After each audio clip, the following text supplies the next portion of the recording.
Welcome, good evening to the Lower Moreland Township Board of Commissioners, July 14th, 2026, advertised and stated monthly meeting. Please rise if you can for the pledge of allegiance. I pledge allegiance to the flag of the United States of America and to the republic for which it stands, one nation, under God, indivisible, with liberty and justice for all. Public participation on agenda items will be taken as each item is discussed. Meeting rules are on the back of our agenda. Agendas were at the table as you entered the room. We thank everyone for coming to the meeting this evening, whether on Zoom or in the room with us. And we appreciate your interest in participating. If you would like to address the board, whether you're in the room or on Zoom, if you are in the room, you can come to the front of the room at the podium. Please first raise your hand. We'll call you up. State your name and address for the record as clearly as you possibly can, so our assistant Leah can take that information down. If you're on Zoom, please raise your hand. Leah will let you into the meeting. Again, please state your name and address as clearly as possible for the record. Any individual found to exhibit behavior that is unacceptable will be shut off from communication. If you have an agenda item that you'd like to address the board that is not on our list of agenda items, those items will be taken under non-agenda items at the end of our meeting. We ask that everyone be respectful and calm. So we'll start out with Commissioner Joseph CANALE, who is Chair of the Public Safety Committee. Joe. Thank you, Denise. First up on my agenda tonight is the fire rescue station update. Online, we have Jamie Lynch from CHA and Kevin Gadshaw from GKO will be updating the board. I'll turn it over to you guys. Great, thank you.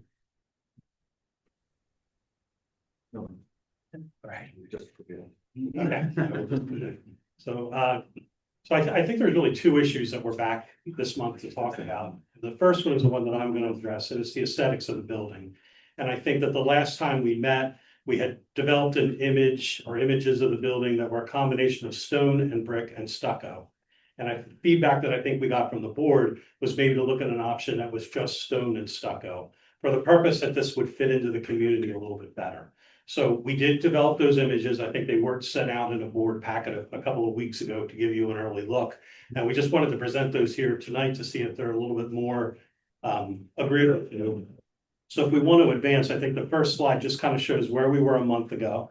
That's the image on the top, and where we're recommending that we would be today. So we've essentially, we've sculpted the materials a little bit different, but essentially we turned the brick into a stucco material. There's still a little bit of brick on the job. It would just be trim pieces within the stone. So sills, window heads, things like that. It's a very small percentage. But the building is primarily stone and stucco at this point. The massing is the same. It's pretty much just the change of materials all we're here to talk about.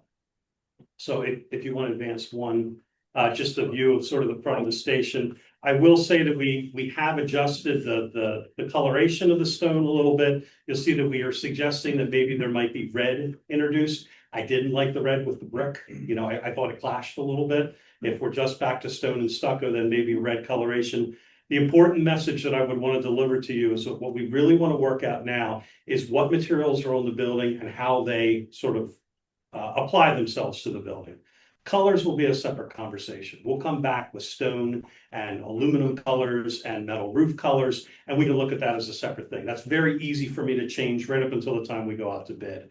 What I really want to get now is the massing and the use of materials. So same image, but the ground view. This is the sort of side that faces Huntingdon Pike, and it will be the main entrance, public entrance into the building. There is something happening here too, and I think it sort of shows up on the back. Of the pricing, stone is going to be a little bit more expensive than the brick. So eliminating the brick and going to stone adds a little bit of money. but the stucco is considerably less than either the brick or the stone. So we're trying to introduce a little bit more stucco, especially on the back of the building. We want to make sure that we have the durability of masonry down low, and the stucco is always above 7 feet. So it never comes down to the deck of a lawnmower or where somebody would hit it. But on the back of the building especially, we really want to take advantage of the economy of the stucco and try to control costs as best we can. And I also wanted to mention, there was some feedback from the board about the type of stucco that we're using. And this would be referred to as insulated finish system. So it's got 2 layers of insulation, and then it's the stucco product is applied over the face of it. Very, very common product today. It's not the most durable, which is why we keep it above 7 feet. There are possibilities, and there have been failures of this system, especially 20, 30 years ago. But since then, the system has been able to re-engineer itself. The modern system has a drainage system behind it, so if water does get behind it, it doesn't deteriorate the product, it can actually drain out. And we do have options to put more mesh reinforcing to make it more durable on the surface.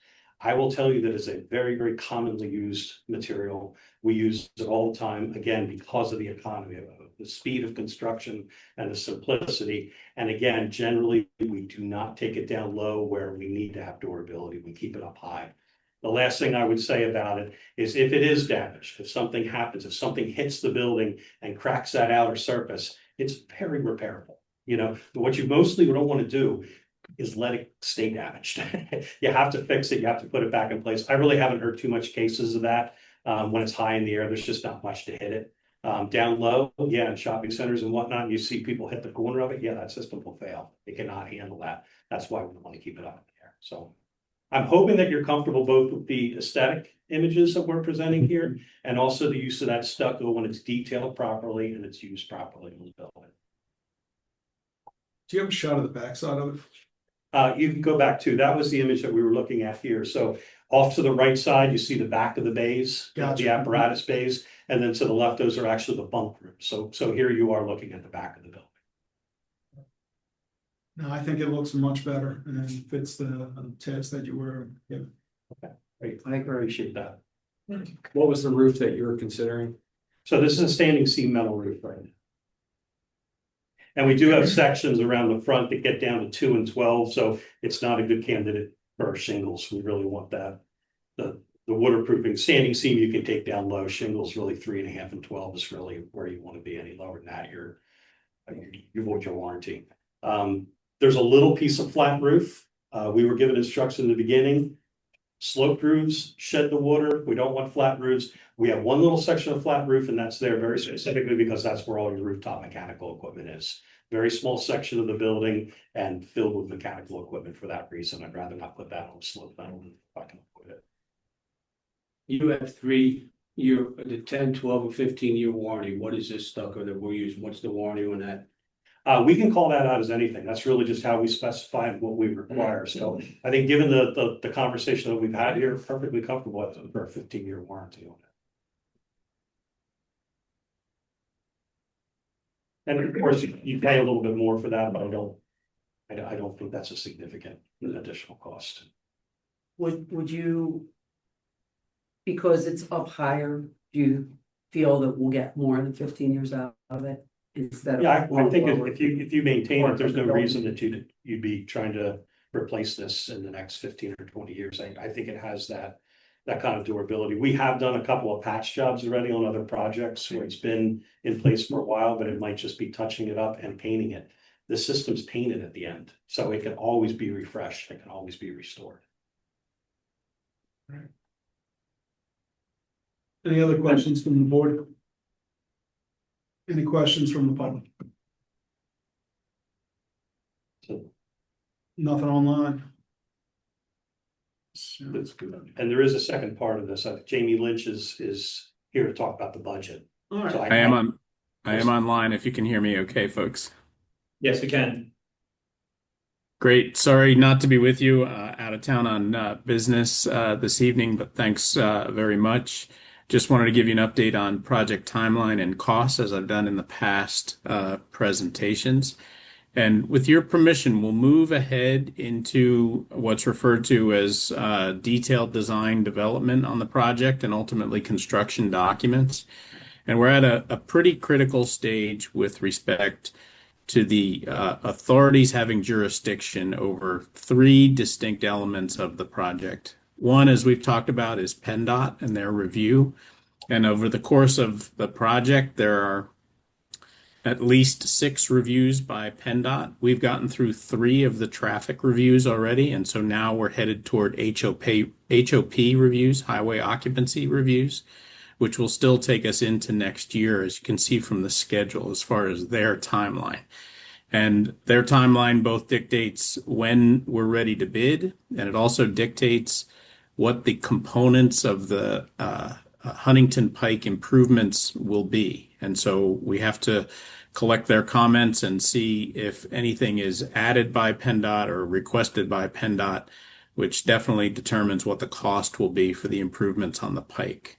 The second component is the work of the civil engineer to collect the NPDES permit from the Montgomery County Conservation District, who represents DEP. And so Mr. Woodrow is working diligently on that. And you can understand the complexities of both the site that you're familiar with its topography, and also incorporating the work of PennDOT. So he has been working in conjunction with Bowman Engineering in order to put that submittal together, which is probably a late summer submission at that point. And we're also investigating ways in which we might be able to speed that review. As we've talked in the past, it's at least a 9-month process commonly, which of course is made a little bit more difficult by the PennDOT improvements that we're making here. But we're going to do everything in our power to figure out ways in which we might be able to speed that review. And the final thing is the township's land development process for the project, which we're just about ready to enter into and go through your process for approving a project of this type. So all of these things are in the works here for the second half of 2026, along with the completion of the design. And we're still looking at a bid period that is in the spring of next year, followed by a construction phase that is probably a little over a year and a half long. That's where we are with respect to schedule. I think there's another slide here that has the budget on it.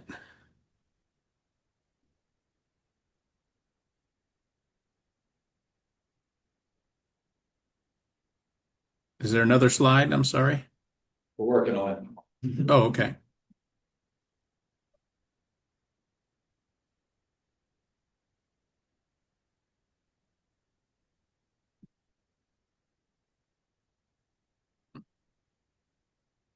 Great. So we've gone through an exercise over the past several weeks of doing some examination of the building and the cost.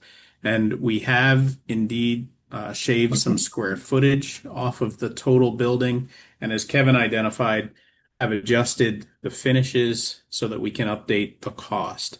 There's not a whole lot of change from the last time we were before you with respect to total project costs, but there are a couple of updates. As you can see, we've made an adjustment to the budget just to identify the total estimated project costs and then putting our grants below the line that we are trying to pursue.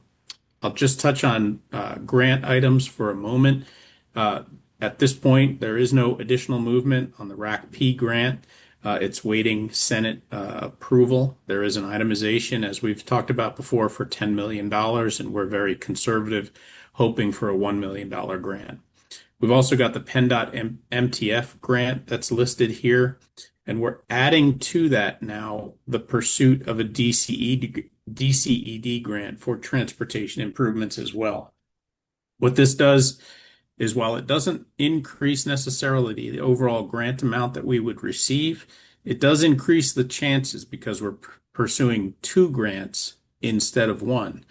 However, we can only accept 1 of the 2 grants. So our chances go up as far as getting a grant, and we'll see what the amount ultimately is. One other note that I'd like to make on the budget that you see before you has to do with the property acquisition from ANC that's listed here at $637,500. In the budget, I did not apply the LSA grant of $250,000 to that number. And so if I did, which you can do at this point, we're $250,000 to the good on that bottom line number of $30 million. Also, to bring to your attention this evening, I believe it might be on the board's action list upcoming. Mr. Woodrow has received bids for the demolition of the 2 structures on the property. And I believe that's an action item this evening. And so those dollars come out of the site construction budget for the existing home demolition. We're ready to proceed with that. And we have numbers for abatement of the homes that would go with that demolition. So that would take care of getting the homes off the property at this point. Overall, from where we are, we really need that PennDOT information as far as the reviews go to understand all of the details of Huntingdon Pike and what that may or may not do to the budget. And we're also acquiring a piece of the property of I'll call it the antique dealer across the street. And we've been doing due diligence on that property, and some of its history relates to prior fueling stations that you may be familiar with. So we'd like to get our geotechnical engineers on that site to do the due diligence to make sure that we don't have any issues with the soils on that site as we go forward. All of these things relate to how we portray the budget and get things checked off as far as the worry list goes. But outside of that, all of the line items that are listed here really remain consistent. And with that, I would be happy to answer any questions, as I'm sure Kevin would as well. Any questions from the board?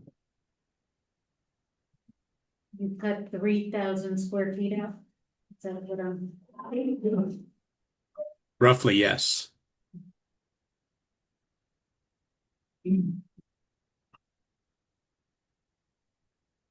Any other questions from the board? Anything from the public? Nope.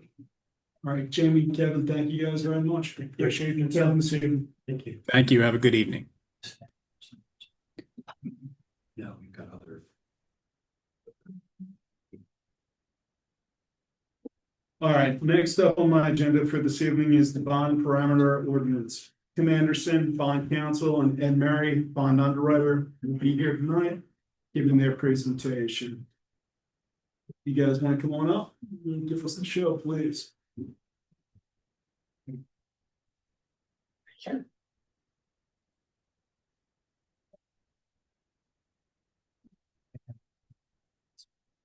There you go.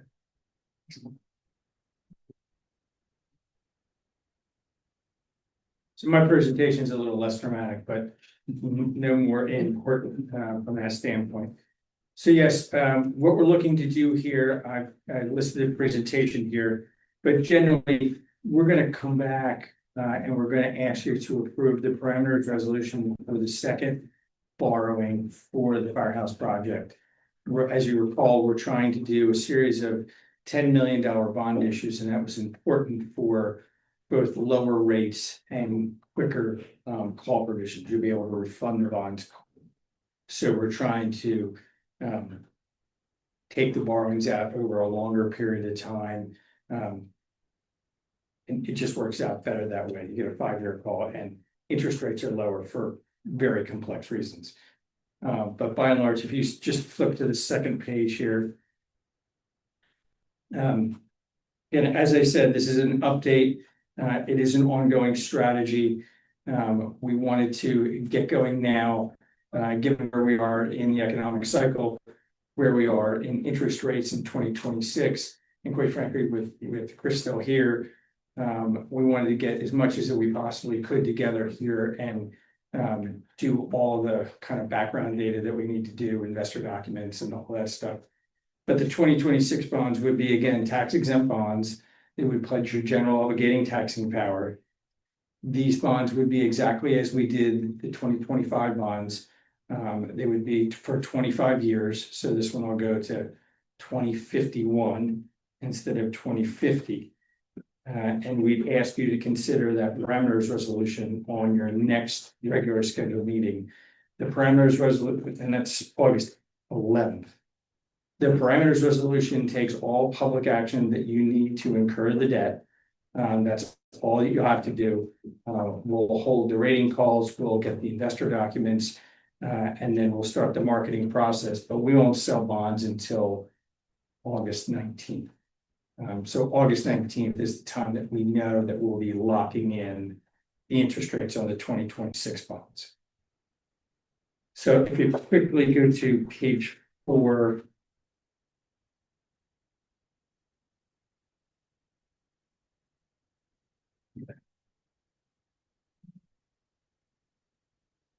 It's a little small.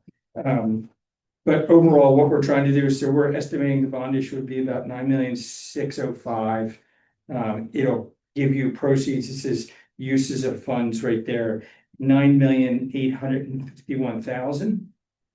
So if I combine last year's bond issue and this year's bond issue, you should have $19,244,042 for construction of the fire station. Now, you haven't bid the project, you haven't gotten grants. That was the reason for the whole phase project. There'll be a third issue. We don't know what that size will be. We don't know exactly how much you'll need. We'll know everything we'll need to know about the third tranche of this after your bid procedures are done, after you've gotten your grants. We'll have a much better idea then. Then we'll just make sure the third one will be whatever you need, exactly what you need to finish the project.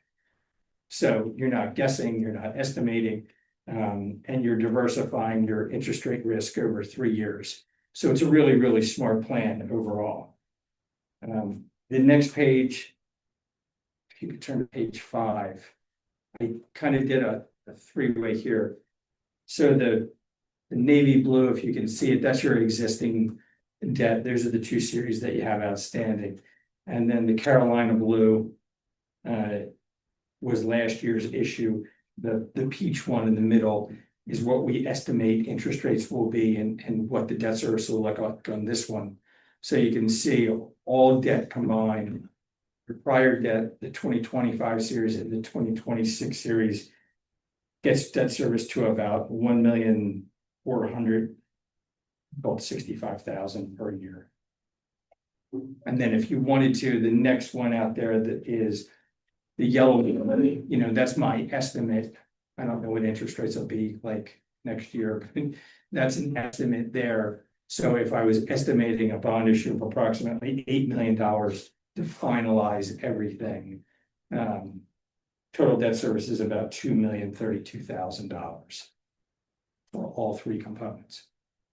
Again, I always say the same thing. When you get into this, it's always the highest interest cost that you'll have, right? We're going to, because of the way we structured the bonds in 2025, when these things are callable in 5 years, we're going to be refunding them and lowering the interest cost. So just like your home mortgage, you know, interest rates will be lower in 5 years, and we'll be doing these again. We'll be refunding the bond. So you'll see over time, the interest cost will start trending down over a period of time.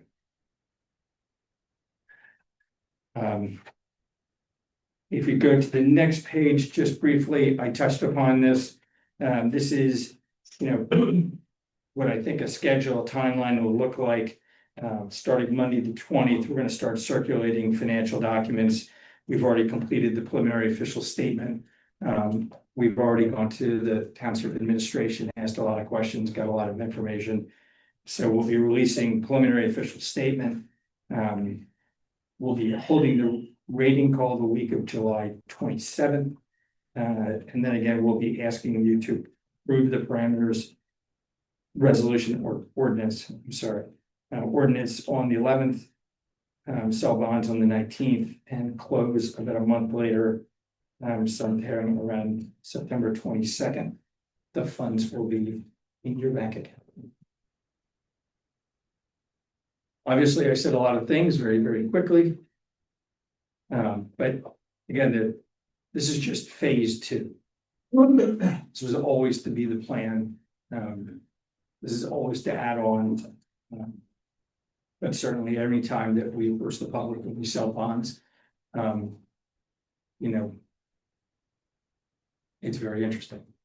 So if you have any questions, anything about the issuance of bonds, how I do it, who I sell the bonds to, why we have to do it this way.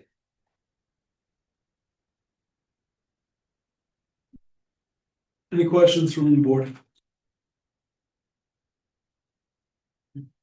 Any question from the public? And real quick, maybe before we get to the public, can we confirm EJ Leah of is Tim Anderson on Zoom? Yes.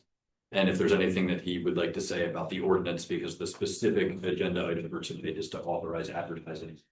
The bond parameters ordinance, which would then do all of the things that Ed just described to you. Is it Tim's phone? Is that Tim? That could be Give it a- yeah, on Tim's phone. I don't see any other Tims. That would be.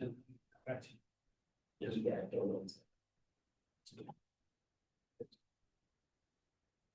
Was asked to unmute, so. All right.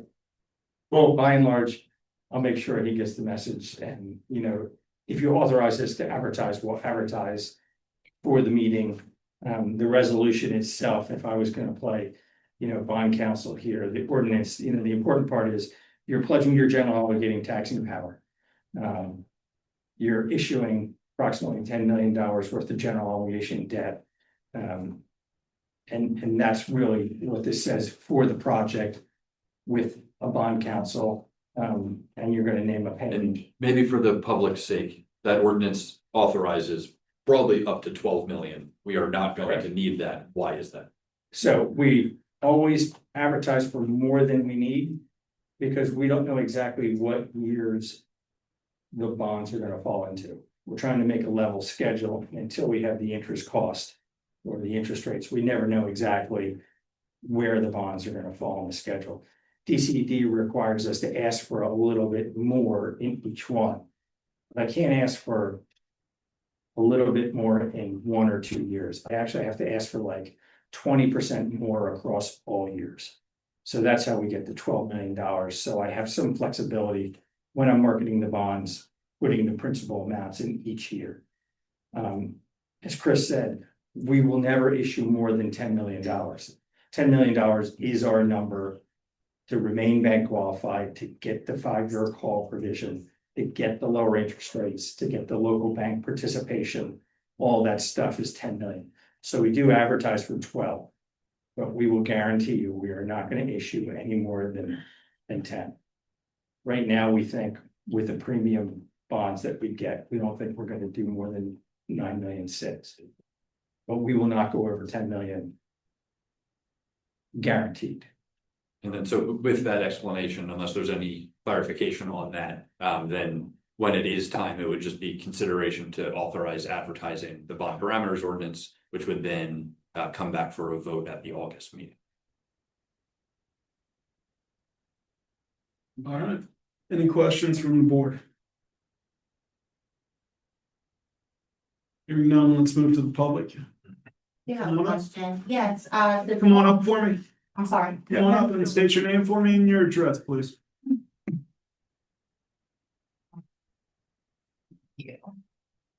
Sorry. I should say my name. Your name and your address, please. Yeah, you can just call flag, please. Couldn't have done that back there, but my name is Kathy Barnett. My address is 3451 Pine Road. The total cost for the project is how much? I couldn't see exactly how I much know. I everything. couldn't see that So- either. Right now, we have an estimated construction cost of approximately $30 million. $30 million, and what you just finished talking about is the second bond issuance, Mhm. so then there's gonna be a third bond issuance. At some point, yes. So how much have we already raised? So in the first- two together is Approximately 20. approximately 20. So we have another 10. And the premise being, and as described in the presentation, the final phase will know what the bid actual pricing is compared to that estimated budget. Correct. We're also seeking several grants. So the third bond issue will be net of any of that additional money. So we've prepared a budget as if there's going to be $30 million. However, that could range anywhere from the mid-20s up to 30. So For clarification, from what I was reading, are Lower Moreland taxpayers carrying 75% of the cost of this project? Lower Moreland is covering 90% of the. Lower Moreland is covering 90% Yes. of the $30 million. Yes. And how much annually are we covering? So that's, at this point, it all phases in. So, on an annual basis, I would have to look at a draft budget. I don't have an exact number off the top of my head. Yeah. Why are we carrying 90%? Is it located in Bernathen? So the entirety of the project is located in Lower Moreland. It is part of the consolidation effort of the two separate nonprofit fire companies. And the funding ratio that was developed for that initially started as a 75-25% breakdown, just specific to one position. As the kind of totality of that program built out, if you look at any metric that you would use to determine a ratio between Lower Moreland and Bernathen, if it's the size of the communities, the population, the number of parcels, the number of calls, all of the things that you would kind of use as your metrics, the 90-10 ratio is determined to be appropriate for that cost breakdown. And will our volunteer firefighter be working in that facility, or will it just be the Bernathen? So the proposal for all of this is that they will consolidate into Fetters Mill Fire Rescue, which will be a combination career and volunteer department, which will be located in this new fire station. Of both our volunteers currently plus Bernathen's volunteers? So each of the sets of volunteers plus the careers. Okay. Any other questions from in the room? No? How about online? Yeah, we have one. Well, I just asked. Hi, can you hear me? Yeah. go ahead, Laura. Hi, it's Laura Calfayan, 3231 Maple Road. How much over the past, I don't know, 5-10 years in previous bonds annually has Lower Moreland been paying out traditionally?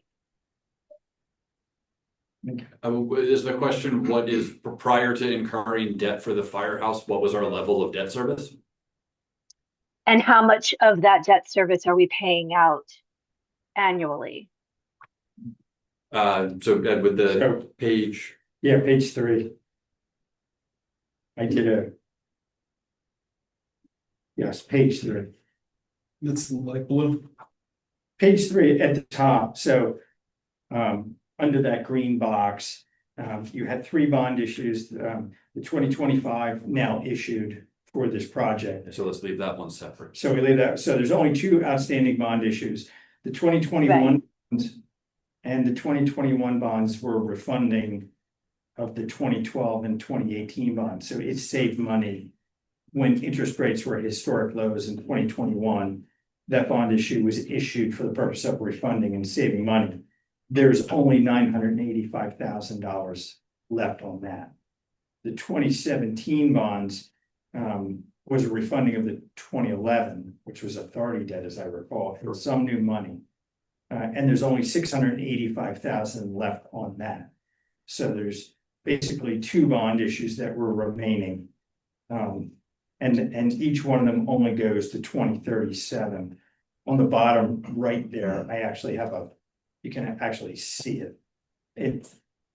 I understand that. What I'm asking is annually, since 2017, perhaps, how much have we been paying? Has Lower Moreland been paying in debt services per year? Because we've been paying, right? Yeah, that's the premise of why the remaining value is less than the original issued value.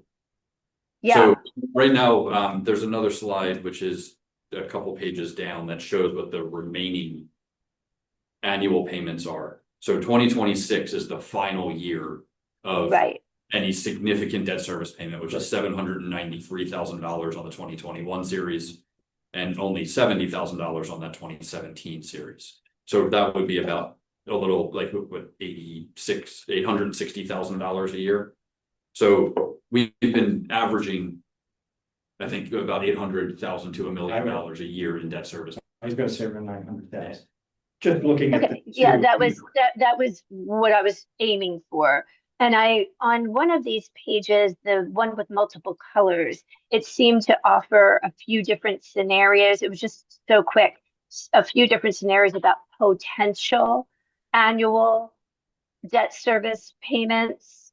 Yeah, so they're not scenarios, Laura, as much as they are the left column taking what is currently incurred. Then the next column being series 2025, that's the next 10 million that was incurred last year. That middle column in like the peach color is the 10 million to be incurred this year. And then the far right column is the final amount, just an estimate for what we may need to issue in 2027 to complete this project. And Okay, so and is that bottom number approximately $2 million of total debt service at that. per year? So we'll be almost doubling our debt service payment per year. Per year? Yes. You go for about $1 million to about $2 million. And then obviously any greater amounts of grants that are received would make that number less. Right, but not significantly less. It doesn't look like. a Well, couple say of if the million. itemization is for $10 million and our state reps are able to help us get $10 million, it would be about $600,000 a year of debt. Yeah, savings. that's significant if we can get that much. That's real money. But potentially the risk we're taking is that we could be paying double the debt service per year. The worst case scenario, I guess we could fairly say, would be that we're doubling our debt service moving forward. And when would those payments start coming due? Essentially the year after they're issued. Okay. All right. Thank you. I appreciate that. 26 bonds we pay 27, 27 bonds we pay 20, and then they're 25 years. That's the way, 25 started in 26, 26 starts in 27. And quite frankly, the last one is an estimate, depending on the construction timeline. The 2027 might be 2028. We might not need it until the Right, that'll be timed for when you project out the money that is owed from the existing bond funds. You wouldn't sell them any sooner than you would need to, so that might give some flexibility to bump it, where your first payment really wouldn't be until 20. Right, and there might be easily, from a budgeting standpoint, the further out we go on the last one, the easier it will be from a budgetary.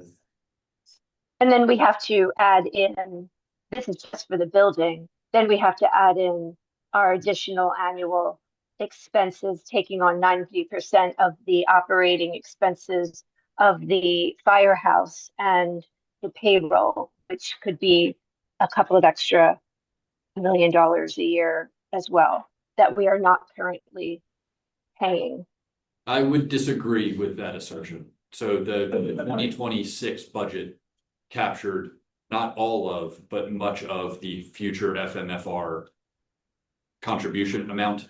And keeping in mind that the FMFR through the ambulance EMS operation has a billing component.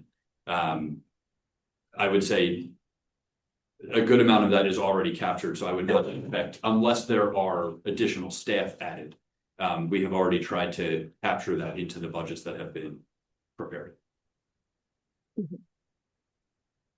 Thank you. Thank you. Any other questions on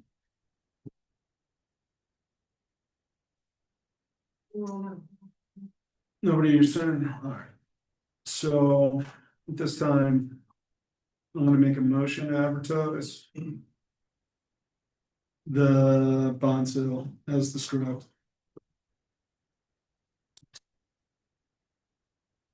Second. Motion's been moved and seconded to advertise the bond sale as described. All those in favor, please signify by saying. Maybe real quick Well, before you vote. don't we have to go over the bond parameters? No. Just, I would clarify that the motion should be to advertise the bond parameters as described. As described. As I'm sorry. Okay. You want to read? What's that? That was his motion. Yeah, that's my motion. Okay. I'm modifying it for Chris's Okay. language. It's been said. Seconded. Motion's been moved and seconded to authorize advertising the bond parameters ordinance as described. All those in favor, please signify by saying aye. Aye. Aye. Any opposed? Aye. Hearing none, the motion's passed. Thank you, Commissioner. Thank you very much. Thank you very much for coming. All right, next up is the FMFR consolidation update. Chris, I'm gonna turn this over to you. All right. I have less to say about that this evening. So the only thing that I really want to call out, other than just having memorialized some of those comments for the board in the memo, is that on the staff level, just with the vacancy of the Chief of Emergency Services position, we will get proposals from entities like GovHR to help us start the recruitment process. And once we have those, we will bring them back to the board to authorize formally, and that will be the way to kick off that process. But otherwise, I do not have anything more to add than that is our recommended. When we formalize that process, is it after that point where job description and perspective on role is defined, or is that all being defined now? So we have the job description that was created the first time. I did revise that because that was a kind of more complicated job description that had like a before and after premise to it. So I've revised it at this point to just be the after premise of being the chief of a consolidated fire.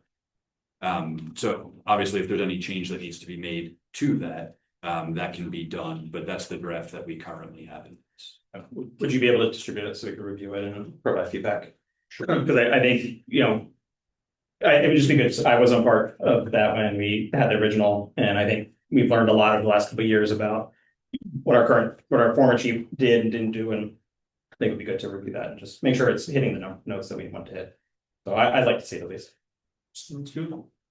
So this position would be a paid township employee position? Yes, the same structure that currently exists. I don't agree with that. I think we should look at either a consultant or a facilitate here to actually bring the sides together, to both sides can work out an agreement here. When you had Chief Showmaker in here, that negotiation was one-sided that I ever seen my entire life. It was against the Huntingdon Valley Fire Company, which represented this township for 115 years. Okay, and what I seen from before Chief Showmaker was here with a daytime stipend program, and the numbers after he arrived, there was a big difference in the stipend program here in Huntingdon Valley. We lost members because of the way he treated the Huntingdon Valley Fire Company. I sat down, I talked with them. I actually sat down with a stipend program. And I was very impressed with the volunteers in the stipend program because they were firefighters, they were drivers, and they were there representing Huntingdon Valley Fire Company. I don't think we need another chief emergency operator. I think we need a consultant or facilitator to try to bring the two sides back together. And I think we need a totally different negotiation team to settle this matter. I don't agree with the chief operating fire chief. All right. 100%, I'm against it.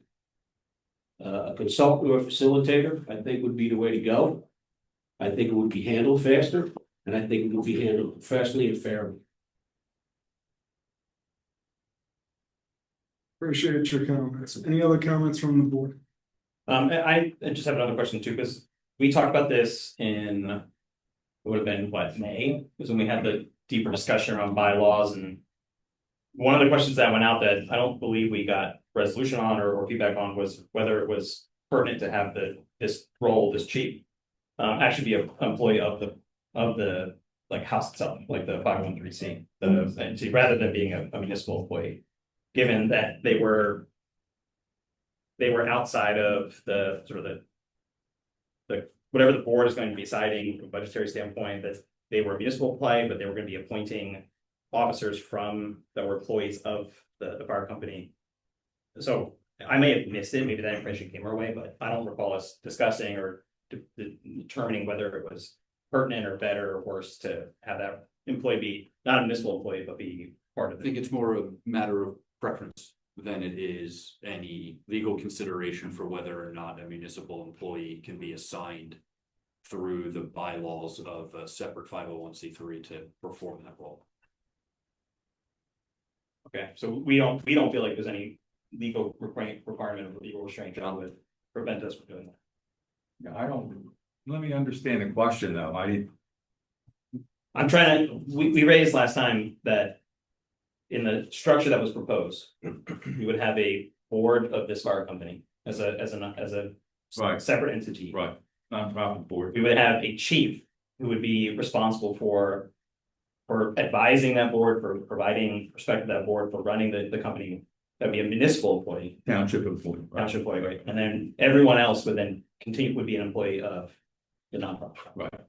And the question was, like, can we actually do that? 'Cause Oh, yeah. we were under the understanding, or I was understanding there are laws or there's guidance about how municipalities and nonprofits can and cannot interact with one another. But it also just doesn't make sense to have this person who is not governed by the board the way all the other employees are governed, but is appointing people and is responsible for like responding to personnel issues, but is not actually like an employee of that. So the board would have no recourse to them. It just didn't seem to line up. So if it's a preference thing, that's fine, right? But I don't think we've resolved it. Yeah, I mean, the chief being a township employee, I mean, township has an overall responsibility to establish rules and regulations for the conduct of the fire companies. It's very broad. So having a chief who's a township employee overseeing that and having that role, I don't see any prohibition in the code. Okay. Or any, I mean. And nor has anybody provided us with a code citation. Yeah. Suggesting otherwise. I mean, That's where it was asked and I didn't feel like there were answers on. And part of it, Sean, is, I mean, because of that broad grant of authority, township funds the fire companies, right? I mean, the township directs the relief money, designates the company to get some relief money, and then funds the fire companies to a large extent. So it makes some sense to have a township employee overseeing the volunteer fire companies, even though they're not technically the nonprofit. But they're overseeing the career set as well. Right, yeah. So as like a direct, both line of command, but also to like deal with personnel issues. Personnel issue being the thing I think is the most important thing to understand. Like, I guess my concern is that you have the board of this entity, which is ultimately responsible for passing budget and for making decisions on behalf of the company, who would have no ability other than to ask us or petition to us if they had issue or challenge with the chief, or if they needed to direct the chief in a way that they're not able to because they're a municipal employee and not an employee of the entity that they go. Well, the chief's going to be subject to the townships. To townships, but not the fire company. But if there's an issue with the volunteer fire company board and the chief, then it's gonna come back to the township to deal with it. To deal with the chief. Right. I mean, it's, it's It just those groups working seemed together, fun. and if the volunteer board, the nonprofits have an issue with the chief, and it sounds like Chuck mentioned there were some issues with the prior chief. It's gotta come back to the township since he's a township employee. Okay. All right. But there's no prohibition. Right. There's no. I want to see if there was Yeah. legal concern. And then, but I think, all right, sounds like we still need to discuss. What we think is right for structure, which is not what we're doing tonight. I just wanted to get clarity since you made that recommendation. Any other comments from the board? Who's overseeing the fire department right now? So right now, there's the chiefs of each independent fire department. That's correct. Yes. Right. So are they currently authorized to make any decision that Mark was once able to make?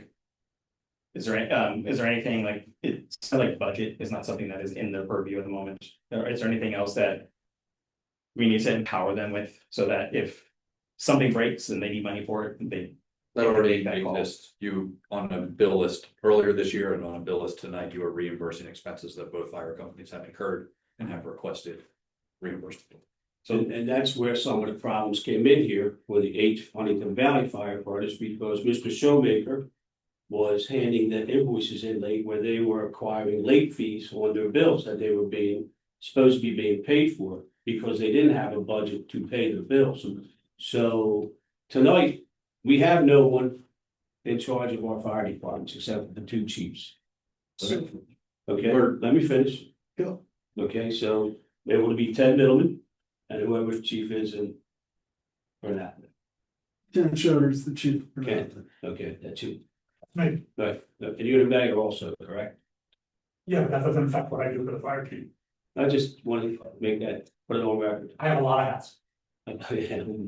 Obviously. So right now, we need to fund HV, some money. Okay, I would argue that that process is already in place and it really. You're mischaracterizing the role of the chief on the operations side. It's the administrative function that needs to submit invoices to us so that we can reimburse them, and they need to submit us requests for reimbursement of items that have not yet been paid. but I'm talking about coverage also. That we have no one right now to bring the two sides together. We're working under two separate entities, Huntingdon Valley and Burnett. Okay, but we have a name, the Fetters Fire Company, where money was allotted for that name only. But we're still working under two separate entities. And we are funding those two separate entities sufficiently to get. I disagree with that. Okay, this is the point. There's nothing to disagree with. Sure there is, Chris. It's on your bill list. There is something to disagree with here, okay? Because when Chief Showmaker showed up, as I said earlier, the daytime stipend program worked 100% in here in Moreland Township for HV, okay? Showmaker showed up, he did away with the daytime stipend program. They said Burnett would cover the daytime. Well, we haven't had the coverage that we expected from our Burnett firefighters, okay? Chuck, I think you're misspeaking. No, I'm not. No, I'm not misspeaking. As an active responder who saw what was going on day to Joe, day, and it's Joe, actually. you are a conflict. You are a conflict to this whole matter, okay? I can tell you this. I talked to John Weiss about this, and it's everybody has a different opinion. You are the deputy chief. No, Of the what's your title then? I'm an assistant chief of EMS with Burnett Fire. Burnett- I've been a member there. Yes. But you're making decisions on the taxpayers of Lowood. Where do I live, Chuck? What? Where do I? I know you, so do I. Exactly. But you have I a represent- position in the Burnett Fire Department. Okay? Which is the primary service provider of EMS for Moreland Township. And we correct? pay for that. We do pay for Right, that. we pay for that, okay? But we're not giving, we also have a fire department here, Joe. We do, and we Right. have a fire department that needs to come together. But we can't, the chief didn't bring them together. Finish. But you keep telling me Chuck, that you're you the need to come biggest together. divide right The now. chief Anybody sitting up here. the chief didn't bring them together. But right now, Chuck, we're very close. We have guys sitting on both sides of the aisle. I don't think if you think we're that close, I disagree with you there, because I don't That's think your we're that opinion. close, okay? Well, that's your opinion, and it's close. We're not that close, Joe, okay? And if we need to pause. We need to take a step back. We need to look at the whole picture here, okay? All right, 90-10 is not a merge. 90-10 is not a merge in my book as a taxpayer of Lowood and as a board of commissioners. 90-10 is not a merge, okay? In any corporation, 90-10 is a takeover, okay, of another company. But the 10% is taking over the 90%, which is wrong. What are you talking about, Chuck? Okay, we're paying, as one of the ladies said in the audience, 90% of the taxpayers of Lowood Township is paying for the fire department by now. Clarify that for me. None. For the fire departments, right? That's, what fire department are we paying for? What are you talking about? The 90-10 split Yeah, the 90-10 is split. going towards Fetters Fire Rescue, Who which are- is going to be one department of Huntingdon Valley. We're not there Burnett yet, combined. Joe. We are not there yet, okay? Chuck, So there should be no 90-10 split right now because we're not there. Chuck. There's no agreement on the table. Well, Chuck, if we've looked at all the drafts that have been out, we're very close on having those drafts finalized. I disagree with you again on very close. Explain I very appreciate close to me. that. Explain it then to me, Joe. Explain very close. I believe both departments have talked recently, as you know and as I know, correct? Correct. They have, yes. And there's a lot of common ground in place. They're working out. the There's final no details. agreement though, Joe, Chuck, we all need to be on the same page for that, but we're not. but we're very close, in my opinion, and your Well, opinion is. And they're not, right. I So, appreciate your so comment. we need to pause. I disagree. We need to put a pause on this entire agreement until we can actually get someone in here from a neutral party to look at the entire picture and tell us where we're going with this. Chuck, we've been Okay? working on this for 18 years. Look at every. You haven't been study. working on it for 18 years. Nobody on this board has been, So- maybe except for Denise, maybe. I've been a member Chuck, here. we okay? have a legal obligation But to Denise, you provide keep telling me public that, and we do have safety legal argument, yeah. to our safety, community. But when you Police, took the fire, daytime and stipend EMS, away from the Chuck. Huntingdon Valley Fire Company, you lessened the safety to our community. That's your opinion, No, that's not my opinion, it's facts, Chuck. okay? It's facts, Denise. You It's have facts. got The out- stipend program, Okay, let me finish, Chris. The stipend program during the daytime actually worked. It worked. Okay, When, Chuck. before Chief Showmaker, let me finish, okay? After Chief Showmaker, it didn't work. And it was taken away from our Huntingdon Valley Fire Department. Okay, and then that's where things went awry. They just totally fell apart, okay? So, we're nowhere near an agreement, okay? We I have, appreciate your opinion on this.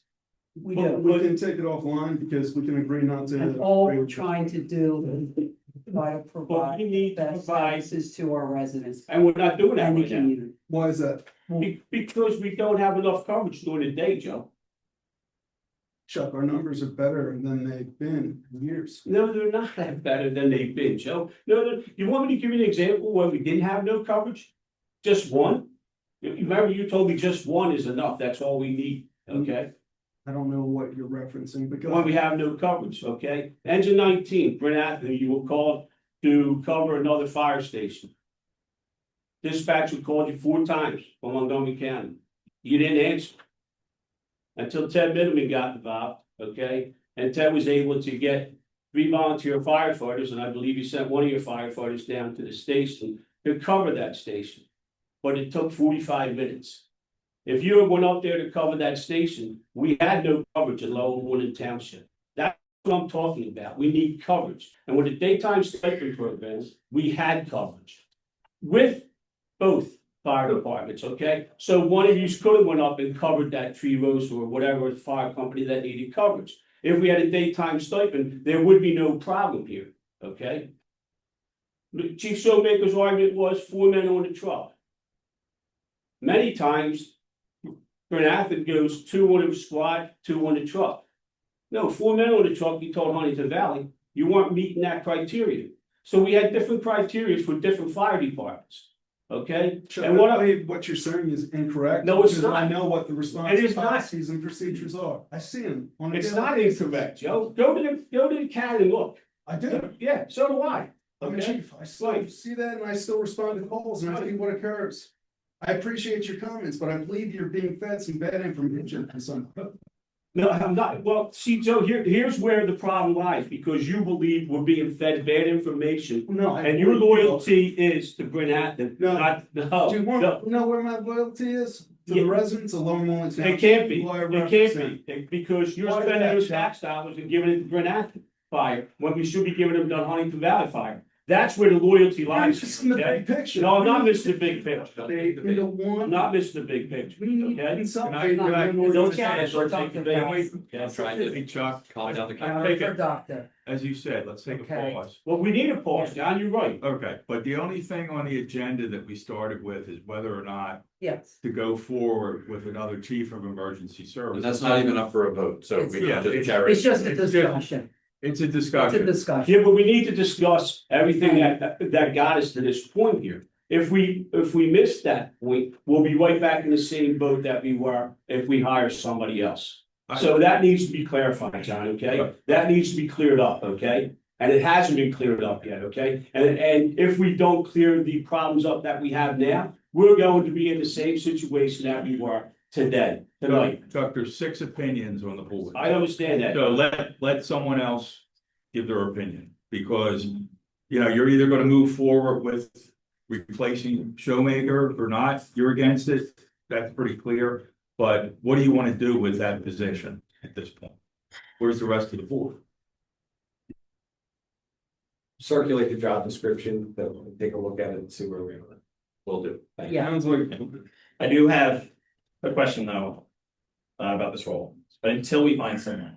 Right, so I asked like, what do each chief at each house have the authority to do? Do they have full authority?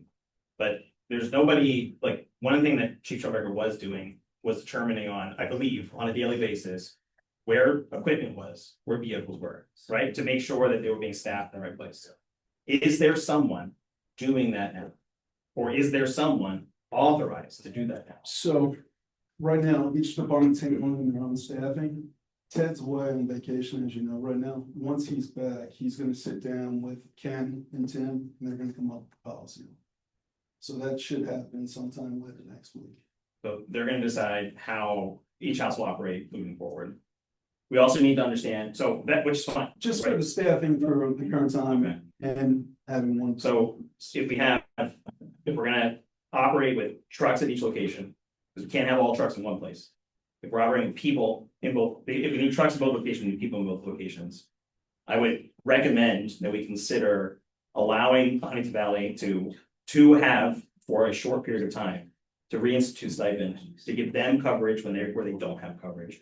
So that trucks sitting in Huntingdon Valley don't sit in Huntingdon Valley and don't get used for emergency services.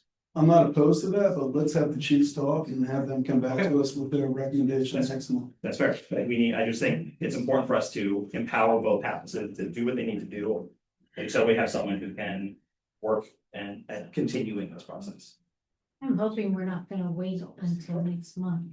Yeah. Maybe we could take this discussion offline. Once they meet, we can hear what their decisions are. There'll be apparatus in each station, and the personnel that operate out of each station will be able to utilize that apparatus. Right, but if we don't have enough people at Huntingdon Valley. This doesn't, wasn't part of what Mark was doing, was trying to make sure that without stipend, Bernathen was like the central hub to get in and out of. So I think it's responsible for me to acknowledge that since I will not be here in 2 weeks, I'm not going to answer that question. Correct. Thank you. Okay. You just stated the reason, and I don't know that you realize this for why this needs to happen. And that's the last thing I will say. Yeah, I listen, I will say, I am not against, I've never been against, I have never said I was against moving us forward and finding a way to make this work. I don't think that's wrong at all. I do think we need someone in that role to carry forward. And until we have someone in that role to carry forward, we need to make sure that each house can continue to deliver service for us, for our communities as best as possible. And without someone who on a regular basis can determine where the right trucks need to be at the right time with the right people, we need to allow for each of these houses to operate the way that we were operating when we didn't have that role. And when to make that work, Huntingdon Valley needed support. They have people there, and stipend was a way to get that support. I am not advocating for long-term stipend. I'm not advocating for us to go back and do that for instead of what we're doing. But until we are in a position to actually bring them together, until we have one place where they all operate out of, which we just talked about, we're a couple years away. We're getting to that point. And I'm not even saying like we need stipend for a couple of years, like, at least until we get a new chief or until we fill that role. We need to make sure that Huntingdon Valley can respond when they need to respond. So I would say, again, let's have the chiefs talk and let them come back to us with their recommendation. But what happens over these next 3 to 4 weeks? They talk next week. If we can't authorize anything until mid-August, what happens if we can't respond? Because Bernathen's doing what they have to do. They have lots of responsibilities. They have EMS, they have all the things they're doing. But they won't have all the trucks because there won't be this person getting the right truck in the right place. And if Huntingdon Valley doesn't have all the people they need, when a call is like, are we just gonna let that ride for a couple of weeks? Can we figure out a way to allow for them, if they make a decision, if they decide that that's the right thing for them to do, can we allow them to activate, start working on it, ask for reimbursement? I don't want them to have to wait till mid-August to take action. Because the underpinning of all of this is that this is one of the most important things that we are responsible for providing, and we cannot put them in a bad position. Yeah. Well, so then I'd like to make a motion that we bring back daytime and nighttime stipend program to 8-3. What do you mean you can't have it? You can't make a motion on there is no agenda item for this. Well, we can do it then, John. Well, let's do this. get the chiefs together, get the proposal outside of this meeting. And then, you know, if the board, you know, I can poll the board or Chris can poll the board. If there's the majority in favor of it, you can start the program, bring it back next month and approve it retroactively. Maybe, you know. Because what we're doing here, John, we're jockeying trucks. Okay, But what we're doing here is we're damaging our trucks too. But get the two chiefs together and get the program together. We So have you know what damaged it tons is. more trucks, Joe, whether you want to believe it or not. The new engine 19, the J brake is not working properly, okay? All right, we had Glick at the. That's not true, sir. That truck's in our station and there's no problem with. Yes, there is a problem. All right, so no comments from the gallery. Hold on, we'll get Ignored what I said. Any comments at Chris, the time? You have ignored what I said. As Chris. the engineer of Lower Moreland Township, you guys have ignored what I said. A certified mechanic, Chris. and you made me angry. Chris, you're speaking to me. I'm not aware of We- this problem. So this. Guys, Okay, stop take it the easy. conversation in the gallery. Wait a minute, let me finish speaking, Go ahead, okay? go ahead. Glick was at our station today, Huntingdon Valley, on the tower shop. All right? The Ted Middleman told me before he left that he gave strict orders to Bernathen that tower truck's not supposed to be taken out. Okay, the tower truck was taken out, it came back with a temperature light on. Okay, Glick was there today, looking at the air brake problem that we had with it and the temperature problem. And his assessment was that it was idling too long, the exhaust problem was idling too long, that turned that temperature light on. Okay, this is what we're trying to avoid, jockeying back and forth the trucks. And their trucks being damaged. These trucks, we only made first payment on the ladder truck. We haven't even made a payment on the engine truck yet. And we have, now you're saying there is no problem with the J brake, correct? If there is, I'm unaware of it. I'm the daytime supervisor. Okay. And not a single fleet report has been communicated to me. So if Chris is aware of something else, I will own that Chris knows more information than I know. I'm not going to fight him about that, but as far as No I one know. wants to fight about it. No, but as far as I know, there's been no internal communication about that particular issue. If Chris has specifics, we'd be willing to listen to this. Obviously, we work well with Chris, we like Chris. This isn't a personal thing with Chris. No. As far as the tower, I've also heard that had to happen. I don't know any detail on that, other than after it had been delivered back to the station, that they were calling Glick because there was a temperature light. Now, Chris has had conversation with Chief Weiss or someone else in the department. That's a conversation that those two only have. Well, if there is a Jake problem with that truck, don't you think that truck should be tabled and not taken Absolutely, and out? I think we should know about it. But I don't think any staff member here who works for us is aware of that Because situation. if Bernathen continues to use that. How do I truck raise my hand in a meeting? for training purpose, That's Chief Weiss right there. okay, if that truck continues to go out in a training purpose and there is a Jake brake problem, we're only further in that damage, Yeah, right? I don't think anyone's fighting that. I think Tim Weiss, our chief, he'd be more than happy to comment. I'm online if you'd like me to address that. Go Yes, for it. please. Go ahead, yeah. That's great, Tim. Yeah, this is Tim Weiss. I'm the fire chief of the Bernathen Fire Company. You are correct that the Jake brake is having issues as well as other things, which we have generated a punch list. Glick has been called. We are waiting for an appointment date to have this truck serviced. We're not ignoring the problems. We know what the problems are. And just to give you a little background, when you get a new truck, you run it, you train with it, you find what's wrong with it, then you have the vendor service department come out and fix it, or you send it to their repair facility if that is needed. This truck is being cared for. We're just waiting for an appointment date. Does that answer your question? Well, if you knew about the problem, sir, Glick was in town today. Why did we piggyback on Glick going up to look at this truck? So we called on, I believe, Monday, and that's part of their scheduling, okay? So whatever they have scheduled, it may be because the amount of items that we have on that list, and I don't know this to be true, it may have to go to one of their repair facilities to be worked on. Now, why the mechanic didn't come over and look at it, I would say that's a question for Glick. But do you agree that that truck should not be used until Blick makes an assessment of what the problem is with it? So my assessment is you can still drive it. Yes, that engine retarder or Jake brake, as you may want to call it, does help you in braking.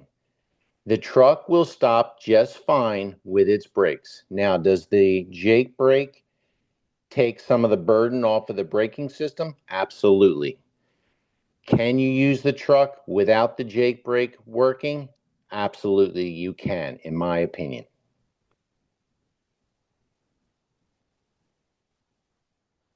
All right. Thank you. Okay.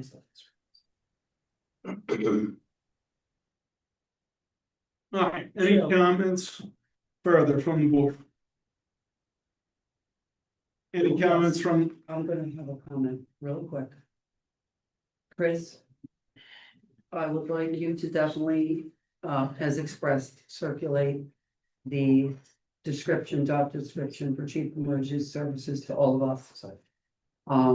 And just a side comment with Solicitor Rice, as we did before, we used HR. Yes. Okay, so we had interviews and, when they had a search, they vetted people, professionals for us.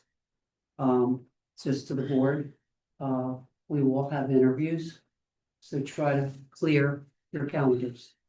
Those were conducted with Brenathan Borough.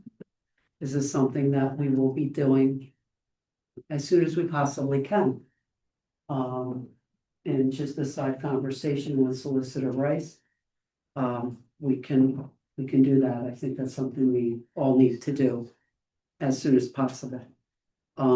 With regard to a lot of the comments made, with regard to trucks and our current chiefs at the fire company, Chief Middleman, Chief Ken Schroeder, the Chief Middleman at Huntingdon Valley, Chief Ken Schroeder, Assistant Chief Tim Weiss.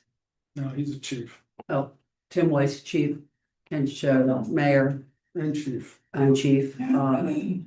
They will be getting together regarding discussions as to how everything will work, trucks, location, and please inform your council and the board, and hopefully you keep us in the loop with regard to volunteers in both the borough and Huntingdon Valley. I want you all to know, and I want to thank Commissioner Ruth Housen also. And I know I've spoken to some of you, how much we value you and your time and your service to our community, as well as the paid staff and personnel at the both fire companies and the ambulance. This conversation was not supposed to be so heated, but everyone, we respect every single commissioner's opinion. It's an emotional issue. We all appreciate your service to our communities, and we value you. And basically, we are trying to do what's best for our community in our roles, as we are legally obligated to do. So we will keep moving forward. Did I miss anything that was of an important with regard to Mr. McDade's other comment regarding stipend? We will continue to look into that for you. But no, where Is we there at? anything Are we looking else? to hire a new chief of emergency management, or are we looking We're to gonna- hire we're- a consultant? We're for going to get the facilities? description and what we did, Mr. It's McDade, the unclear. last time. What we did the last time is, when we interviewed, we can ask all these questions to when GovHR, they vet people, and we're gonna ask all these I'm questions. just gonna clarify real quick. So, So right now, as Sean requested, Chris is gonna put out the description for everybody. We're gonna review that. We'll bring this back up next month. All right? Review for what? So right now, it's been discussed that we'd like to review the position, the job The description. chief emergency service, I'm against that. And we understand that, and that's your Okay, I would opinion. rather have a facilitator or consultant, All right, neutral grounds, you've made your point, we appreciate it. neutral grounds. There we go. All right, any other questions or comments from the board? No. Come on up.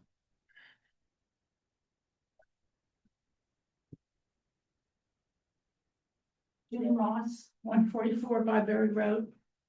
Valuing someone is not a noun, isn't a noun, it's a verb. You do it by your actions, not by what you say out of your mouth. Any other comments from in the room? Come on up. Okay. Yeah. Kathy Barnett, again, 3451 Pine Road. Respectfully, President, I'm grateful that this conversation was had publicly, because I think transparency and accountability is very important. And I'm also a little concerned that we've already had one bond issuance. We're preparing for it, we're scheduling a second one, we have a third one underway. And we're still talking about something that seems pretty rudimentary on how things are being handled in the between time. So we have the name Fetters on paper, but it seems pretty obvious to me that we need someone who sits above both Brent Athens and Lower Moreland until the combining happens. It's also a little concerning that we have to wait a month to come back to have a conversation about hiring that person. So in the between time, if what Mr. McDade said, if that one example can be extrapolated to multiple examples, that might be my family that is living in Lower Moreland, paying 90% for all of this, and I put out a call, and 45 minutes later, someone shows up, that's very concerning for me. Can I address that, Council? Please. So with what that refers to, it must have been a standby. I'm not even aware of this incident. We have that, yes, Yeah, what I can tell you is from being a township resident and also one of the chiefs with the organization, Right. the average response time to a home is under 9 minutes in the township, fully staffed crew, whether it be EMS or fire. So what Mr. McDade just said is an anomaly. An extreme It anomaly. doesn't happen. I've never heard of that occurring. Mr. At 45 McDade, is minutes. that just one example? Is it? One example, But it's not normal. one is enough. Okay, well, if it was my family, one would be. That's correct. Right? I So- agree with you on that. Yeah, You- so you- this is very concerning. It seems like So- as a taxpayer, with a township that is Yeah. already paying an exorbitant amount. I of can property clarify that even further for you. And as what Dennis was just saying, we have a mutual aid system. That would never occur where let me rephrase. In the 20-some years I've been doing this, the only time we've ever had a response that went over 25, 30 minutes was during an ice storm where we're waiting from companies from Lehigh County to come down here. And that's in 25 years plus I've been doing. Say right now, for nothing, for some reason, never gets a notification, their alert system doesn't work or whatever else. The next available truck, let's say it's an ambulance call, would be Second Alarmers or Tri-Hampton. After 4 minutes and 30 seconds, county will be dispatching the next unit to come in and cover us. And they'd be sending out another dispatch saying, why didn't you respond? And all officers will be notified of this. Well, I really That don't think that's doesn't the case. occur. I mean, like. I can tell you that's what It sounds this is great. for. I'm just going. So off you're of making what- my point then, the daytime sniping, we would have had that coverage, correct? Well, no, if the system failed and they didn't get the call or they didn't hear the call, whatever else, same thing could have occurred, but I don't even know. I mean, mistakes happen, Yeah. and things happen, we all understand that. So I guess we're not looking for perfection, however, just kind of the thought process. And kind of concerned that we've already issued one, issuing a second, have a third.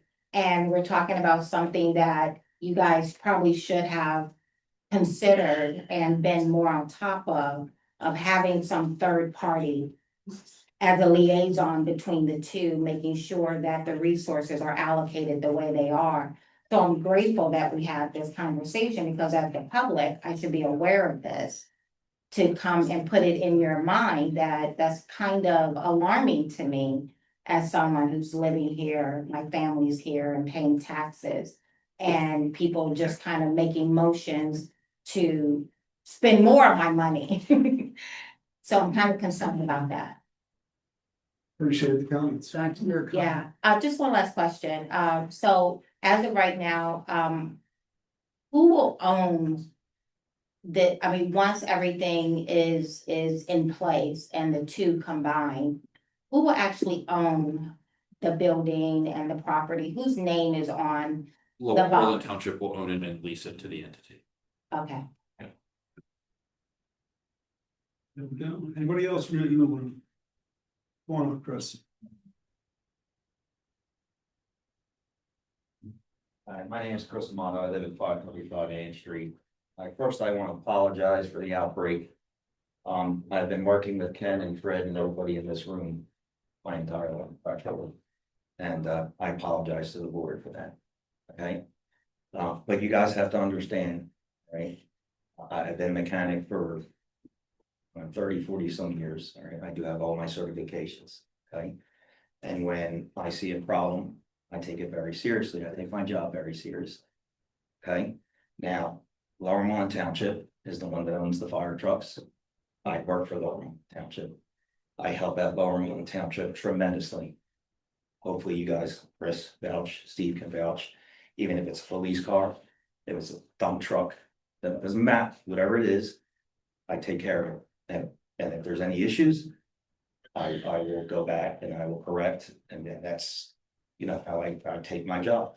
When I drove that new engine Monday to train, or Sunday with George Reinhold, Nick Dorenzis, and Ashley, the brakes on those trucks sounded horrible. The squeal and the vibration was unbelievable. The mirrors were vibrating. So we are doing damage, in my opinion, as a mechanic, by not having an assist of a Jake brake. That's what a Jake brake is for. The truck is anywhere from 43,000 pounds to 53,000 pounds. I'm not sure. I don't have the information on that because the truck is not in our station. I have the tower information because that is part of ours. The truck, the engine is not. It has 750 gallons of water in it. So what does that add that up? You need an assistance to help stop that truck. So when I got back, I told George, I said, we're done training with this truck. We're doing more damage than we are good. When I brought it back to Bernathen Station, the lieutenant in charge, I told him, I said, you should not drive this truck anymore. It should be out of service until further notice, until we get in touch with the dealership that we bought the truck from. Take a look at it. He looked at me and said, well, we're going to take it out training. And I went, did you just not hear what I said? And then after that, they did whatever they wanted to. And then Commissioner Mueller last night said to me, well, who's in charge? I said, well, as far as I know, in our fire department would be Chief Ted Millman, but he's on vacation. So as the train of command works, and you know this, you've been a fireman just as long as me, would be the next chief down, which is Chief Joe Bannon. I went to Chief Joe Bannon. He sent a message to Chief Weiss, and I shouldn't even be talking about this, but unfortunately, you guys are forcing me into I don't like being like this. I don't like hatred. I don't like confrontation. I was not born and raised like that. My mother didn't raise me that. God didn't put us on this planet to sit here and fight and argue with people that we've worked with since the beginning of time.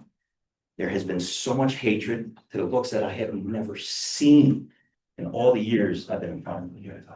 I've been disrespected by our own township manager, saving $71,000 to get Tower 8 certified. He threw me out of his office after all the work that I did with Chief Valesky, making a PowerPoint, and called me for a meeting after I've been trying to figure out when to have this meeting on Tower 8 to get it certified so that we can sell it. So yeah, there has been a lot of disrespect. There has been a lot of things that should have never happened.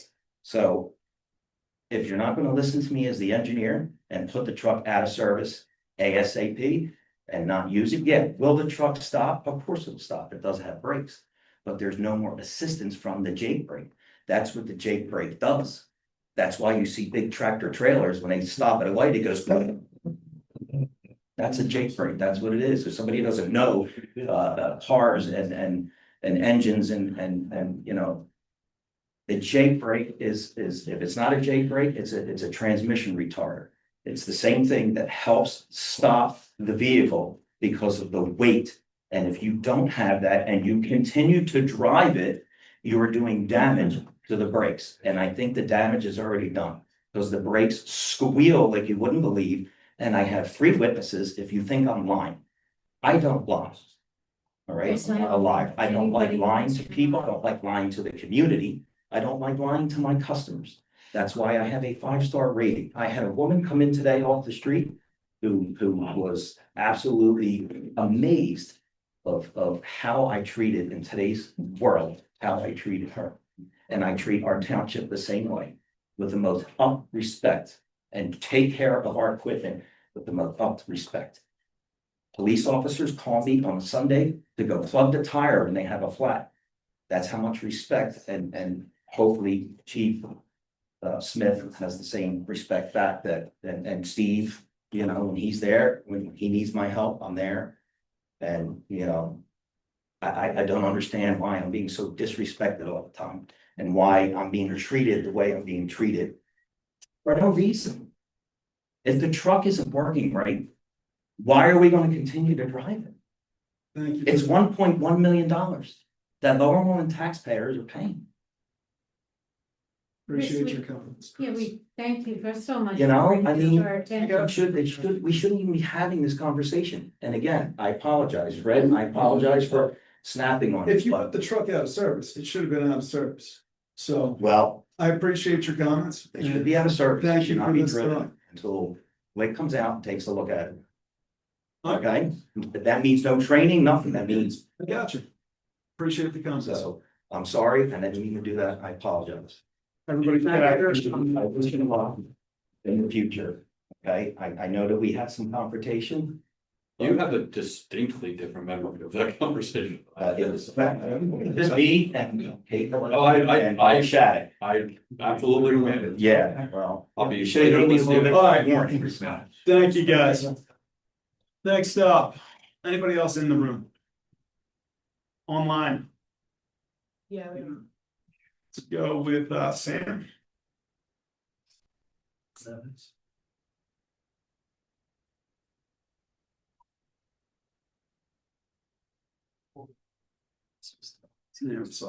You don't know. Okay, here we go. All right, can I talk? Sam, state your name and your address, please. Okay, Samuel Dumian, 512 Ann Street. Okay, here's a general comment.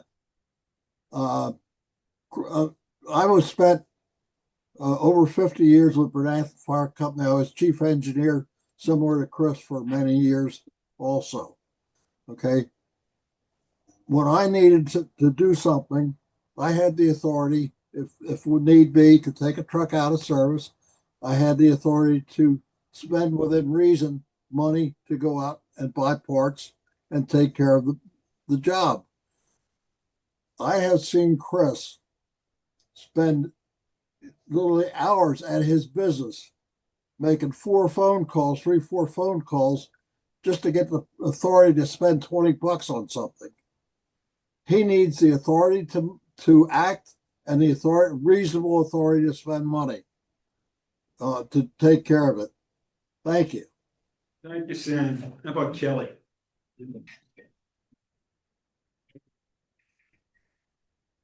Hi there, just a real quick comment. First of all, You can just state your name and address first. sorry, Kelly McGowan, 1144 Gant Drive. I really commend both Chris and Mr. McDade. This has been the best meeting that I've been through for the township. The transparency, this is exactly what we need. I'm 100% behind Mr. McDade. We need somebody, obviously, in between these two departments until we pull it together. We cannot afford, the third bond. Obviously, whatever it is, I thank you for our responders. I saw through the last round of the flats we're not getting the recruitment of the, firefighters and first responders. And frankly, I see why. If there's this contention and, we're making lives difficult, they're already putting their lives on the line for us. So like, if there needs to be somebody in the middle and, trying to, work out so they don't have to deal with drama and also running into burning buildings, I'm all for that. But I just want to thank you guys for what you're doing. And, thank you for the transparency. It really helps being part of the town and, you're paying for it. You want to be sure that people care about it as much as you do. So thank you. Thank you, Kelly. Laura? Can you hear me? Go ahead, Laura. Hi, Laura Calfan, 3231 Maple Road. The tenor that Mr. D'Amato demonstrated is the voice or the type of person that we need. I'm not suggesting that Mr. D'Amato would be the person. I'm saying we need someone with that integrity and ethics to bring the two firehouses together. I heard, oh, we've been working on this for 18 years. Okay. But if something's being worked on for 18 years, wow, it's not looking good for 18 years worth of effort. There's a lot of disgruntled people. And like Judy said, it's not the words, it's the actions that matter to the people who are, as Kelly just said, running into burning buildings for us. So I heard Chuck talk about a facilitator, and perhaps that is what we need. I've been through facilitation processes when serving on boards. That is probably what we need, rather than another chief who wants to be chief, rather than someone interested in power. We need someone interested in bringing people together, because no matter what, all of these gentlemen and women are working together to service our communities. So that's just a comment. My question is Lower Moreland Township currently paying 90% of the expenses, payroll, equipment, everything? Are we currently, and have we ever paid 90% of all of the expenses for both fire and emergency services? Yes. You're saying that we are paying 90% of the current paid EMT services that Brenathan has on payroll?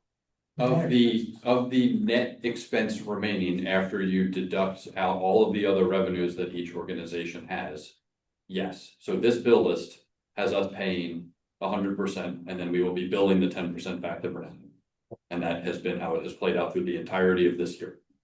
Who voted for you? Of this year. Of this year. Up to July. I'm talking about previous years, not this wacky last year. Previous years, have we paid 90% of Brenathan's EMT salaries, of Brenathan's equipment? No. But we haven't, but we're not even doing that this year. But we're going to be doing it.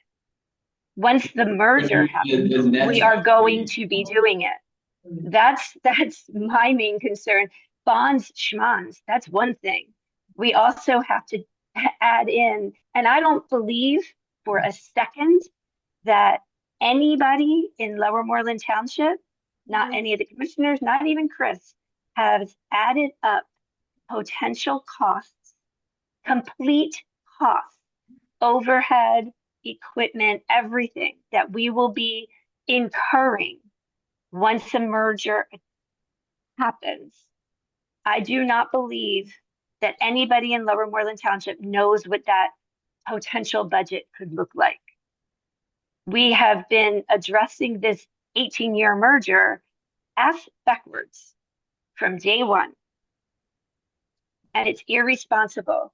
As I heard Denise talk about how, you have a legal responsibility to our citizens. You also have a responsibility to make responsible, informed. Sorry, you also have a responsibility to uphold. Your duty is to make decisions in the best interest of the public. I hear that we're worried about volunteerism and we're worried about not being able to make 9 minutes, but it hasn't happened in all these years. We haven't had a disaster. We've managed somehow. And I'm not saying that muddling through is the way. I'm saying that we've been myopic in our approach. There are other options. Heck, Lower Moreland could hire a few firefighters full-time and have way less expenses than what we're planning on taking on. There are other options. Again, not that I'm against a merger, but as a resident paying the taxes, I am not convinced that Laura, the endeavor has been well thought out. You're well over 3 minutes. Okay, just one last comment. The board members cannot make an informed decision without all the information. You do not have all the information.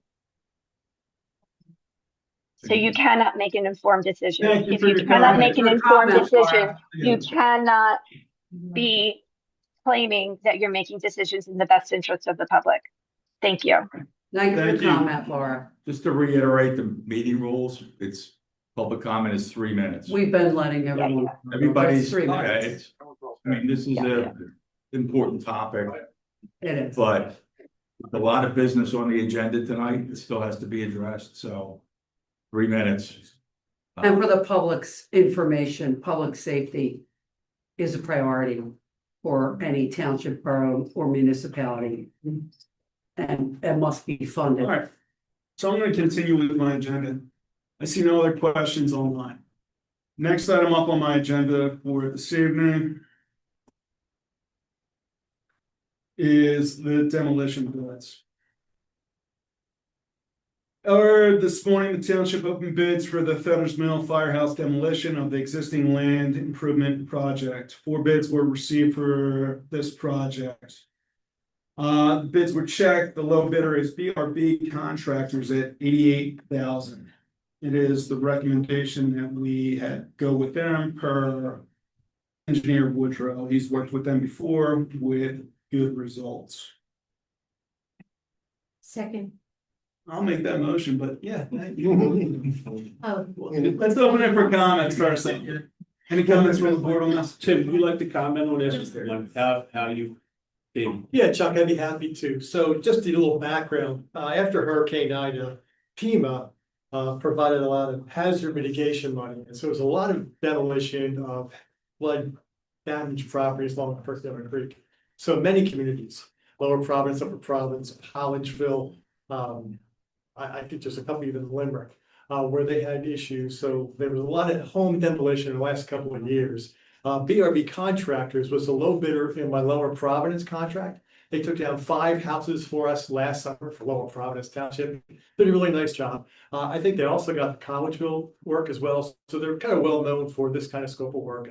And again, no reason why we could just exclude them to say that good reference. It's not a collapse in, it's a full total removal of all material. That's correct. And then backfilled with somewhat clean fill. Correct. And that's their price of $88,000. That's correct. The other contractors were much higher. One was 183,700, another one 112,000, another one 177,500. So we're looking at each property, 2683 Huntingdon Pike is 36,500. We don't need to go into all the details. And the other one is 51,500 for a total of 80. Thank you for this. Any other comments from the board? Any comments from the public on this? I'd like to make a motion to approve BRB Contractors in the amount of $88,000. Second. Motion's been moved and seconded to award the bid to BRB Contractors in the amount of $88,000. All those in favor, please signify by saying aye. Aye. Any opposed? Hearing none. Motion's passed. Thank you, Commissioners. Next item up on my agenda is the DCED MTF grant application. Chris, you want to do a quick summary on this? This is what Jamie Lynch referred to during his presentation. We have already applied for a PennDOT MTF to offset our expenses at Huntingdon, Pike and Buck Road. This would be a second application for that same project because we think it's really important to offset those expenses. The resolution would authorize EJ and Leah to sign all the documents for the application and then the agreements if we are successful. Any questions from the board? This is for a grant, Yes. and we can only accept one grant, right? Is that what we said? Yes. So we are waiting for the first grant. They have not awarded the PennDOT MTF, so we do not think that we should assign this one to a different project. Any other questions from the board on this? Anything from the public on this? Hearing nothing, I'd like to make a motion to approve resolution number 26-27, authorizing the DCED MTF application as described. Second. Motion's been moved and seconded to approve resolution 2627, authorizing the DCED MTF application as described. All those in favor, please signify by saying aye. Aye. Aye. Any opposed? Hearing none. Thank you, Commissioners. All right. Motion's passed. Next up on my agenda is Chief Smith. You want to go ahead and summarize your memo, please? Sure. So we completed our testing process and background process for a probationary police officer. The candidate I'm recommending tonight passed all phases. Really impressed everybody throughout our staff in the interview process as well as during the background. And I am recommending that we offer a conditional offer of employment to Emily Figueroa. That would include that she would have to pass a doctor's physical and a psychological exam, and then preferably we could get her started as early as next week on Monday if approval is gotten. So Sounds good. Any discussion from the board? Anything from the public? I'd like to make a motion to approve the hiring of Emily Figueroa as described. Second. Motion's been moved and seconded to approve conditional offer of employment to Officer Emily Figueroa. All those in favor, please signify by saying aye. Aye. Any opposed? Hearing none, motion's passed. Thank you, Commissioners. There we go. Chief, while you're up here, your report, please. full report was submitted, so certainly if there's any questions from that, just some highlights from everything last month. We responded to 1,411 calls for service last month. Biggest ones, again, vehicle accidents are generally speaking one of ours, public service calls. We did deal with several soliciting complaints, some warnings and citations were issued to some of those parties. The public service alerts for this meeting, it is vacation season. Just remember, we do have a way house process. You can do that online or social media. You can also call into the station or stop into the station, give us your information, and we can just keep an extra eye on your house while you're away. But always the tips are lock your doors, keep some lights on, cars in the driveway, have neighbors remove mail or get your mail stopped. But it is that time of year, so please utilize us if you need to or would like to. Some arrests and enforcement information. After a nearly year-long investigation and a search for a suspect wanted for burglarizing a home, we were able to finally arrest that subject on June 11th through some great police work and followed through by our detectives. Happy to report bus patrol in our last full month, which was May, so not including June because that was a shortened month.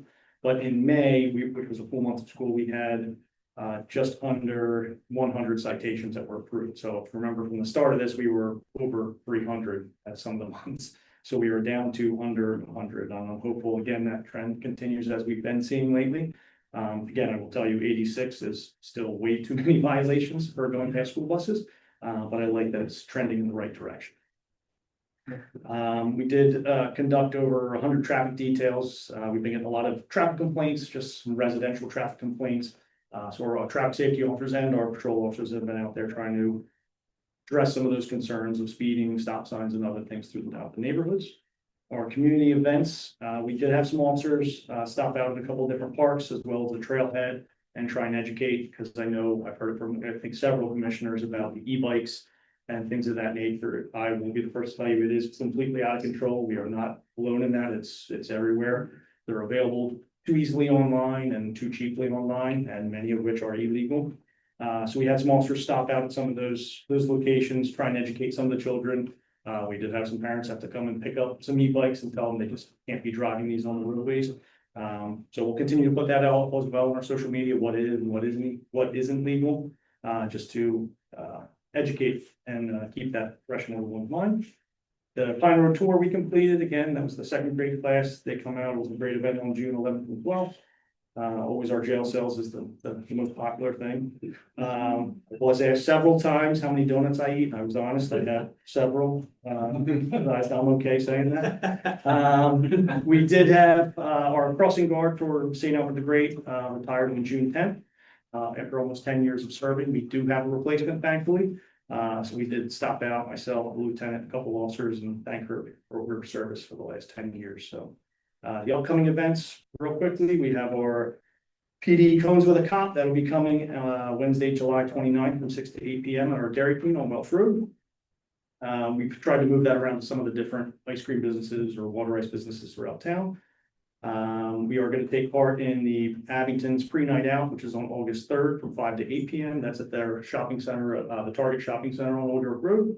And last but not least, we're partnering with Burnett Police Department, as well as Fetters Fire Rescue for a car seat safety check. That'll be on Thursday, September 24th from 4 to 7 p.m. That'll take place at the fire station there on Buck Road. We do have one. We're in the process of getting 2 more certified, and then there'll be plenty of other certified car safety seat inspectors out there to help out. It's my complete report. Anything specific or any questions or? No questions from me. Anything from the board? Anything from the public? Thank you, Chief. Fire Marshal Shelley.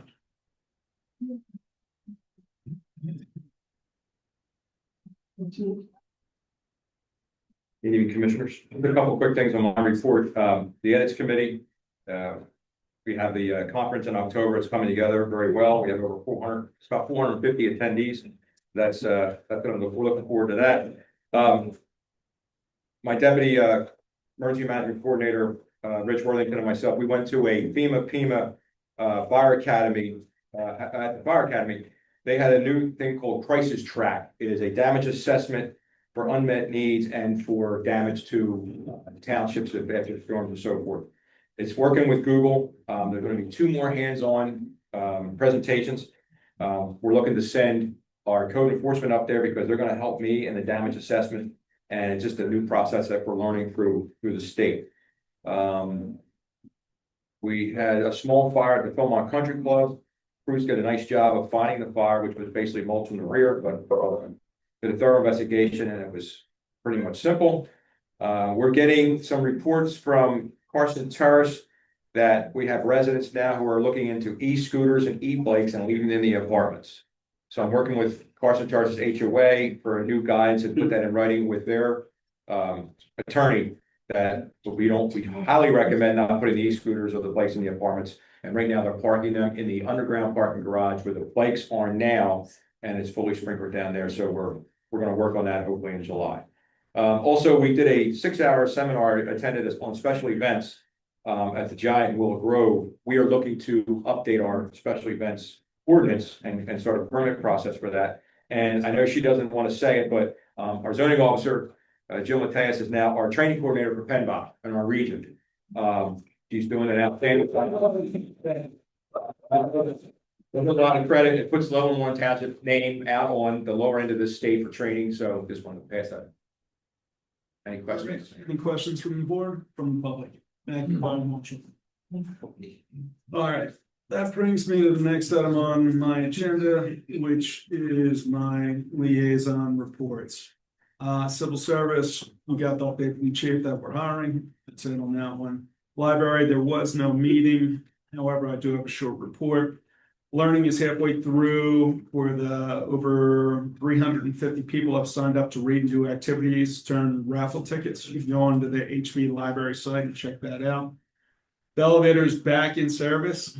Steve, thank you on that one. It's been a long drawn out process, but now they are happy to have the elevator running again and access to the 3rd floor. We'd like to also thank the township, the library board, for moving the library programs to the Valley Center room when that was down. That's all I have. Thank you. Back to you, Commissioner KURITZ. Thank you, Commissioner Canal. The next, report for the next, item is the Internal Affairs, Committee. The next committee is my committee. First item is review and consider minutes of the June 9th, 2026. Commissioner, yeah, question regarding the minutes. Okay.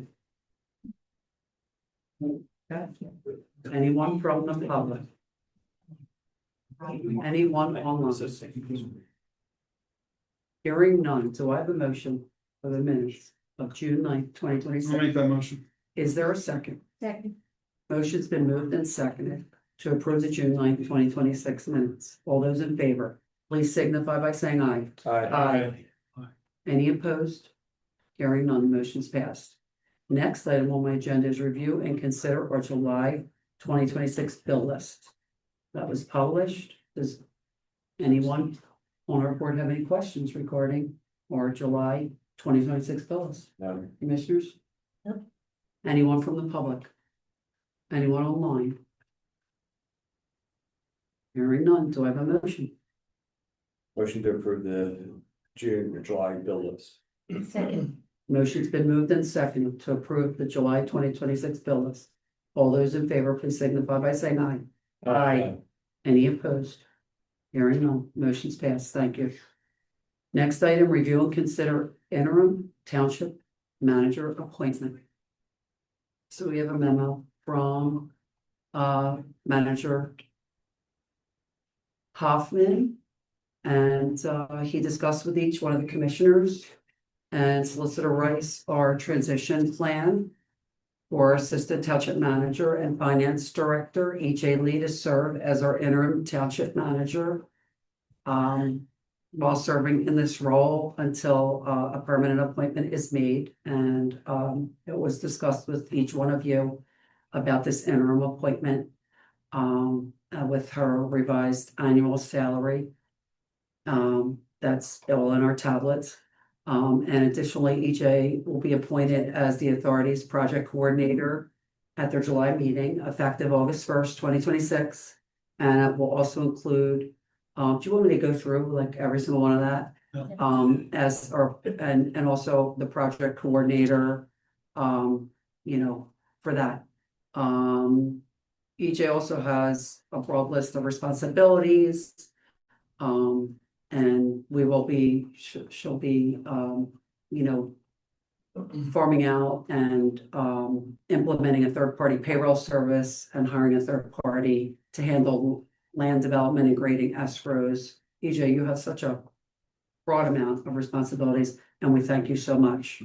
So there's sufficient funds available for each of these items due to Chris's departure, so won't have to, we have all that in our budget, and no other further expenses will have to be spent.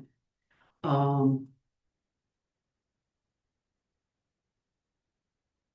additionally, at our, 2027 budget process, we'll talk to EJ and about her role.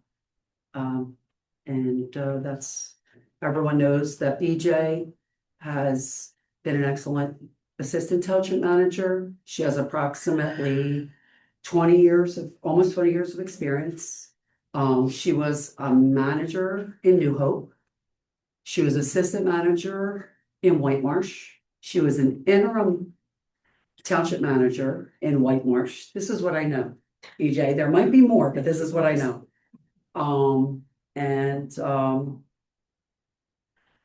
As glowing recommendations from everyone at White Marsh and New Hope. And you've been with us for like 5 going on 6 years.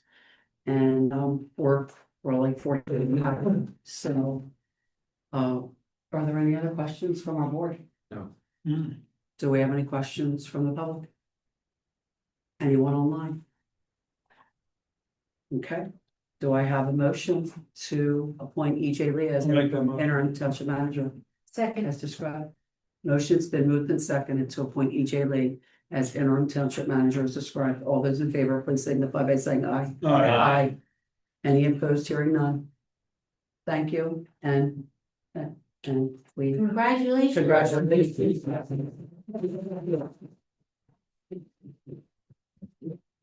Famous, he did. Okay, next is review and consider our check signing resolutions, so.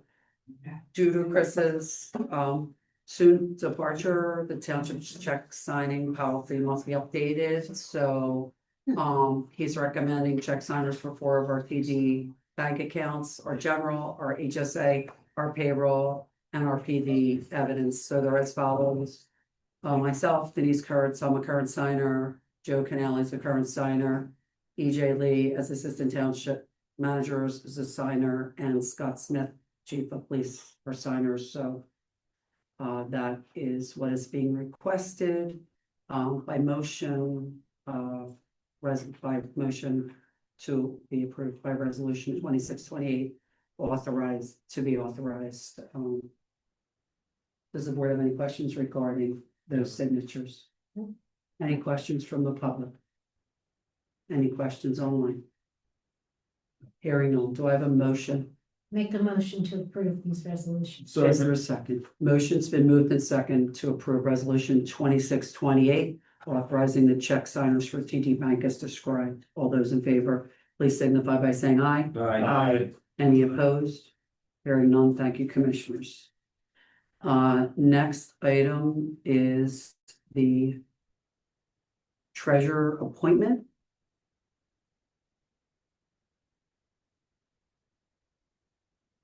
Okay, next during this, our transition period is to appoint EJ Lee as our treasurer. And this is a position that's also required under our first class township code. And was filled as our township manager or by our township manager for years. So we have an attached resolution which appoints EJ as the treasurer, which would be effective August 1st, 2026. I'll make the motion You to can make a approve motion. resolution 26-29. Is there a second? Second.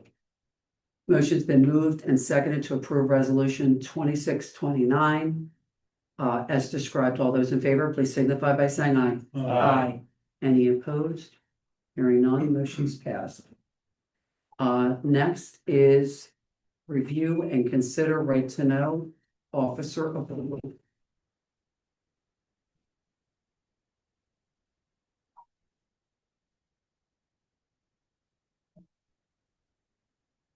Okay. This is our last final transition item for our board's consideration is to appoint EJ Lee as our township's right to know officer. And I'll make a motion. We have a to appoint motion. EJ as the township right. our second. Second.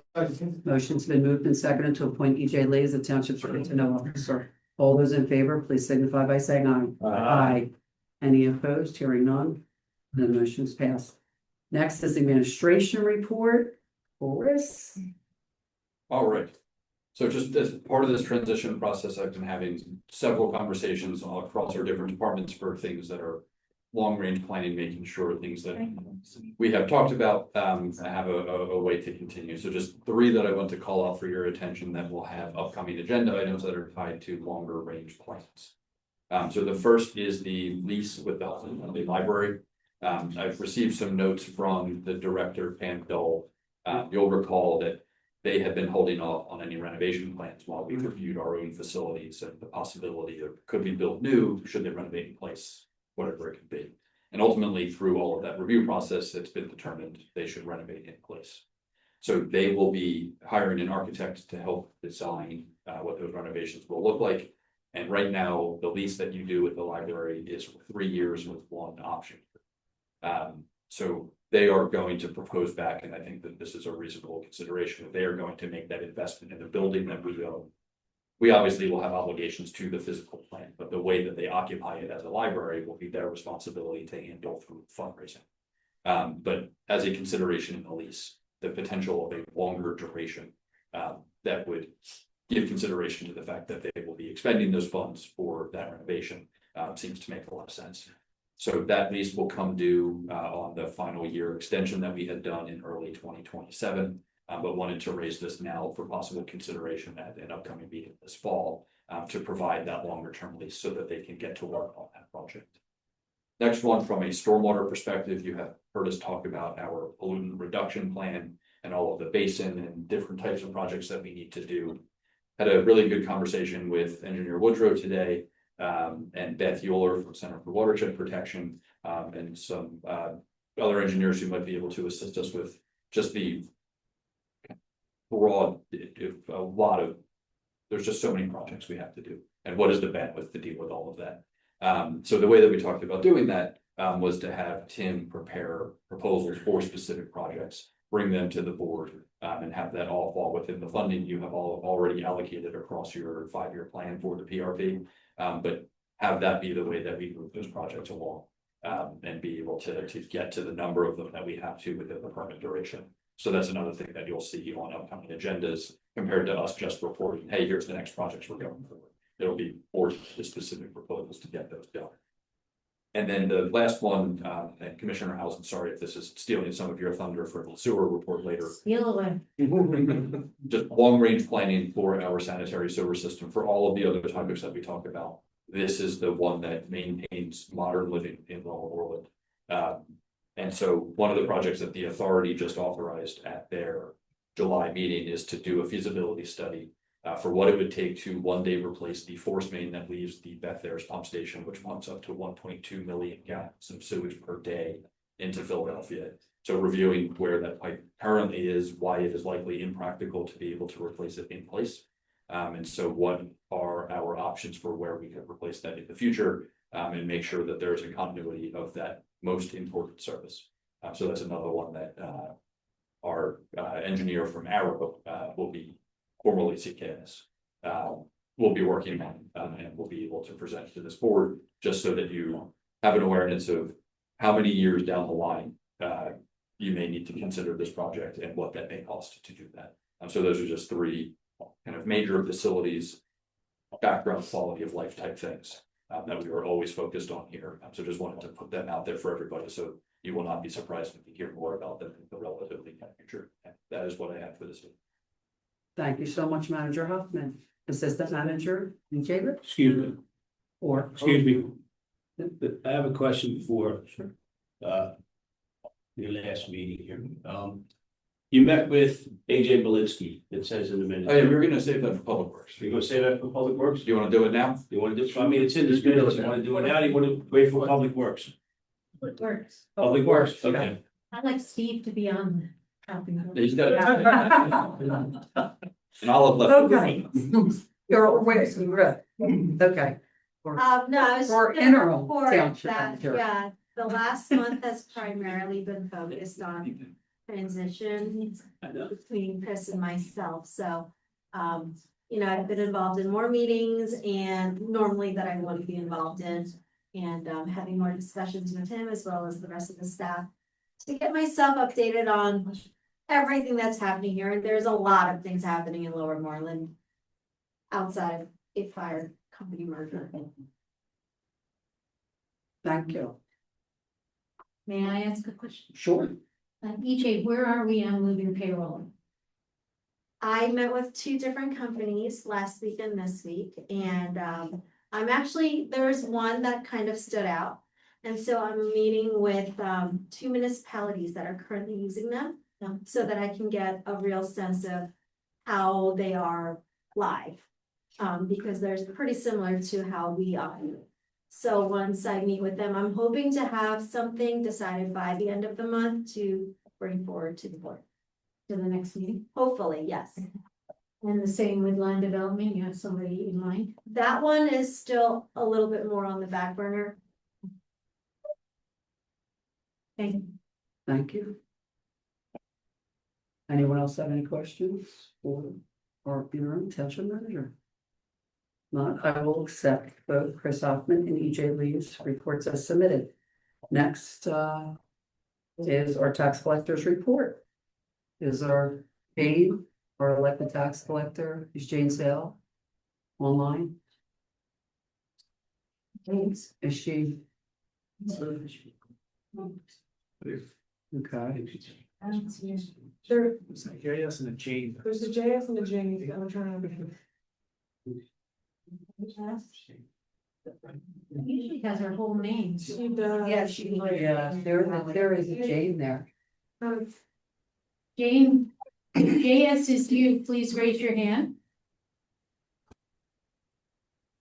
Okay. Jane, are you up there? Jane Sale? There we go.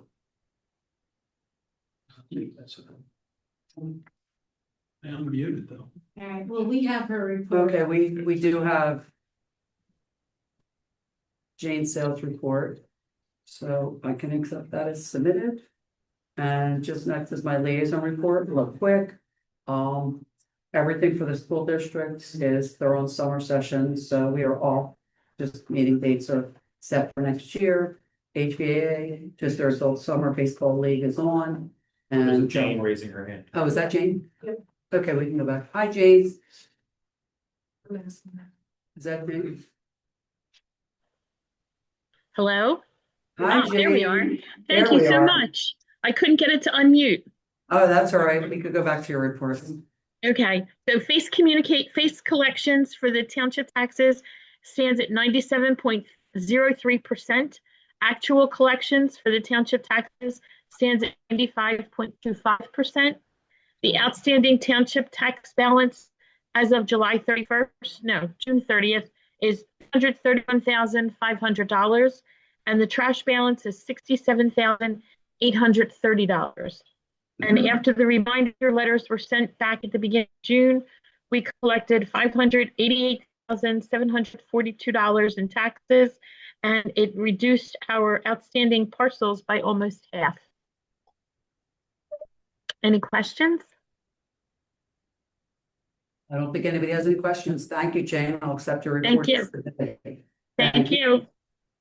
Okay, next I'll quickly go back to the liaison. HVAA, that whole summer program is going well. The kids are having a great time and they're accepting registration for all their fall soccer. And I know our little summer recreation program is going well, and they had a really nice 4th of July event. It was pushed back due to the heat. And everything else regarding our community events, we're pretty much set up for the fall. And that concludes my agenda. Next, the chair recognizes Commissioner Mueller, Chair of Community Development Committee. Thank you, Commissioner Curtis. The first item on my agenda is to review the sketch plan for 1458 County Line Road. This time I'd like to invite the applicant to the podium to go through their plan with us. As always, when we go through sketch plans, this process is an opportunity for the applicant to present their plan to the board as well as to the public and solicit comments, feedback, whether or not, this project, have, concerns, and for us to give you some feedback on how you may need to modify your plan. So that I'll let you introduce yourself and tell us a little bit about what you'd like to do, and then we'll have some comments from the board as well as some of the township staff, and then we'll open up for comments. Awesome. Thank you all for being here. My name is Dan Lyons. I'm here from the law firm of Bachchild. My colleague Andrew Stolby may have seen his name on some applications and so forth, not be here tonight, so you got me here tonight. But also here with me this evening is Brian Klein, right over there, who's the equitable owner of the property and applicant, and then Vince Ferranti, who is the engineer for the project. So before you this evening is a sketch plan application for property located at 1458 County Line Road, along Moreland Township. The applicant proposes to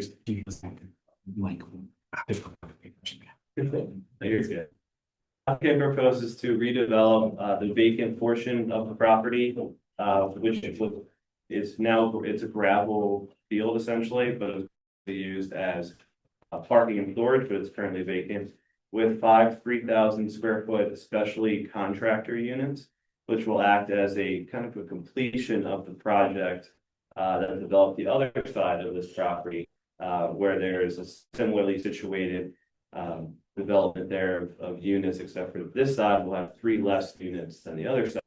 And I think the units are also a little bit smaller. This property is a member of a consolidation as well, that contemplated at the time the founded association was developed, development property with 8 units. So this property was always kind of anticipated to be developed at some point. If you look at the proposed site plan, which could be in front of you there, you will see what's proposed is basically a mirror image of what's on the other side, with those angled units there. But again, this side is 3 less units than the other side. Property is tucked back behind within existing industrial corridor of the business district. You can see from an aerial image, which I think is up there as well, or it might be in front of me here, that it's tucked back there pretty good behind the existing developed portion of the property and also adjacent to large industrial properties and uses. It also borders the train tracks in the rear with some vegetation back there. So really, you won't really be able to see this from anywhere as you're driving down the street or anything like that. So in that respect, it's not adverse to the public welfare or the adjacent properties. It's nicely within that property right there. We are aware of some zoning relief that will be required for this project, being a small impervious variance to increase the existing non-conforming condition with respect to the impervious. But that applicant proposes to offset that a little bit with proposed green space and stormwater improvements. A variance to have parking spaces up against the units. There's a requirement 57 feet back, but as you see on the other side of the property, the developed side, those parking spaces go right up to the units. So again, just trying to keep that consistent with the property.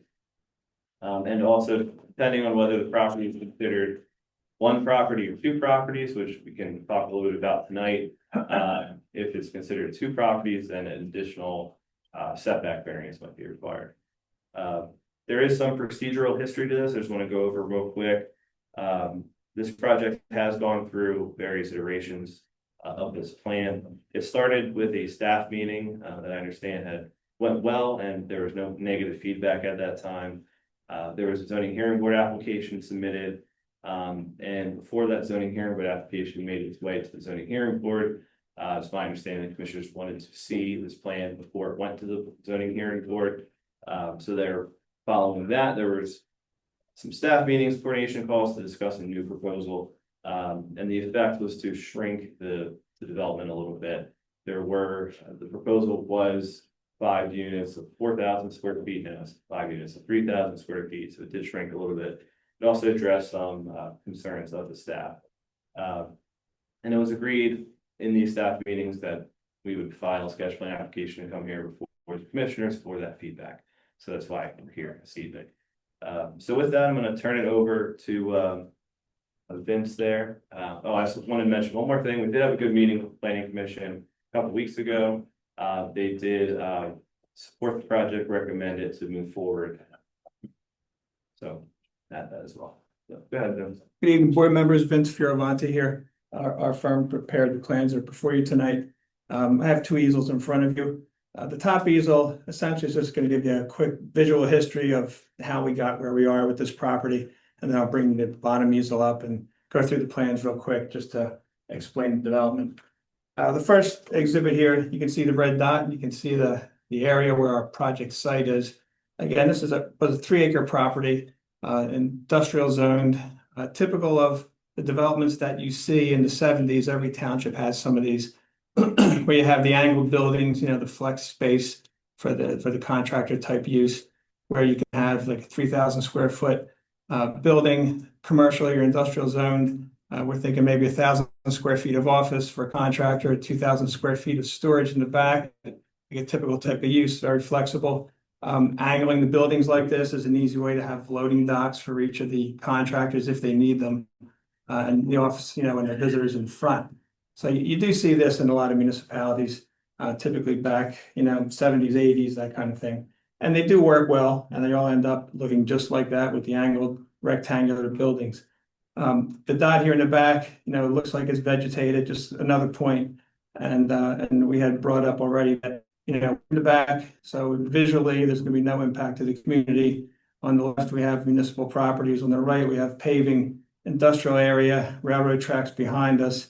So in terms of any aesthetic or visual impacts from requested variances, there won't be any because no one's gonna see additional paving back in this area.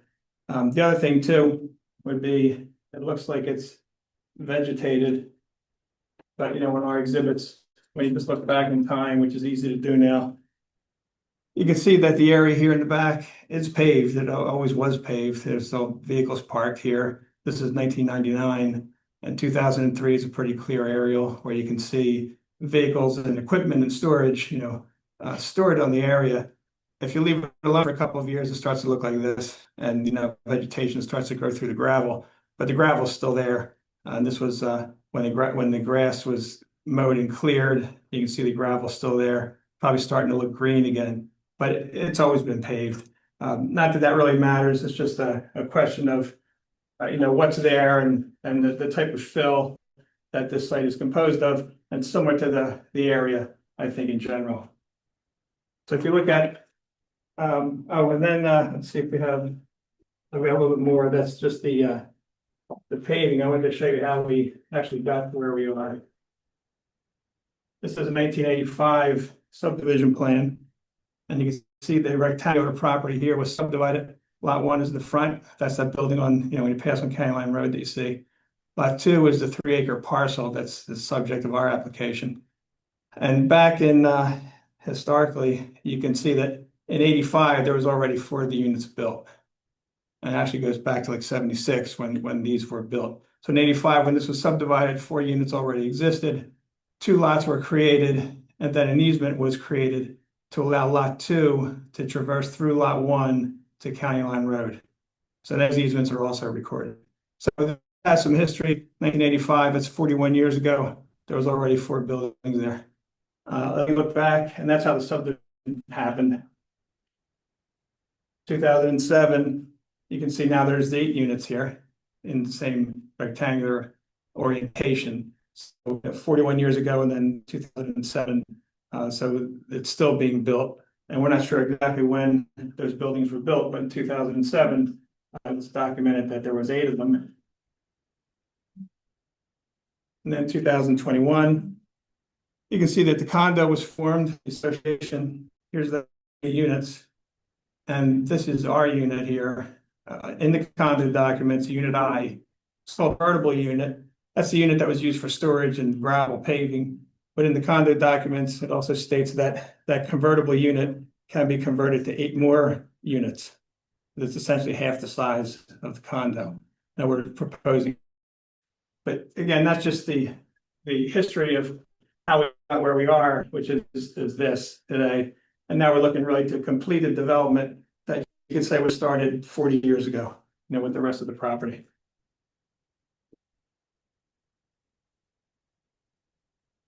So now we come up to this one. And as you can see, we have 5 buildings that were reduced in size and working with the township. Instead of 8, we're proposing 5, same exact dimensions as the original ones. And you can see the proposed circulation that we're looking at. In terms of our variances, I'll flip real quick to the next sheet.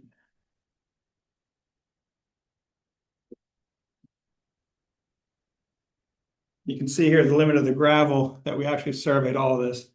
But here's the actual limit of the gravel that we were able to see with our surveyors. A little bit of green space in the back. There's an existing chain link fence back here.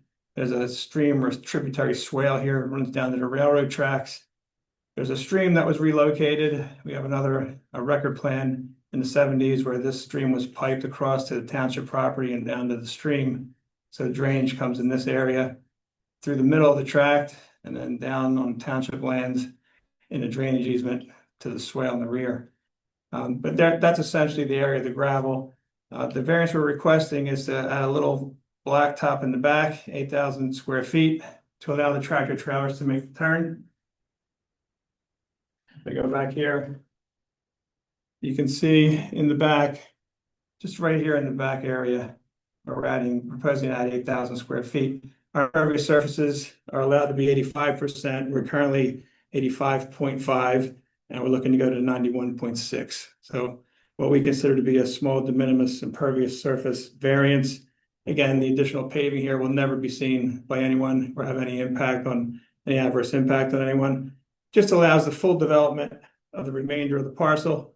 Again, we're not looking for 8 units that was envisioned. I mean, it could be, you know, that we could push these units closer to the existing and try to get 8, but we like the circulation in the room and it has adequate parking. We have a couple of exhibits to show that. One more thing I would point out here is there's that, you know, the 2-lot subdivision. That's not part of the condo, but the easement exists to allow this condo access to County Line Road. So that was the original lot 1. This entire parcel was lot 2. And this was condo unit I, which was convertible to 8 additional units. If I look then to, just while we're at it here, the parking area, the one variance was the impervious surface.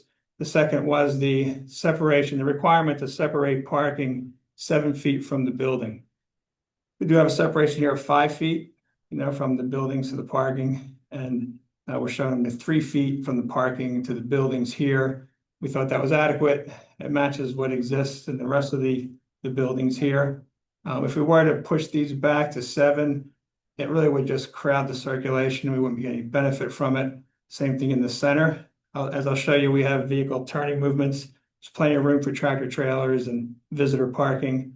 While we're on this exhibit, we also had this plan reviewed by all the consultants for the municipality, brought up some different, you know, concerns that typically are just what we consider land development issues that we'd work through in the event that we receive the variances that we request. You can see the 2-way parking. There was a comment that why don't we have the whole thing just counterclockwise? And what we did here was we want visitors and customers to come in and out in the front so that they can come in, back up and leave without dragging them around where the loading docks are. So we thought we could have signage, of course, during land development that would say, you know, no, only authorized personnel from here back, let's say, so that the visitors don't come in and not back here while somebody's loading. So we just keep them in the front. And we thought that that was a better way to do it than going all the way around. But these are kind of things that we would bring up during land development. There's also a comment about angled parking is typically one way, but these really aren't angled parking spaces. They're 90-degree parking spaces and angled buildings. So they would come in just like here. They would come in, park 90 degrees, back up and make the turn. And we have templates that show there's plenty of room.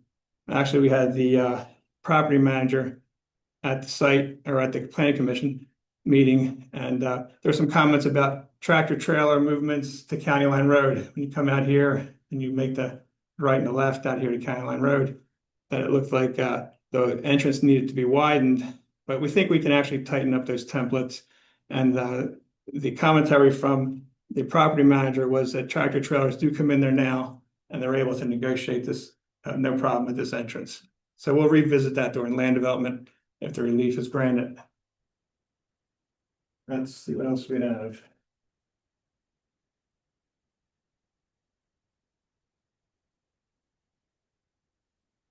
It's a little difficult to see, but this is the plan that has the turning templates on it.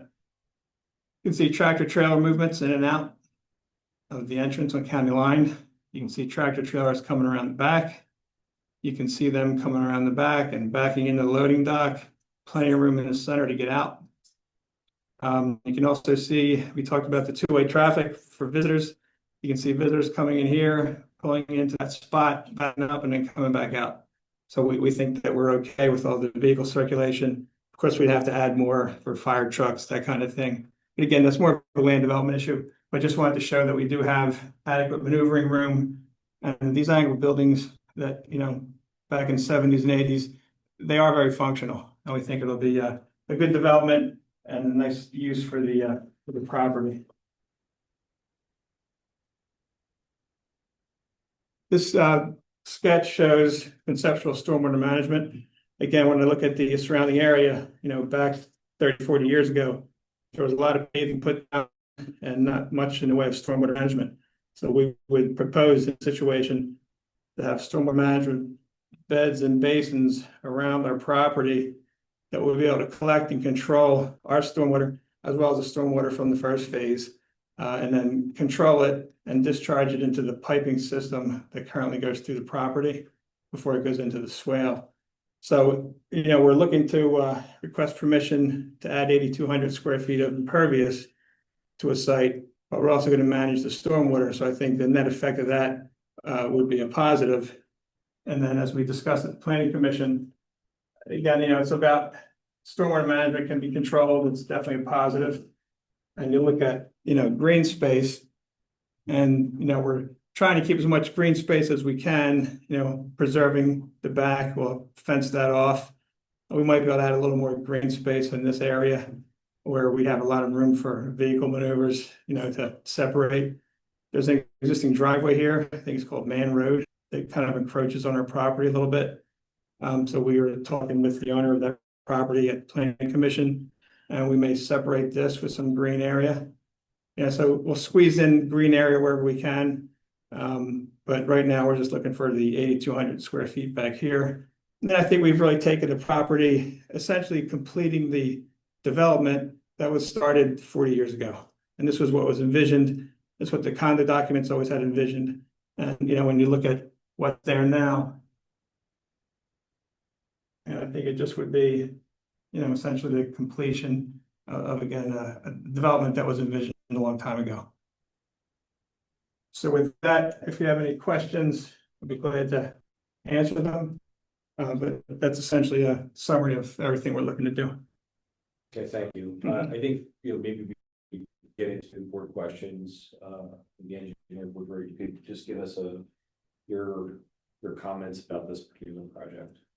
Certainly, yes, be happy to. And maybe if I could distill what I think has been a pretty consistent conversation at the staff level as well as at the planning commission. It has been a concern about the very awkward access to County Line Road. 40, 50 years ago, that was probably an ill-conceived configuration plan that was approved. But to increase the intensity on the reliance on that access easement for tractor trailer traffic on what has become, an incredibly busy roadway on County Line Road has been our hesitation. And I think if there's anything about the plan that gives us pause, it's what we do with that awkward traffic pattern, the site distance from the driveway to County Line Road, and just is it wise to reinforce this 50-year-old plan and configuration in County Line Road? The balance of the things Vince talked about, I'm sure we can work through land development, but if there is a hesitation, it's that configuration. Okay, thank you. So let's just open it up first. Actually, Commissioner, real quick, Sam Meckley on Zoom is here from R2. Oh, good. And has comments for you. Sam? Yes, good evening. Good evening, everyone. Can you hear me? We can. Great. So I think a lot of the presentation covered most of our comments. We made 19 comments in our review letter dated May 13th. So I'll be brief in addressing, I think, just a few of the things that came up at the Planning Commission meeting and Mr. Fioravanti was highlighting for the commissioners. One point I want to make is that if you see on this, I think it was highlighted in green, dark green, and light green on the sketch, the extreme rear of the property is located in the flood conservation overlay. And just to reinforce that ultimately the plan should show that overlay and address any impact that the overlay would have on the proposed improvements. I think Mr. Fioravanti did previously mention the Planning Commission meeting that there was a wetland delineation proposed for that area of the property. So I think that does get toward our comment about any environmental impact there on the extreme rear of the property, where there is some floodplain area. And then I think the only other thing just to reinforce from planning consideration is the parking calculation that they made. It's specific to the specialty contractor use. There are a number of other uses permitted in this zoning district. So again, ultimately the plan should be clear that specific parking ratios are being used. Not all uses in the district will be able to occupy space in the unit. So just a comment about intended use, proposed use currently, and then intended use as it relates to the parking calculations that have been put forth. So I'll take any other questions or comments at this time. Well, we'll just keep you on standby here because maybe the Sure. others would have some comments. So at this time, I'd like to open it up to the board for discussion. Comments. Can you put the drawing back up, please? Sure.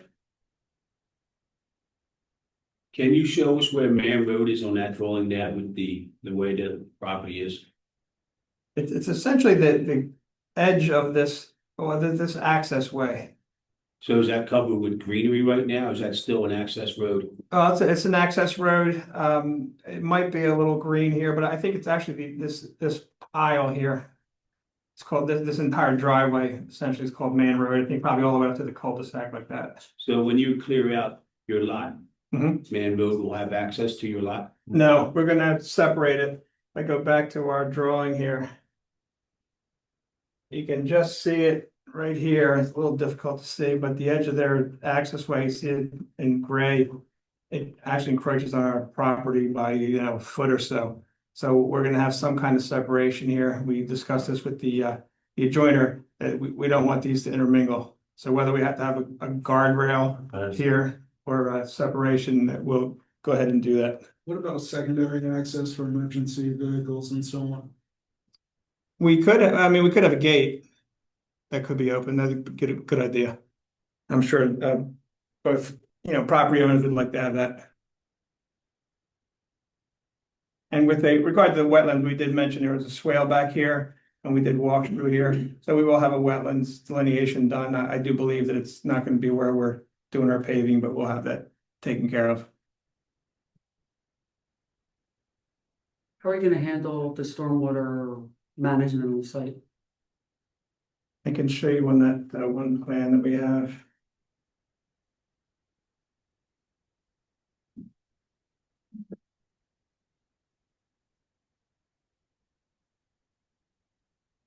Okay. So if you look at this exhibit, and of course it has to be fully designed, but you can see here we have a series of beds that would surround our property that would be beneath the parking lot. Roof drains would be tied in directly. There would be grading and inlets so that the runoff that's coming down this way would be captured by inlets on our property into these basins that would be tied together. And then they would be discharging into the pipe system that already exists. So we'll collect it here, but it's relatively flat in this area. We'll collect it, treat it, filter it. We have to do soils testing here. And then we would connect it to this pipe and then we'd go down to the stream.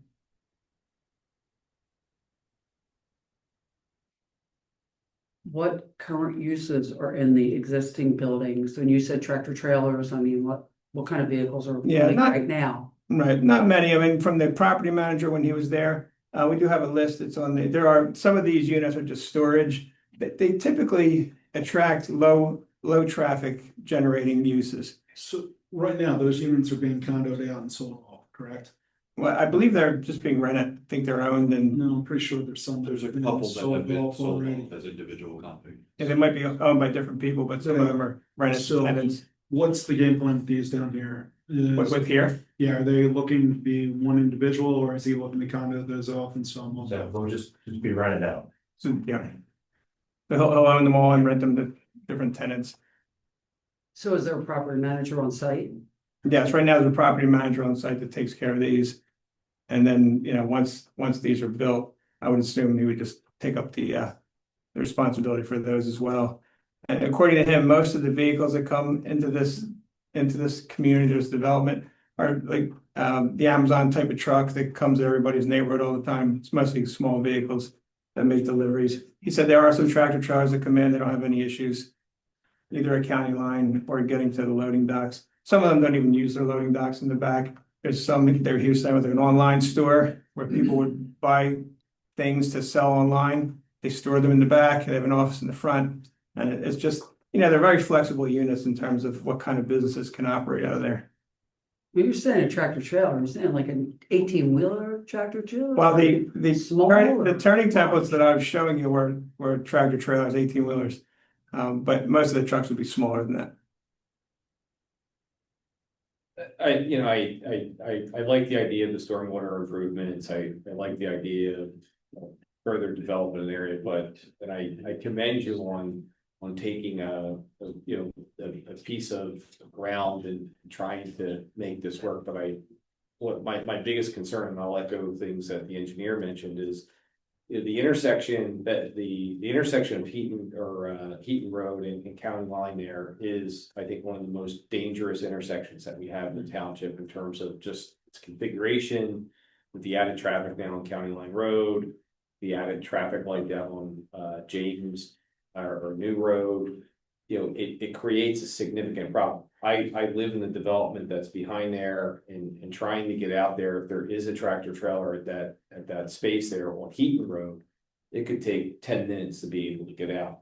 So, That tractor trailer's coming down here. Tractor trailers on Heaton Road that are coming down, because it's not a straight 90. Right. And the access to the property is already. I mean, it's usually right in from this It's a weird here. configuration. Yeah, it's like right in when they come in. So my biggest concerns with this project is further exacerbating a problem that already exists, and how this will further impact something that is a less than desirable condition today.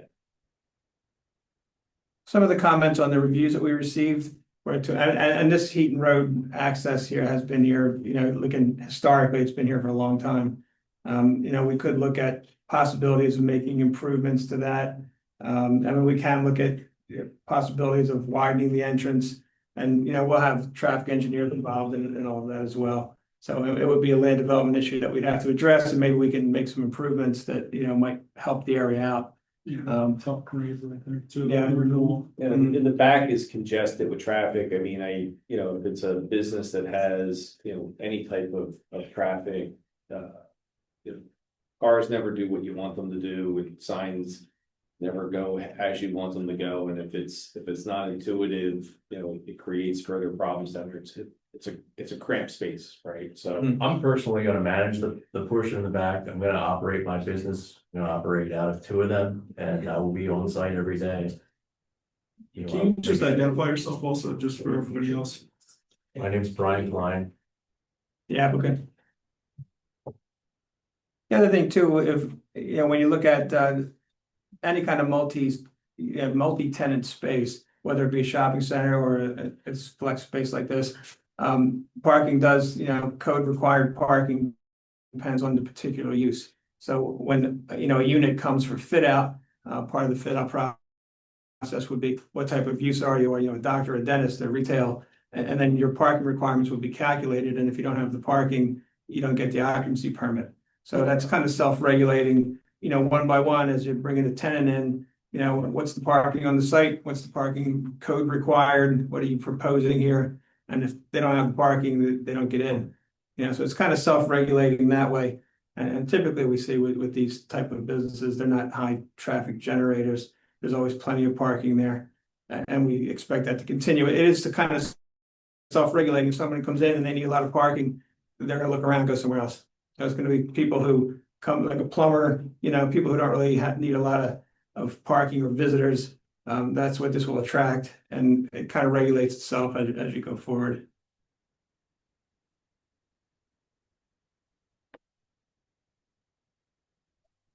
any other questions from the board?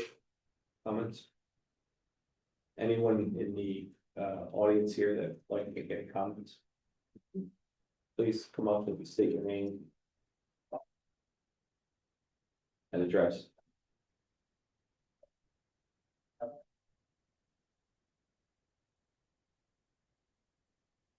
Hello, my name is Mark Hankins.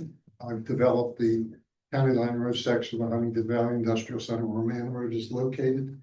I do not object to the development, but I do have some concerns that I'd like the board to take into consideration. One is more of a concern for the township fire department. If a tractor trailer or two are parked behind these buildings, it will make it very difficult for the fire department to have circulation around the property. If it's necessary, but that's something that obviously you folks will take into consideration when reviewing the plan.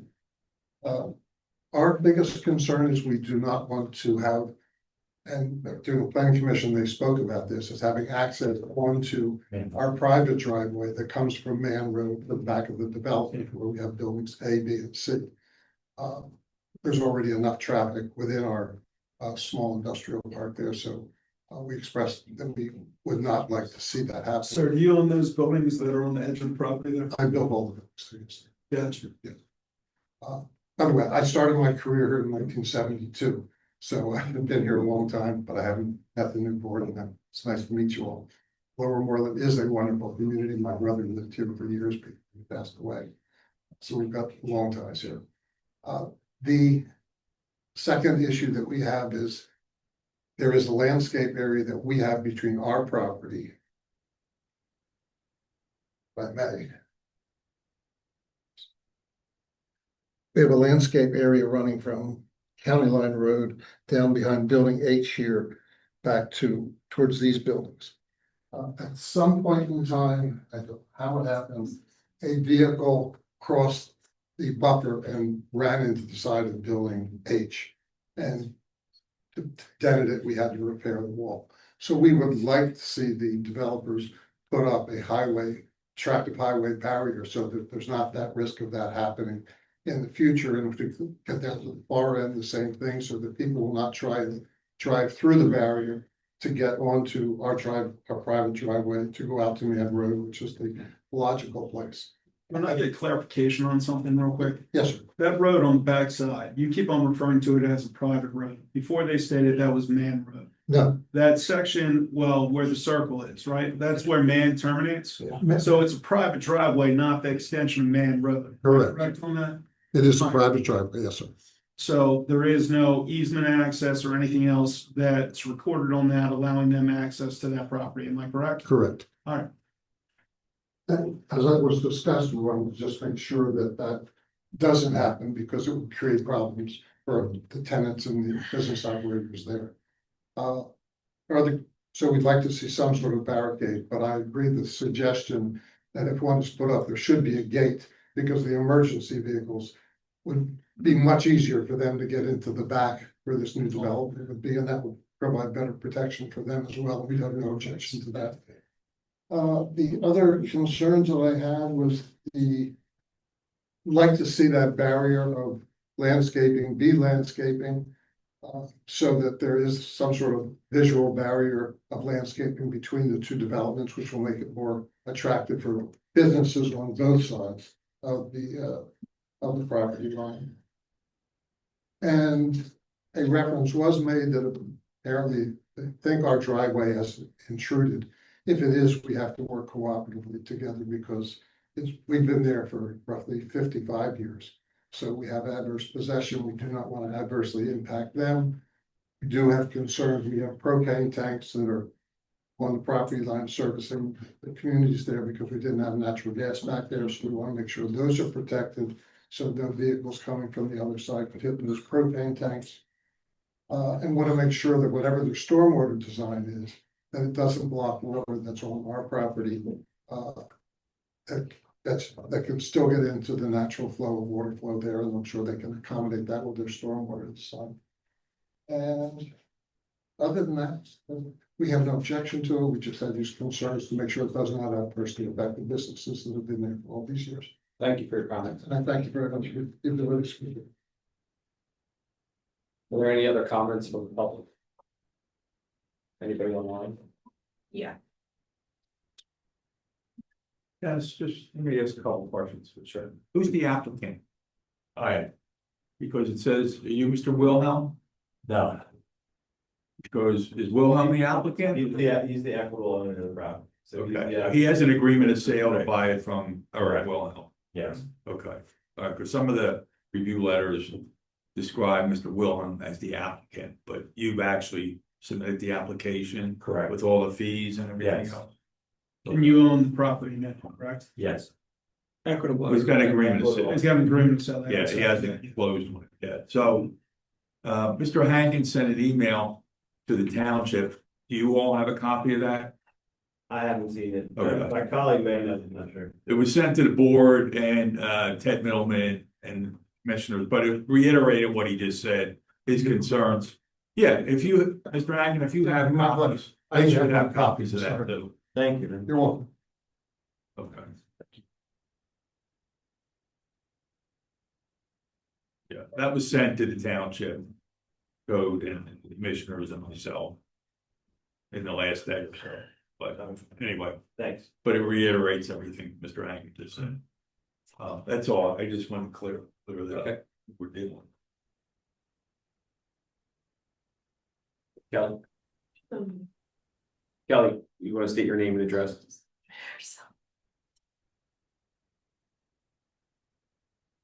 You're muted. Yeah, no, I don't have anything. Sorry. Okay, if there's no other comments, then I think you've heard where our biggest concerns were, and I think they primarily stand around the traffic concerns up there. There's all, also the comments that are made by, the neighbor. So that's where we are. Appreciate your comments. We'll look to take all that into consideration. Okay, thank you. Thank you very much. Have a good night. The next item on my agenda is for review and consideration is the resolution for copies. So on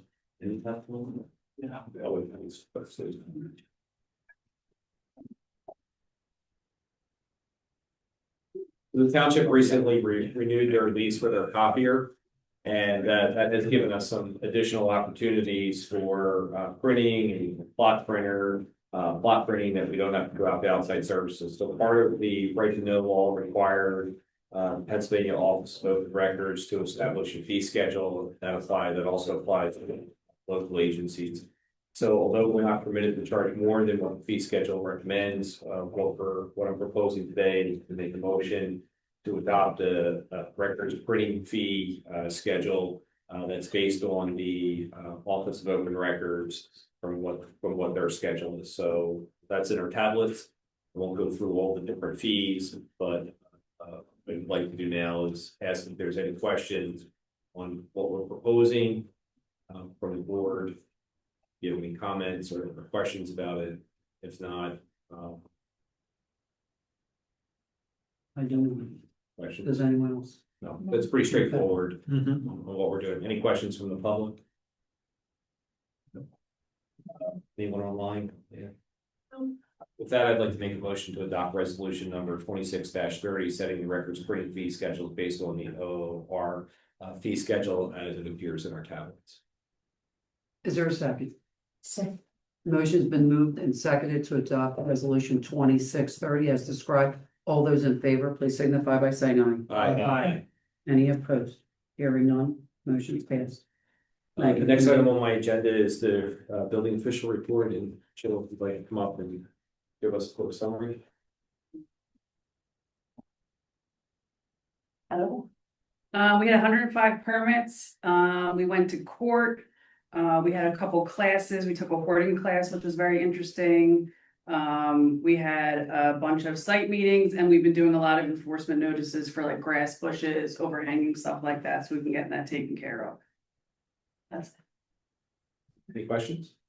Walsh Road with the cars. We did go to court and a fine was implemented from Judge Merck. So we're working with John Rice. Okay, we're working with John. So what's our next step, John, with this? Which property are we talking about?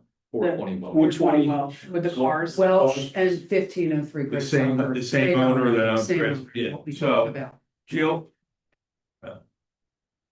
we're talking about our legal strategy. You really want me to put that out there on camera? No, I don't. We do have a strategy though. We do. To address this problem. Yeah, and what happens, Chuck, is for these two properties and there's other properties that a fine at district justice court doesn't do anything. Right. It's, yeah, that's it. So, we issue violation notices and quite often they're ignored. which then gives us the right to go into county court and get it in front of a judge that can issue an order, you know, with timelines and deadlines and fines and penalties. So that's what we're doing with both of these properties. Okay, all right. Yeah, Thank you. it takes time, Oh, I realize it, yeah. but we're, you know, we've been working on those two properties for a couple. Thank you. Yeah. And the last, I'll just give you a quick update on, my liaison. Most significant is, the Pennypack Ecological Restoration Trust. We did meet in October. That was their second quarterly meeting. Most significant, two items from that. The first being that they finished their 5-year strategic plan. That's available on the website if you'd like to take a look at it. But it includes, you know, how they're going to continue to preserve the land that they have and any potential acquisitions planned. That's open space in the area, and that's detailed, you know, on their website if you want to take a look at that. And last, they have a number of activities, fall activities that are coming up. Their most famous is the hayride with Old South Valley. So, you know, if you're interested in that, you know, that's something else that you can take a look at on the website. That concludes my agenda items for tonight. So I'll turn to you, Commissioner. Thank you, Commissioner Mueller. Next chair recognizes Commissioner Housen, Chair of the Public Property Committee. Ruth? Thank you. We have a Library Road sidewalk improvement project. 4 bids came in on it. They're really quite close, but the lowest bid is for NJS Concrete, $431,360. This, we have some grant funding so that it's not coming out of our day-to-day budget. No taxpayer money, it's coming from grants. That's what I was trying to say in my inarticulate way. So we checked the bids, we have everything done appropriately. Does anybody have any questions? No. No questions in the room. Applause to EJ for going out and getting easements that we needed again. Yes. Yeah. Heck of a Thank you, job EJ. that Ms. Lee took care for us. He just loves compliments. She loves easement acquisition. All right, I make a motion, Public. but I did. It's continuous. Okay, I didn't hear you. Go ahead. Shoot. He talked over me. Okay. That's all right. I make a motion that we accept the bid from NJS Concrete. Is there a second? Second. Motion's been moved and seconded to award the bid to NJS Concrete in the amount of $431,360. All those in favor, please signify by saying aye. Aye. Aye. Any opposed? Hearing none, the motion's passed. Thank you, Commissioners. Okay, next is the Fetters pump station. Our goal is to replace 3 pumps every 9 years. We've replaced 2 this year. We have another one to replace, and that's what this is for essentially. We had to move the timeline up a bit, as experts says we should. So, it will not, even if we go out and buy the pump now, it will not be installed and in until 2027. That is the lead time for these extremely large sewer station pumps. We have a CoStar's quote, so we don't need to get other bids, and I'd like to make a motion to authorize the purchase of the pump and jet valves for the Fetters pump station at a cost not to exceed $92,500. But before we do that, are there any questions? No. Nope. Is there a second? Second.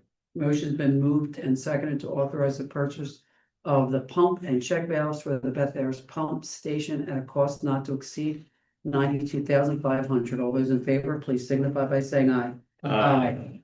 Any opposed? Hearing none, motion's passed. Thank you, Commissioners. Back to you, Ruth. Okay, the generators for the sewer pump station, we're gonna put a hold on this until you figure out a new strategy, because they came in much higher than we anticipated. Okay, now my sewer report is next. Well, I just talked about Chapel Hill. Oh, no, I didn't talk about Chapel Hill. The new pump was just installed. It's quite beautiful. Frank showed it to me in detail. It's actually running for the first time now. And the two pumps are running side by side to make sure it works right before we switch over and close down the other pump to replace that. Okay? And just to clarify, not pump, clarify. I'll clarify, you're right. It is not the same thing. I couldn't pass that opportunity. At an obligation. Yes, well, that would be really bad if we were pumping that instead of clarifying. You're right. He talked about the force main project already, and what I wanted to point out in our books. Oh, I forgot to write the page number. But it's 191. 191. You'll see a chart that shows the year-to-year comparison of our water flows. And by the one in the green is this year. You can see how much lower it is than the other years, even during rain events. So I just want to make you know that our relining projects are reducing wastewater incursion, and we're moving forward with it. I believe that's the end of my report. Thank you, Commissioner Housen. Next, Chair recognizes Commissioner Blanton, Chair of the Ordinance Committee. Sean. Thank you, Commissioner KURITZ. I have a number of items on my agenda for tonight. The first two are to review and consider recent collective bargaining agreements. The first one I'll go through is with the Teamsters Local 107 Public Works. So we're really happy to report that we've reached a tentative agreement with the Public Works Union for a 4-year CBA. But the union voted to approve the terms on July 6th of 2026. So some context, I'm going to then go through the summary of the terms before we make a motion, take questions and make a motion to approve. So for everyone's sake, the terms for this negotiation, what we look at really come from 3 sources. So first, we look at current agreements the current agreement, which was covering the years 2022 through current year 2026. We did look at other CBAs from labor groups within Lower Moreland, as well as labor groups within the region, right? So these offer us important points of context so we can understand how other agreements have come to fruition. So here's a summary of the terms for this particular one. So first, we agreed to a term of 4 years. This would be effective January 1st of 2027 through December 31st of 2030. For wages, so we look at a wage increases on a per year basis that sort of cascade with the highest increase in the first year. So in 2027, we'd be looking at a 5% increase, followed by a 4% increase in 2028, and then a 3.75% increase in 2029 and 2030. For the health plan, the township's annual contribution to the health savings account for this group will be at 100% of plan deductible value effective January 1st of 2027. We talked about holidays and added Juneteenth, which is June 19th, to the list of observed holidays. There were a number of discussions around some of the items that are really important to this group, and one of those was winter gear allowance. So we offered to increase that from $300 to $450 annually per employee. This allows them to acquire necessary gear in the winter. And in addition, we talked about longevity pay. So we looked at increasing each tier by effectively $250, which means that for employees at 3 to 5 years, that goes up to $450. For employees here from 5 to 10 years, $650. From 10 to 15 years, $850. From 15 to 20 years, that goes up to $1,050. And finally, for anyone here 20 years plus, that is $1,250. What is longevity pay? Years of service that you've been with the township. So is this paid annually? Yes, yeah.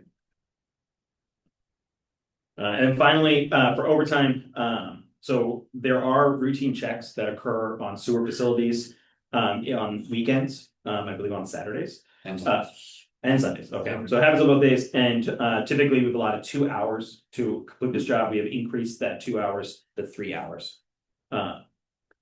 And then finally, based on the how quickly we were able to resolve this, and you know, I think everyone was really communicating and negotiating good faith, and the expediency by which we were able to reach this point.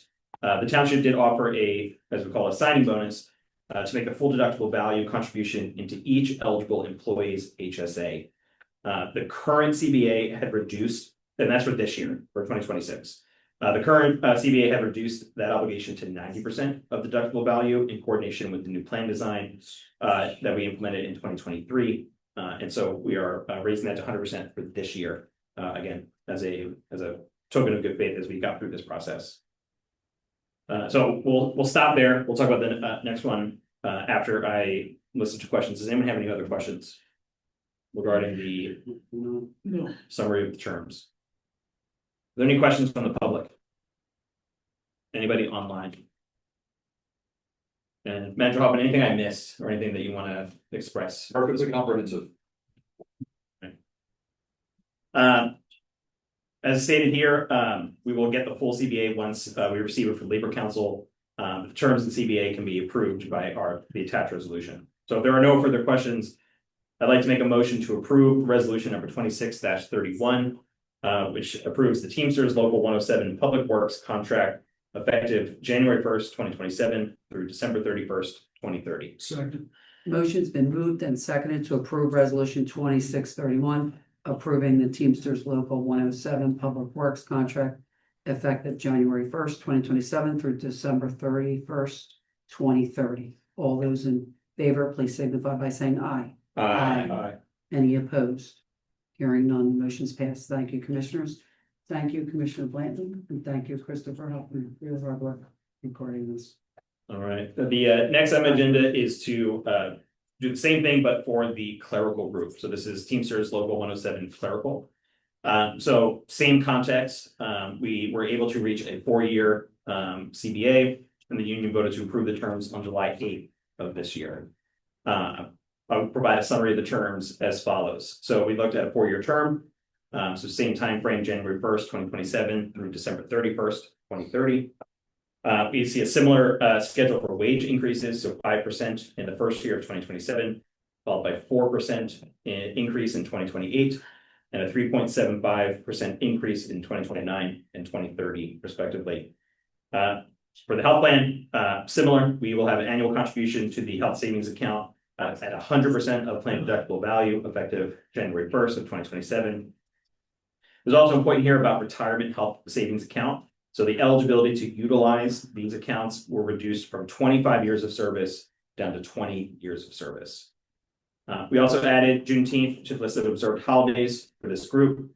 And in talking about sick leave payout, so we talked about how upon retirement in this agreement, the employee's sick leave balance will be paid out at $75 per day. This is an increase from $50 per day in the previous agreement. And last but not least, longevity pay, similar increases for each tier by $250. The values are the same as I cited before.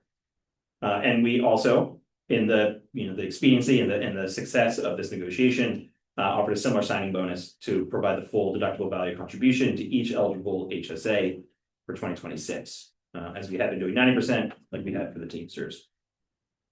Are there any questions regarding this agreement and any of the terms described? Yeah, so did they, on both contracts, were vote taken by the local 107 and the clerical union to approve these contracts? Yes, and the days that they voted are included in the. Okay, they both voted on it? Yes, they I voted. talked to their business managers. Okay, thank you. Any other questions? No. Anything from the public? Anyone online? Hearing no questions, I would like to make a motion to approve resolution number 26-32, which approves the Teamsters Local 107 clerical contract effective January 1st, 2027 through December 31st, 2030. Second. Motion's been moved and seconded to approve resolution 2632, approving the Teamsters Local 107 clerical contract effective January 1st, 2027 through December 31st, 2030. All those in favor, please signify by saying aye. Aye. Any opposed? Hearing none. Motion's passed. Again, want to thank you, Commissioner Blanton, and thank you. Chris Hoffman, for your negotiating both of these contracts. On behalf of the board. Third item on my agenda is to review the Building Code Board of Appeals appointment. So you may recall back in May, we called out that the Building Code Board of Appeals member Craig Colbert was his position was set to expire on July 16th of this year. Mr. Colbert has advised he's agreeable to continue serving in this capacity. He meets the electrician requirement that this board needs. And so unless there are any questions, I would like to make a motion to approve resolution 26-33 to reappoint Craig Colbert as a member of the Building Code Board of Appeals. Are there any questions? Anything from the public? Anyone online? All right, with no questions, I'll make the motion as described. Craig Colbert's term will commence on July 17th, 2026 and end on July 16th, 2031. Is there a second? Second. Motion's been moved and seconded to approve resolution 2633, reappointing Craig Colbert as described. All those in favor, please signify by saying aye. Aye. Any opposed? Hearing none, the motion's passed. Thank you, commissioners. All right, the final item on my agenda is to review the zoning hearing board agenda and decisions. So for the upcoming July zoning hearing board meeting, there will be 6 applications. I will speak to all 6 and then I will ask for questions and then we can talk about decisions after that. The first application on the agenda is application number 26-07. This is the application of 2283 Valley Road regarding the detached in-law suite. This was presented in June, but it was not yet voted on. And so it is coming back in front of the board this month. The second is application number 26-10. This is the continuation of an application from Aziz Irgashev of 593 Newell Drive. They seek a variance to reduce the rear yard setback from 25 feet to 15.1 feet to allow a pool house to remain.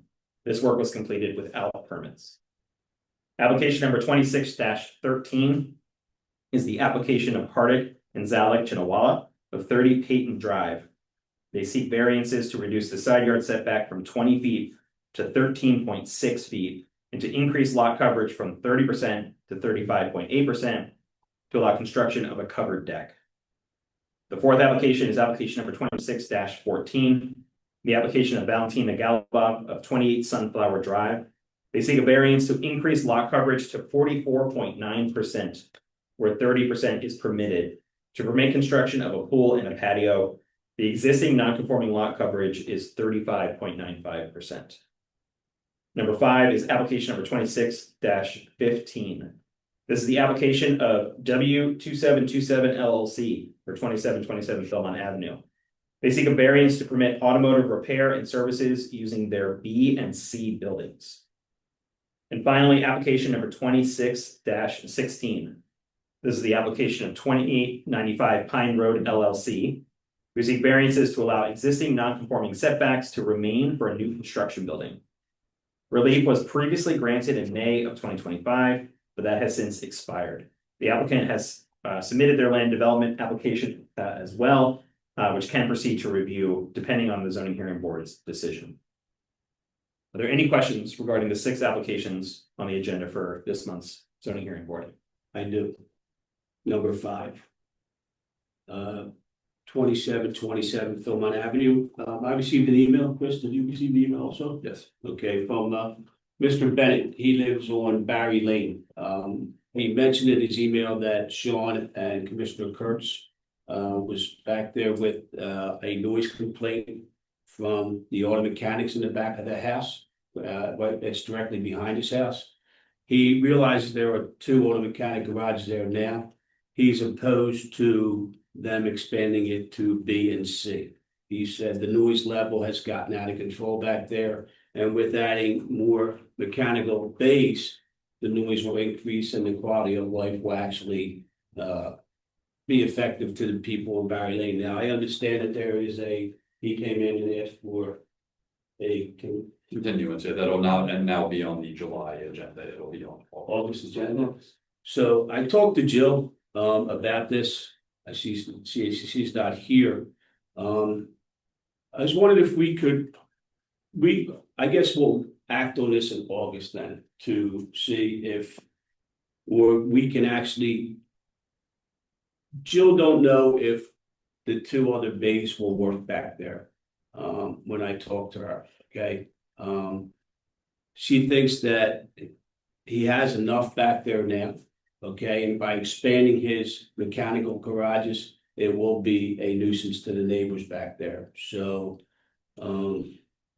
we can, I guess I can ask John for you to write a letter to the zoning board to, he did provide pictures and a video of the noise of the two bays.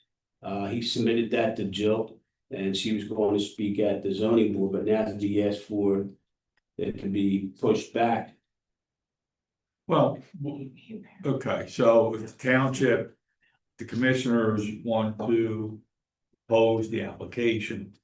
You know, I could write a letter, it could come from Jill, I could work with Jill and put that together. You could send somebody from my office to go there in person. And ask questions, you know, because they're gonna get up and testify. Chris, do they need use variances? Yeah, so Okay, it's one, like legacy uses, it's a site that has 3 buildings on it. And buildings B and C are in the rear, and that's what butts up to the railroad tracks that sits below Battery Lane. So there are existing non-conforming automotive repair uses that are there from before the ordinance changed. okay. And so that's a site where overall, between Bob and Ted and Jill, the frequency of them leasing to users that have zoning issues is constant. So we had a really good meeting where Bob and Ted and Jill conveyed this back to the property owner and talked about a strategy, not necessarily that we would endorse as a staff, but something that would at least make it far simpler for what potential users can go where and stuff. And so I think them applying for the use variance to allow automotive repair in both of the rear buildings was in excess of what we anticipated from that conversation. So I think realm of possibility, because some of those users are already there, you could outright oppose it, or you could ask that greater restriction, not the full amount of relief that they are seeking be granted, but a lesser amount of it, putting it into certain, when we talk about the bays, buildings B and C are like multi-tenant individual spaces. And depending on how their leases come together, users may take several bays. And so the buildings are constantly being reconfigured, and it creates lots of fire code headaches for Bob as to what spaces can be combined, what trigger sprinklers, and lots of things like that. So I think, again, wrong in the scope of what the advice can be from the board is either to just outright oppose it, and if they don't get it, then we're operating under the ordinance that no new automotive repair users can go in there. However, it does seem in their experience that is a very kind of productive revenue generator. If people are looking for that use in the buildings outside of their proximity to Battery Lane, set up well for that. So that's where, if you were to designate the areas and make it very clear so that when the zoning permit comes in, it either works in that location or it doesn't, and we can be very efficient in our review of the UNO. Anything along that helps our code office process those applications. Or how we often deal with them is that they have signed a lease, somebody's now occupying it, and they're doing so illegally, and now we have to get them out of there. Or bring them into compliance for their occupancy.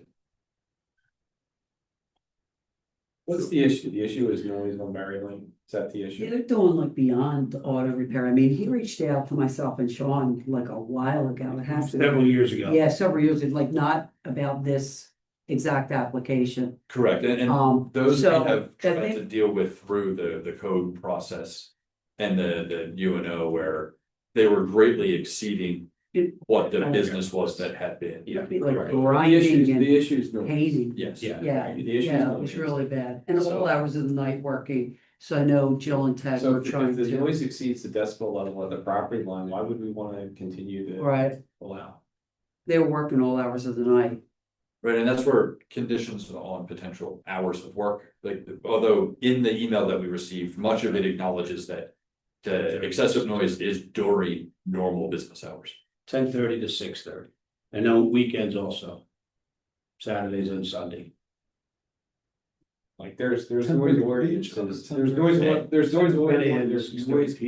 at the property line, so if they're exceeding that, The then. noise enforcement is. Yeah, I Then know. the Townships property are owner- control that, yeah. Is responsible for it, he's making the leases, and I'm not sure why we would wanna increase more. Business there that would encourage more that I mean, what I'm hearing is that there's a problem there all the time. Is there existing automotive repair there, Bob? Yes. So they want to add more users, separate users? We found an illegal paint shop in the building during the night, so Ted and I shut it down to fill.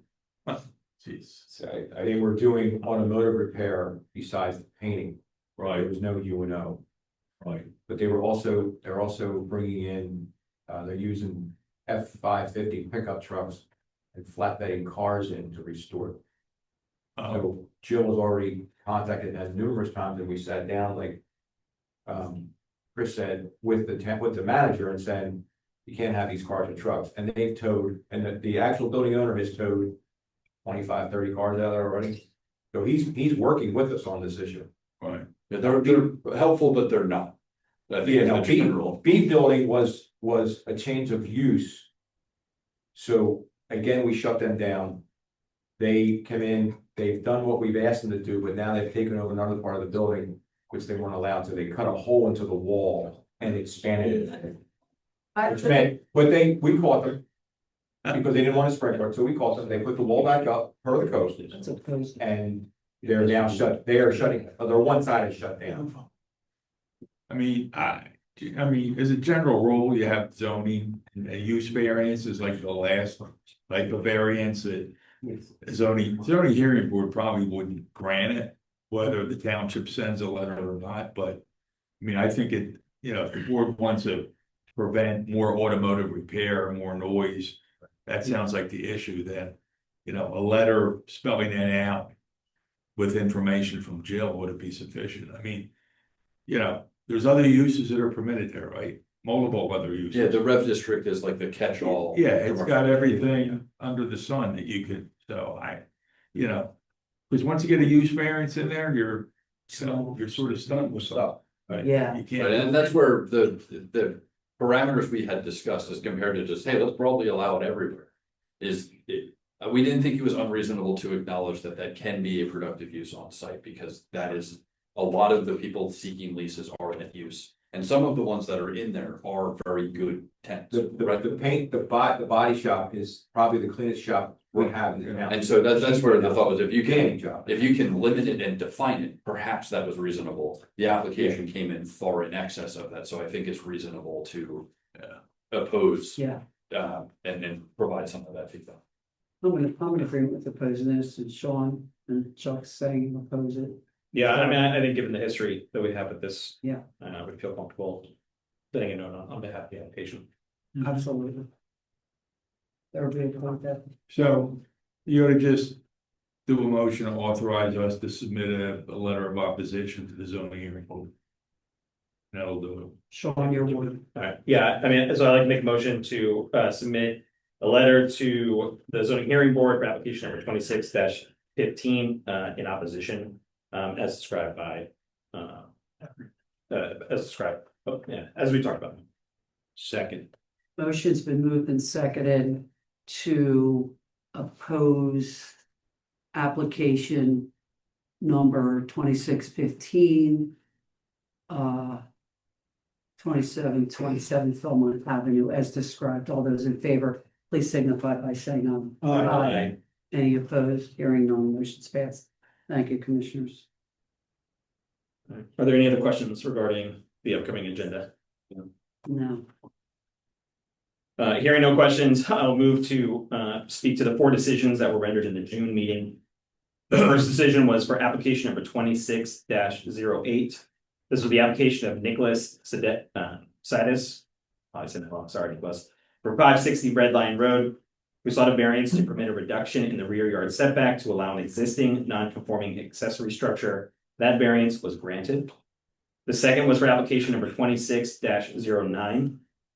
This was the application of Sekrab Ramzov, 700 Lisa Circle, who sought a variance to allow an increase in lot coverage to 47.2%, for a pool and related improvements. That variance was denied. The third application was application number 26-11, the application of Piero Caradani of 2151 St. Albert Circle. They saw variances to allow a 6-foot high fence in the front yard, an increase of lot coverage to 29.6%, and a reduction of the side yard setbacks. The latter two variances were to allow a detached garage. The fence variance was denied. The detached garage related variances were granted. And finally, application number 26-12 is the application of Lance Dotsman of 1015 Carriage Lane. They sought a variance to reduce the front yard setback to allow construction of a portico. The variance was granted. Any questions regarding decisions rendered in the June meeting? No. Any questions from the public? Anyone online? Hearing no questions, I conclude my report for the evening. Thank you, Commissioner Blanton. Next chair recognizes Commissioner McDade, Chair of the Public Works Committee. Good job. The traffic calming consideration, Chief, would you like to come up and give a little explanation on why we're at this point right now? Well, currently we have a traffic calming policy that was started back in 2020. It's kind of vetted by our traffic safety department, the current chief and the current board of commissioners. Voted and approved upon, just has several parameters or steps you need to meet to be able to consider extra traffic calming measures, so physical traffic calming measures.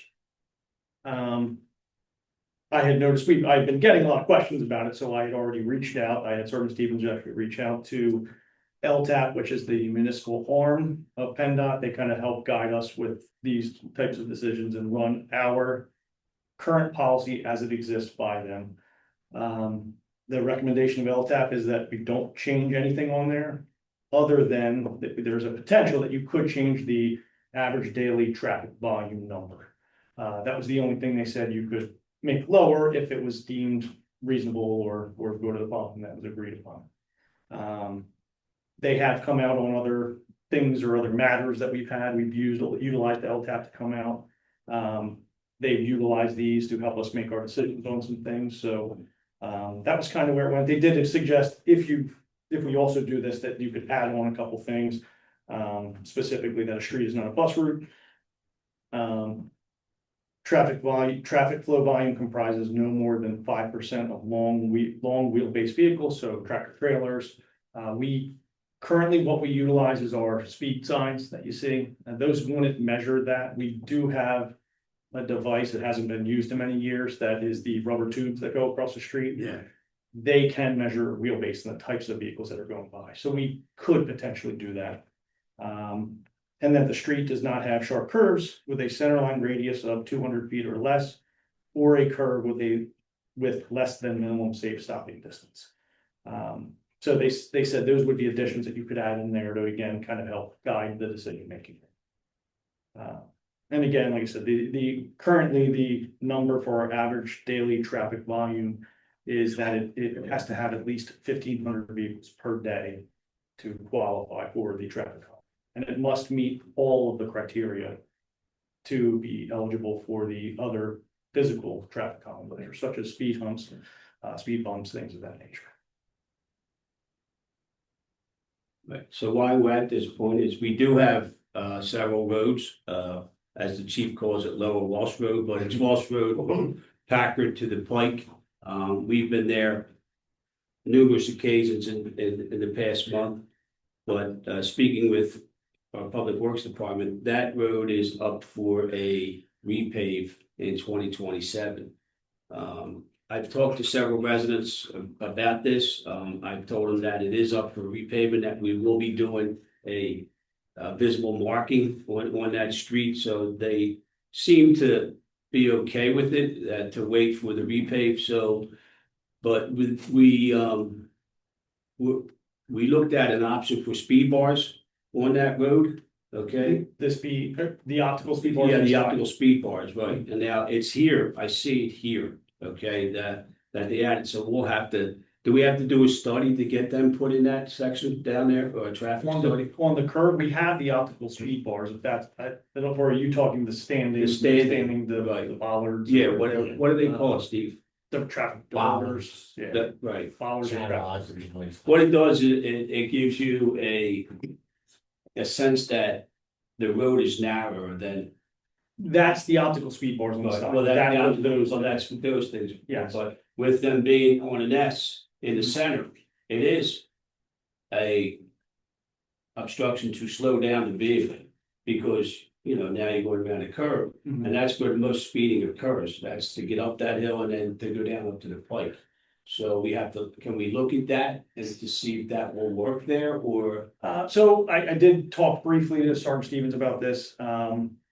The ones that we currently have, all of those have been put up by PennDOT. So the ones that exist at Pine Road and Welsh Road, they were put up as we were having cars cutting corners and causing a lot of accidents at that intersection. So that Pine Road and Welsh Road, that intersection. The only other location that I'm really aware of them being a spur in Huntingdon Pike, which is also a PennDOT function. So they were put up for that reason. We've never put them up for that. I just think it would be very difficult, I would say, traveling through on the downgrade, through the S bends. I would imagine they would get hit quite a lot and have to be replaced and repaired. So I don't know. I don't know if they would be used for that function and be successful. So, yeah, and then you'd have to watch out with, there's a lot of driveways in that and. Yeah, we talked about all these items here, you know, just to find a way to slow, but I mean, once we get it repaved and we put all the signs and everything down. And we are moving that school sign, will that be done this will be done by the start of school, so August. Okay, so as they come up, they'll be closer to that school zone sign when school's there. It'll make the school zone would be a longer area. Right. Yes, and all those things that were done on the roadway, all those markings have faded over the years. Yeah. It's just a concern of doing permanent markings now when it's gonna be paved. But what we currently have out there is there's multiple speed signs. Our light up signs are on a repeat there. We also have roadway markings that are the 25-mile-an-hour markings. We have hidden driveway signs. We've tried a lot of different things. We also have conspicuity placards, which are the orange placards that go over the speed limit signs in that area. So many things have been done in that area, and some are now they're ready to be redone, but we're just waiting to pay. So we do recommend those being done. We have not made any other recommendations, especially some of the more physical features are difficult to do with the S curve and the downgrade. And that was something that LTAP had come out for us and assisted with and said the same thing. You can't do any of those things, the speed bumps or speed humps that may be something someone would want. You can't do them all. Right, I realize that, yeah. On a hill or anything. But that one I do have Sergeant Stevens at least looking into, are those bollards or the delineators, are they beneficial for reducing speed? So I do have looking. And then just the other one, I mean, that we've talked about is Ann Street. The study was done, it's not completed yet. No, so we did it. There's legitimately only, at this point in time, there was 2 signs on the road and they were the stop sign posts. So we put the signs out, speed limit signs, just to gather data, knowing it's not going to be perfect. Requested Department of Public Works Health to put up the posts mid-block between Murray and Philmont Avenue, where the cars would have a longer stretch. We may get a more legitimate idea of what cars are doing their speed. Volume wise, there's a lot of volume for that road, but it's a very short road that cuts off an intersection, so there's not much we can do to control that. Other than see if there is a speeding problem. When they were on the stop sign posts, there wasn't an issue. It's like below up to the stop sign. Yes. Thankfully, people were actually. Yes. So anyway, once we get both posts up, the signs will go up within the next few days. And we'll get a better idea of if they are truly speeding in that straightaway section where there are no stop signs to slow them down. So we'll have a better idea on that one. And there was another one, right? Steven. Steven is another one. Yeah, we've done studies on that one as early as, or excuse me, as recent as last year. And enforcement on those roads is oftentimes what kind of just brings people back into the mindset that we're out there, we're looking. these things, so. Okay. They were out there the other day, made several stops on Stephen. Right. They're constantly out there on Ann Street at Murray where the stop sign exists.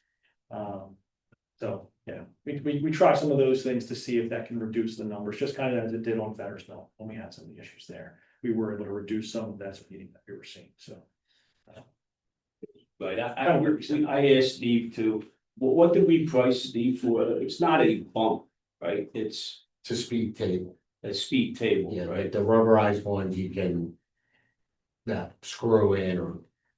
They can be removed. Yeah, you Right. can remove them, yeah. And we put the markings in front of them to warn the car that. For a road like Stephen with curbs, they're about $4,500 a piece. Right, they're expensive.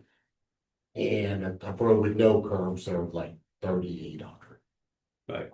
Well, we have to wait For for that what? study from Ann to be completed before we look at it. Yeah, they meet them UTC standards, but as long as the place you're putting them meets those standards. Right. Which most of them, I don't think do. Right. Okay. Steve, with the double thick thermoplastic strips that are being described by the chief, would they, be something that doesn't have to be screwed into the asphalt? They do not. This- So this that is good. kind of helps Melted. also. Like rumble strips. Right, Yeah. but in place you can of the see- rumble you can do that strips. now.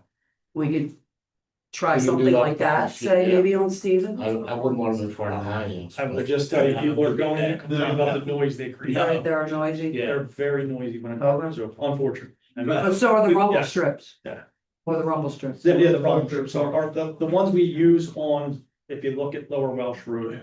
Those are designed to get increasingly closer to make it appear as if you're going faster and make you hopefully consciously slow down. Right. That's the goal, of those ones you see on the side of the road that are coming out. Right. And it also gives you the illusion that the road, the lane is narrower. So and makes it's you like slow down. it's like a last resort. The best thing to do Any of is those more other matters, yeah, enforcement. any of the other physical features that The would. physical features are last resort. The Last best thing is the signs.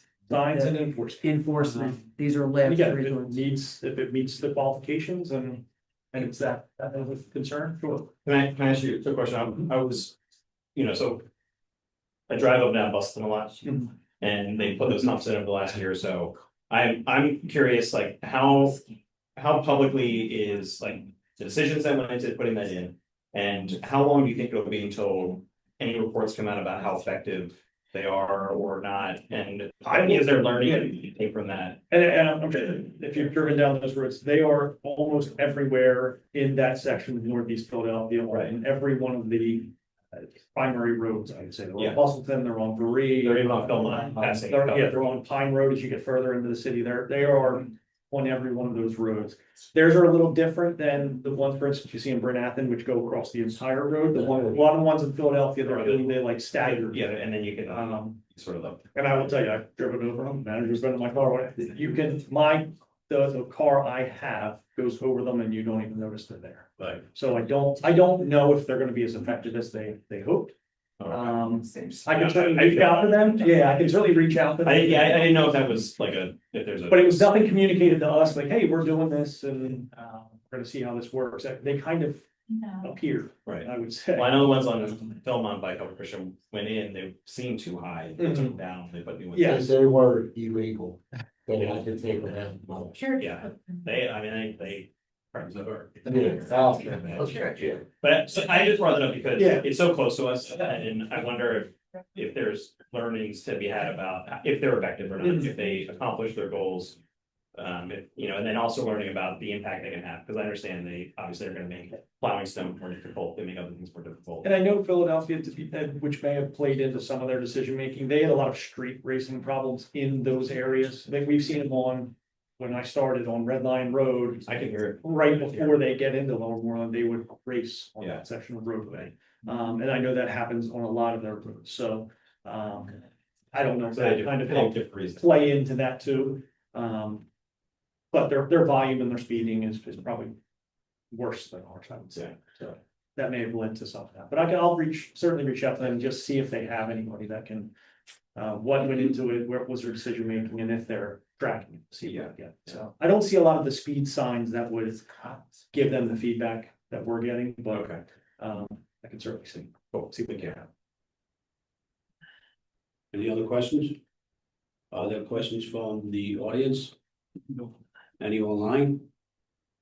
I'd like to make a motion to establish the traffic calming policy as described.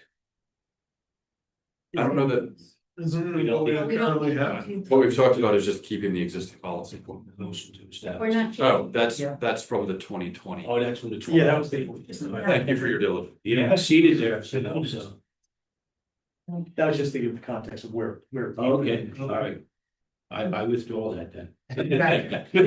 Well, Noted. you had said that the only thing you would recommend changing is the daily traffic threshold. Can you just review what number, where we're at and what you might? It's more just what we, and maybe it would be better or help you, all of you, because it would be all of your decision in the end. I could certainly make a recommendation, but maybe I could look at a lot of our studies over the years and just kind of see where we're coming in at some of the roads and let you know, hey, here's the numbers that these roads are seeing. Is it something that? Right, like it's possible that the policy as currently drafted with the traffic count will preclude us from doing the permanent ones anywhere. Right. So you could lower the number and then have that trigger the ability. to Right, put we can always in lower the locations. right, And then it would just be understanding the If- implication, if you do that, Fine, here's then. where they might. where, Yeah, so they would still need to meet the other criteria. Sure. But Right. that one may be one that's unattainable in a lot of our roads that we're looking at. Yeah, I think it would be helpful to see whatever the current number is. It's 1,500 currently, and just seeing what, and that, we were hopeful that PennDOT would say, hey, in a municipality your size, this is the number you should use. I don't think they wanna dictate that and then have us then say, well, something happened and it was because you told us this number. I can imagine that's why they're just saying that is something we could at least consider lowering. But yeah, maybe I'll look into that and then I'll find out what I can and get you all some of those numbers just to kind of see. Yeah, I mean, I think looking at probably our most problem streets, whether it's anecdotal, because we have data, seeing what those numbers are at and seeing if we've lowered it to that point, what else would be, is that too much? Is that overkill? Sure. So Chief, just a quick question, because the rumble strips are like it's like a bump, right? So I just wanted to try to, just a quick question, like, where would they put like the thick thermoplastic strip? Like what kind of a? So the ones we've asked for on Welsh Right, Road, well, are on on the Welsh side, the cars don't. Right, hit those them. little lines. The rumble strips you're referring to are either the ones that are paint, Across the thicker road. paint that go across Right. the road. Or I'm sure you've seen them in some places where they actually dig into the asphalt and make them Right. rumble that, kind of like on the. Oh, like- I know they are loud. Yeah, so Now that you're that's describing. another way to do it, but again, those are very noisy. They're and very noisy. I assure you, the second we would put them in, the people that have them in front of their houses would not want them. That's been. I would disgusting. definitely be concerned about trying to put either one of those in, but I just wanted to try Those to just create noise and. try to figure out I in don't my think we're gonna mind, slow the cars. yeah, down. what they were like, now that you're describing the I line. don't care what you're saying. Okay. Thank Thanks, you, Chief. Chief. Thanks, Chief, for thank you. all the background. Public Works Department, Steve. Well, we'll start with trash since we brought it up. Chris and EJ and myself, we met with our contractor, AJ Belinsky, to go over a lot of the issues that we've been at. I'd like to put on record that I was not involved in any of this meeting. Even though I oversee Public Works, I would have loved to have been there, but Okay. I think Next it time was we your idea to keep me away, wasn't it? I've been doing that for years. next time. So we did, the main issues are the trash blowing out of the basket. We all know that's an issue. So for their recycling, they are gonna bring in a more traditional one-arm machine for like some Side the loading, one that automated. slides it, so it keeps it more, keeps the cannons. It is what we envisioned Yeah. when Republic Yeah, kind of built out the idea of that you have to switch to automated. That was what we envisioned for the recycling. and 90% of the complaint you get about trash blowing out, it's always, just about always the recycling. It's because Because it's loose. Everyone's trash is usually in some kind of bag, so we did ask them that, can we encourage residents to bag their recycling, the recycling center said absolutely not, so. That's the way it's gotta be loose, so they are, he said by the middle of this month, towards the end of the month, that truck should be in our area, and then that'll be the new recycling truck. we talked about the trash blowing over the baskets, just to make sure that they do have the cover on, that they do have the netting on. We talked about, encouraging the drivers to dump that more often, because that's, one of the issues. They fill that basket because they're trying to keep on moving. So they fill that basket sometimes before it's too much before they want to dump it in. So we talked about that. We talked about coming up with some kind of thing before we get to the holidays about what we're gonna do about, especially cardboard, what we can do. At the holiday, if we can have some kind of extra pickup, if there's some kind of charge, so we're trying to work on that. In the meantime, which they did before with Commissioner Kurtz in the beginning, we did this. I got a price from them on a cardboard container that we could leave at the shop, so anyone that had extra cardboard, but I don't know if that would really be worthwhile for us. I don't know if we just produce that much cardboard that people are gonna bring it in to us. And I know CDR, you can take it there, but you're looking at like $700 a month to have a container sit at the shop and people throw. No, we don't need that. And I can tell you, most of it's gonna end up being contaminated, because it's not gonna be clean cardboard, and then you're gonna have to pay the extra fees, $150 a ton for anything that's in there. So I don't know if we're there yet. I know Commissioner McDade doesn't like it, but every once in a while we do get the calls of like people. I bought patio furniture. I have these huge boxes, so we have gone out and picked them up. So it's not something that happens every day, but I think it's something that that's probably the easiest way to work with that, when someone does have that much excess cardboard, to just go and get it. Or I can call Belinsky and tell them, look, there's this much extra there, it's not an everyday thing, and they'll take it too. So those are some of the things we're trying to work out. All in all, I think that it is working. I don't think we get as many complaints as we do now. I know that when it goes on Facebook, it explodes, but I can tell you from the 30+ years I've been here, I get just as many complaints about Republic that we do now. It's actually less now. I really do believe that. Well, see, my complaint was after you talked to them, we had complaints.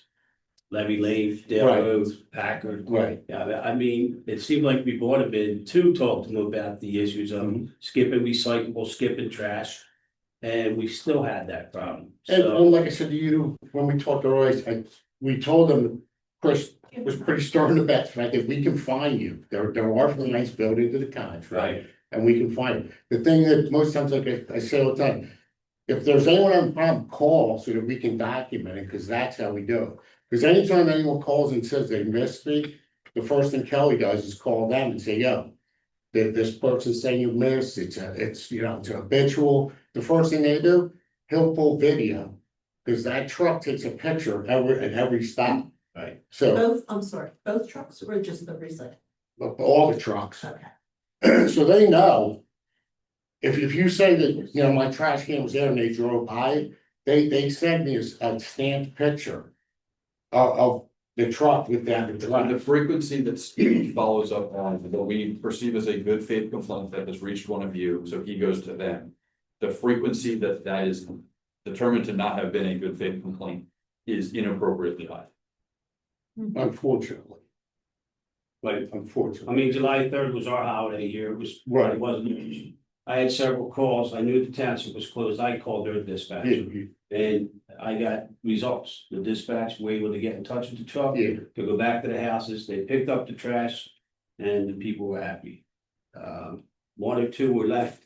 I told you about the recycling one, so, but they picked it up that Friday, so the box is empty now, so. So I think it's always gonna be a work in progress when we have a contractor, and it's my job to keep my eye on them, stay on them, and if it does get bad, EJ can tell you, I fined for public before many times, so I have no problem. But do you think it's good for Public Works to go out and pick up their mistakes? I don't think it's good to go out and pick up their mistakes if they're missing it, but when it's a one-off, and I wouldn't want to do it every day, I couldn't do it every day. Well, no, We couldn't. Public Works, right? Yeah, but I think that's part of the service we provide. That's what we're here for. So A lot of times it is easier to just go get it. It's a cardboard box. If I'm driving by, I'm gonna pick it up. It's not, The guy in every lane, he came out, he called me, he said, my recyclable bin's gone.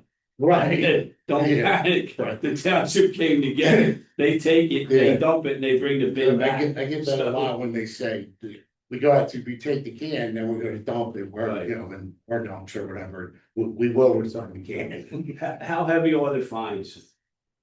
I think they all range, are they the same, pretty much? 25 to 100 on individual address. Yeah. So it's like $500 for individual. Depending on what the infraction is, so.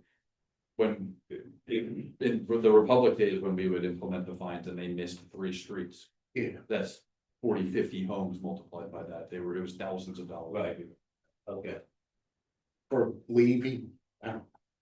We're gonna find $25, it's not worth my time or. A lot of people bought the recyclables back. Yeah, Too, yeah, so yeah. when it wasn't collected, they bring them back up and they don't call the township, but people do call the township. So the biggest thing I encourage is, you know, if any of your constituents are having problems, just call. You know, that's what Kelly's there for, that's what I'm there for, just call so that we can keep it documented. So I can tell you, we've had weeks where we have no calls. None. You know, and then I'll see it on Facebook and it explodes, so. Yeah. But, you know, that's what we need, if we're having issues, call, and then we can take care of it.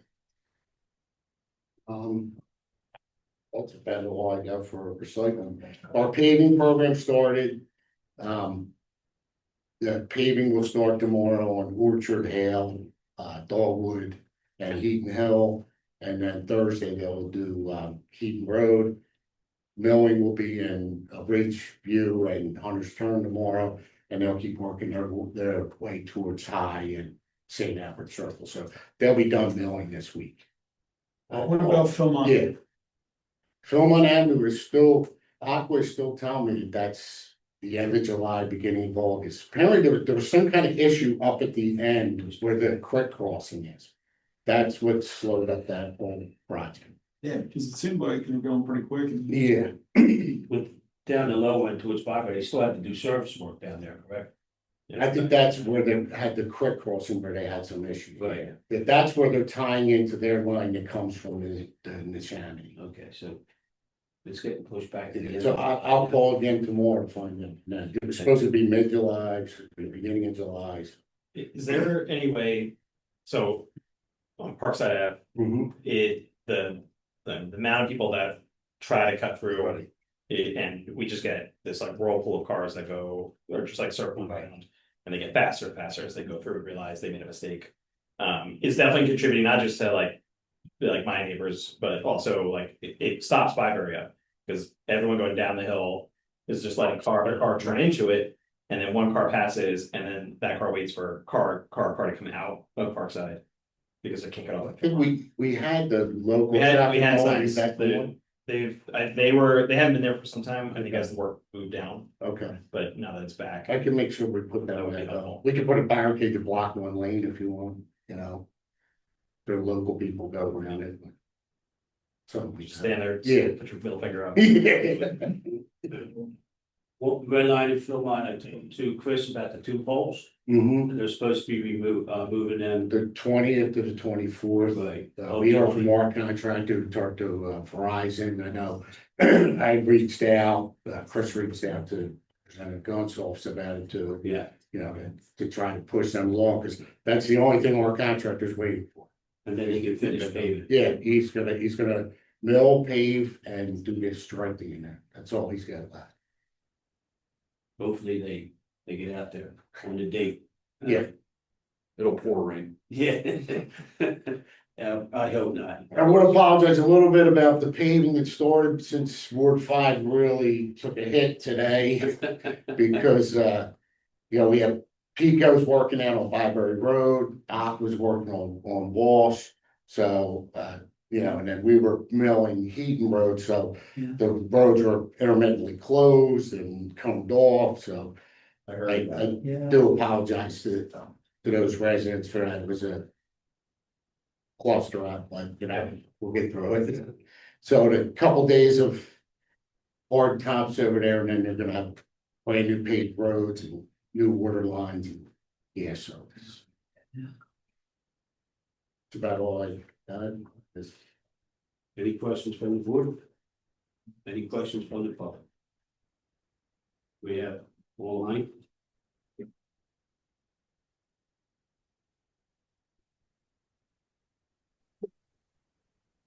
Good evening, everybody. This is Joe Pace from Pepper Road.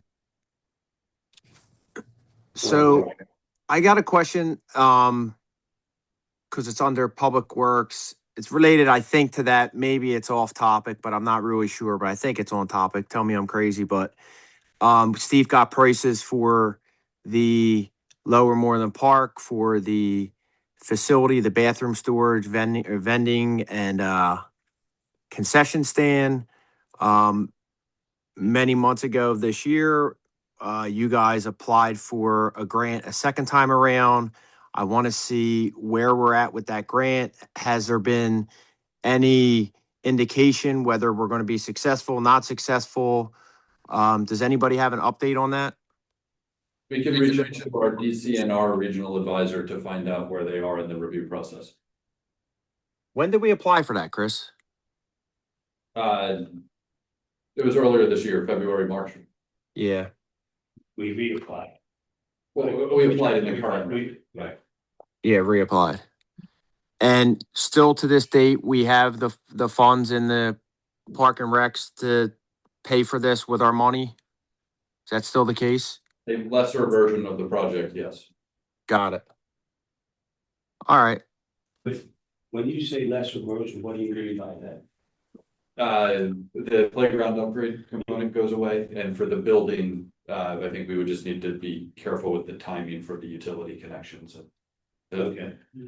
all of the things that are beyond the proposal cost for infrastructure. Yeah. All right. Okay. That's all I got on that topic. I appreciate the update.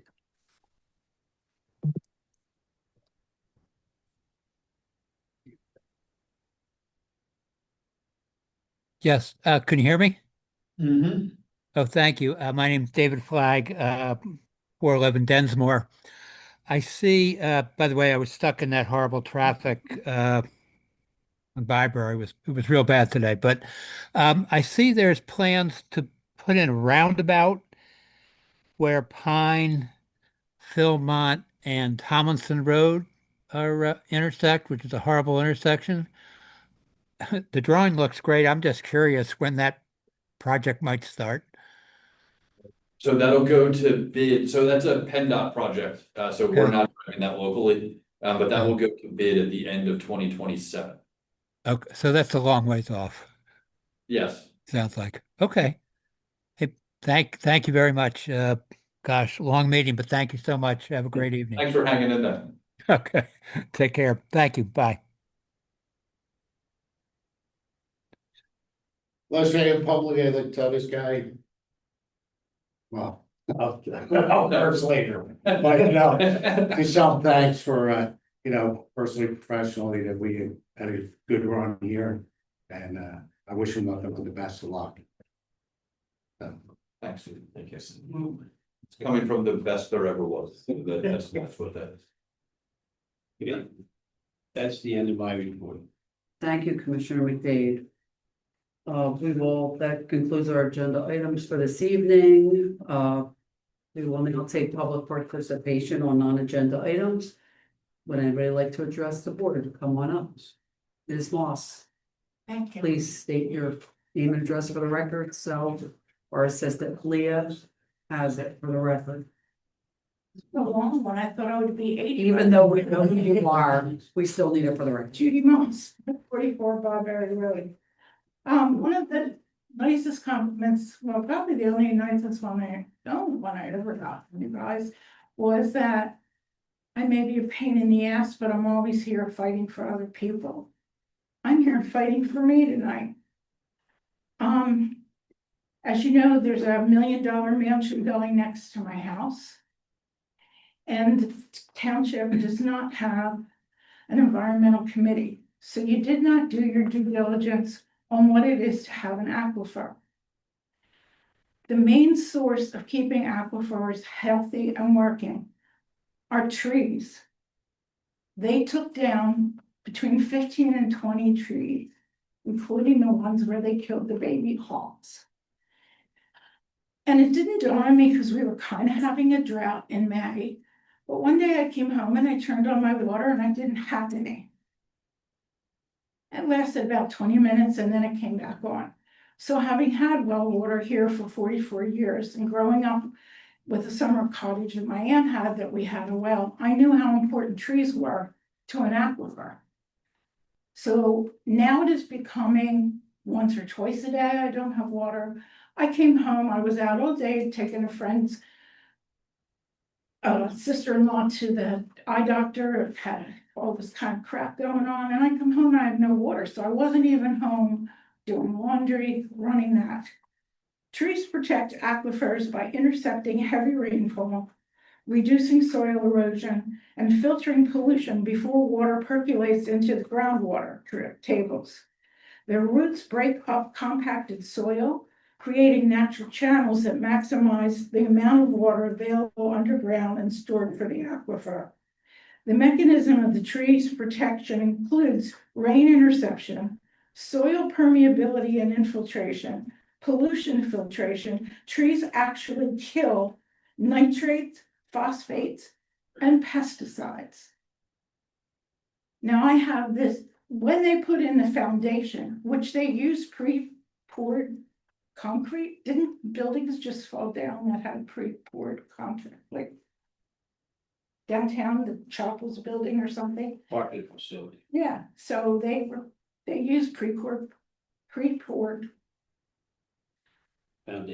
foundation.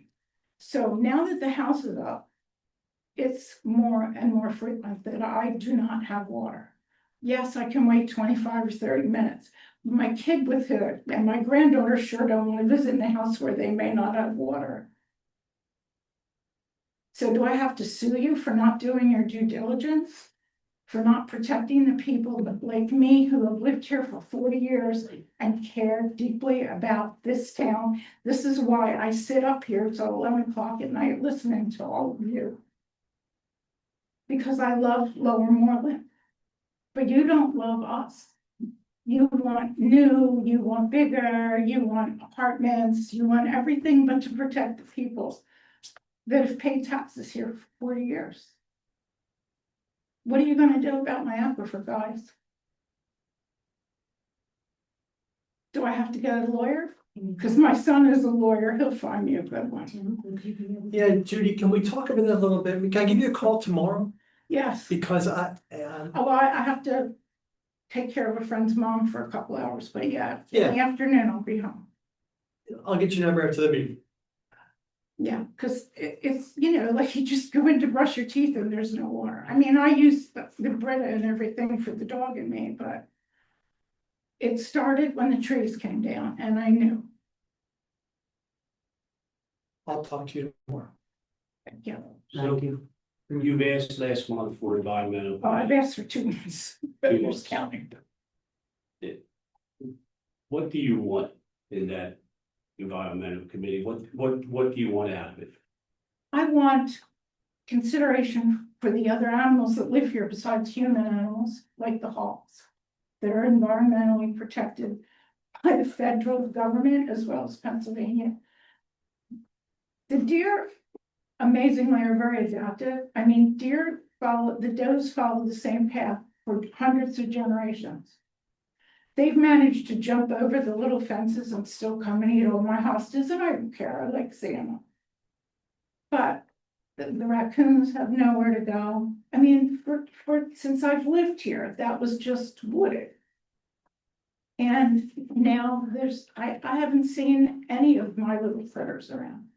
So why can't we look at things and say, how can we do this and also protect the environment, which includes other species than us and aquifers?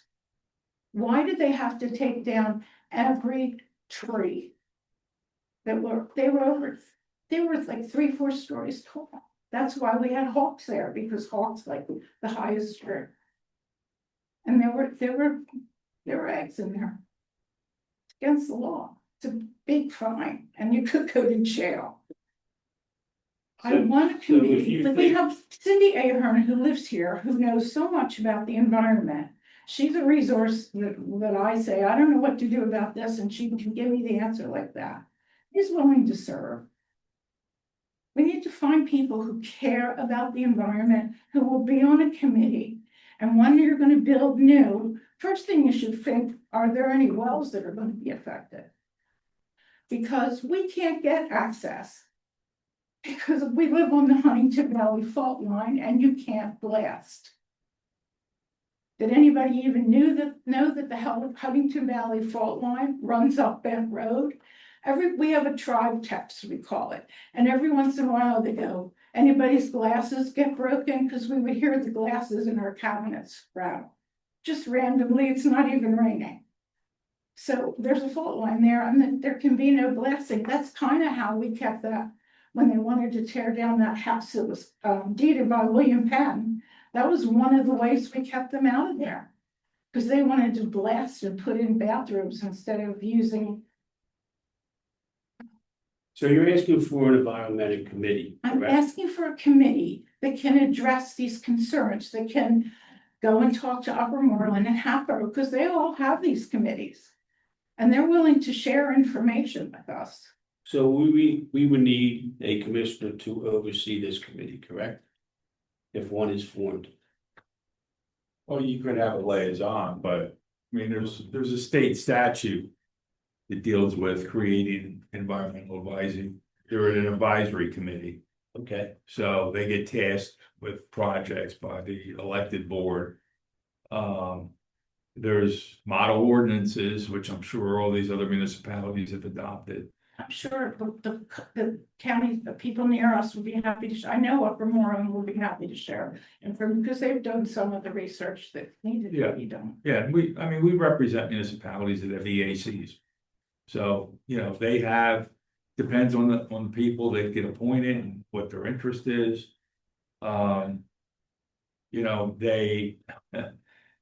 They don't have any independent authority to stop trees being taken down. They really don't. They can recommend some kind of a tree replacement program or some kind of protections. They can do that. You have to do something else somewhere. They took down, I think, one tree. And there were probably 15, 20 trees there. We also have a tree ordinance and the property owners required to put trees in also. I mean, I'm just happy the So- house isn't one of those ones that look like Lego houses. It's a good looking They'll house. have to put some trees in, Judy, but I mean, we're at 11:05 and my bladder's ready to burst and we're hearing you. And we're gonna look into this further for you, and I know Dennis is talking about this. Yeah, I mean, Chris leave it out. and I spoke about it and, Yeah, there's a little time here. I'm happy to investigate it by degree. I'm an environmental engineer. So, I know a lot about these topics and, Chris and I spoke about it. Then work with us. Let's do Well, it. the answer is not no. The answer is just like, it's been the summer, since you first brought it up, we're trying to get through a whole bunch of things in the hopper. Chris leaving, but I haven't forgotten about it and I understand what you're saying. I mean, I think you raised some good I concerns. mean, water is life. Pardon me? Water is life. That's a legitimate We're not here to Absolutely. argue about the importance of it. It's just give me some time to have some further conversations and Tim's gonna talk to you and I'll follow up with him and we can see what we can do, but makes the most sense to do so. Thank you. Absolutely. Thank you for bringing, talking to us tonight. Tomorrow. Thanks for You know where I live, right? being at the meeting for this long. Does anyone else first to address? You're right. Oh, well. Thank you. Okay, anyone on Zoom? Thank you. Okay. Okay, Everybody, it's Joe again, Pepper Road. Hey, I talked to Manager Hoffman about a year ago or so about AEDs and having them, not having them, why we don't have them in some of the facilities like the turf field, et cetera. So I was with someone a couple of weeks ago and they were telling me a story about their nephew, 15-year-old boy from Bucks County, who was playing basketball, incredibly healthy, athletic kid with no prior history, who just went down on the court. And luckily, there was a nurse from Penn on the sideline watching because her son was also on the court at the same time. She performed CPR for a few minutes until an ambulance was able to get there, and they brought him back to life with an AED machine. And you know, without that machine, it's 100% he wouldn't be here. And the studies show that 9 out of 10 cases an AED machine is used, it's successful. And I think we're well overdue. We know the numbers are busting through the seams with HVAA and all the field requests they use, the leasing of other fields that they need. I was in the basketball gym at the Red Line a couple of weeks ago. It was probably 150 degrees in there during basketball tryouts. The amount of complaints I got was ridiculous that, you know, kids were put in that situation, but it was tryouts, etc. I wanted to bring this to light again because I just heard this story, and I was down at CHOP today with my 10-year-old who he's going through a lot, and he you know, he's with a world-renowned cardiologist, and I just think for the minimum cost, the money that it would take to invest in something like this, it's just beyond ridiculous. I know there was some fingers being pointed in a way of some insurances of who's responsible for it if they use it inaccurately. These machines talk to the human who's actually using them now. They're that advanced. They give you directions on how to use them. So I think we should look past who's responsible, because at the end of the day, if you have an incident, we don't have one there, and we know what the numbers look like with the response time, it's out of whack. We're unsure what we're going to get, when we're going to get it. And, you know, I just don't see why there's any reason why they're not put in there tomorrow. So Hoffman, if you could just please talk about, you know, why we don't have them, and then if we can discuss what we need to do to have them in our building and on our turf field and readily accessible for anyone who might need it, because they're needed, and perfectly healthy kids are dropping like flies. And I just can't believe we don't have one. So if you could just please touch on why we don't have it, and then if we could talk about what we can do to get it. Yeah, so I found the email exchange from March of 2023. And the premise in talking with our risk control coordinator was we put them in locations where we have staff. We do not put them in locations where we do not have staff. So there's a combination of, and to your exact point, things that are not the life-saving consideration, but putting them in parks that are not supervised gives opportunity for damage and theft, so that when they go to be used, they're not available, and you've created an expectation that they are. So the recommendation that was given is that because we are not the entity providing the service once there are the athletic activities happening in our parks, it is not us who should have the responsibility. It should be HVAA bringing them in, so that you can adequately oversee their use. So I spoke to HVAA about this, and they were willing to put them there, but were they denied putting them there? So I think it's the difference between probably permanently locating them there and having them brought in while there is supervision in the facility.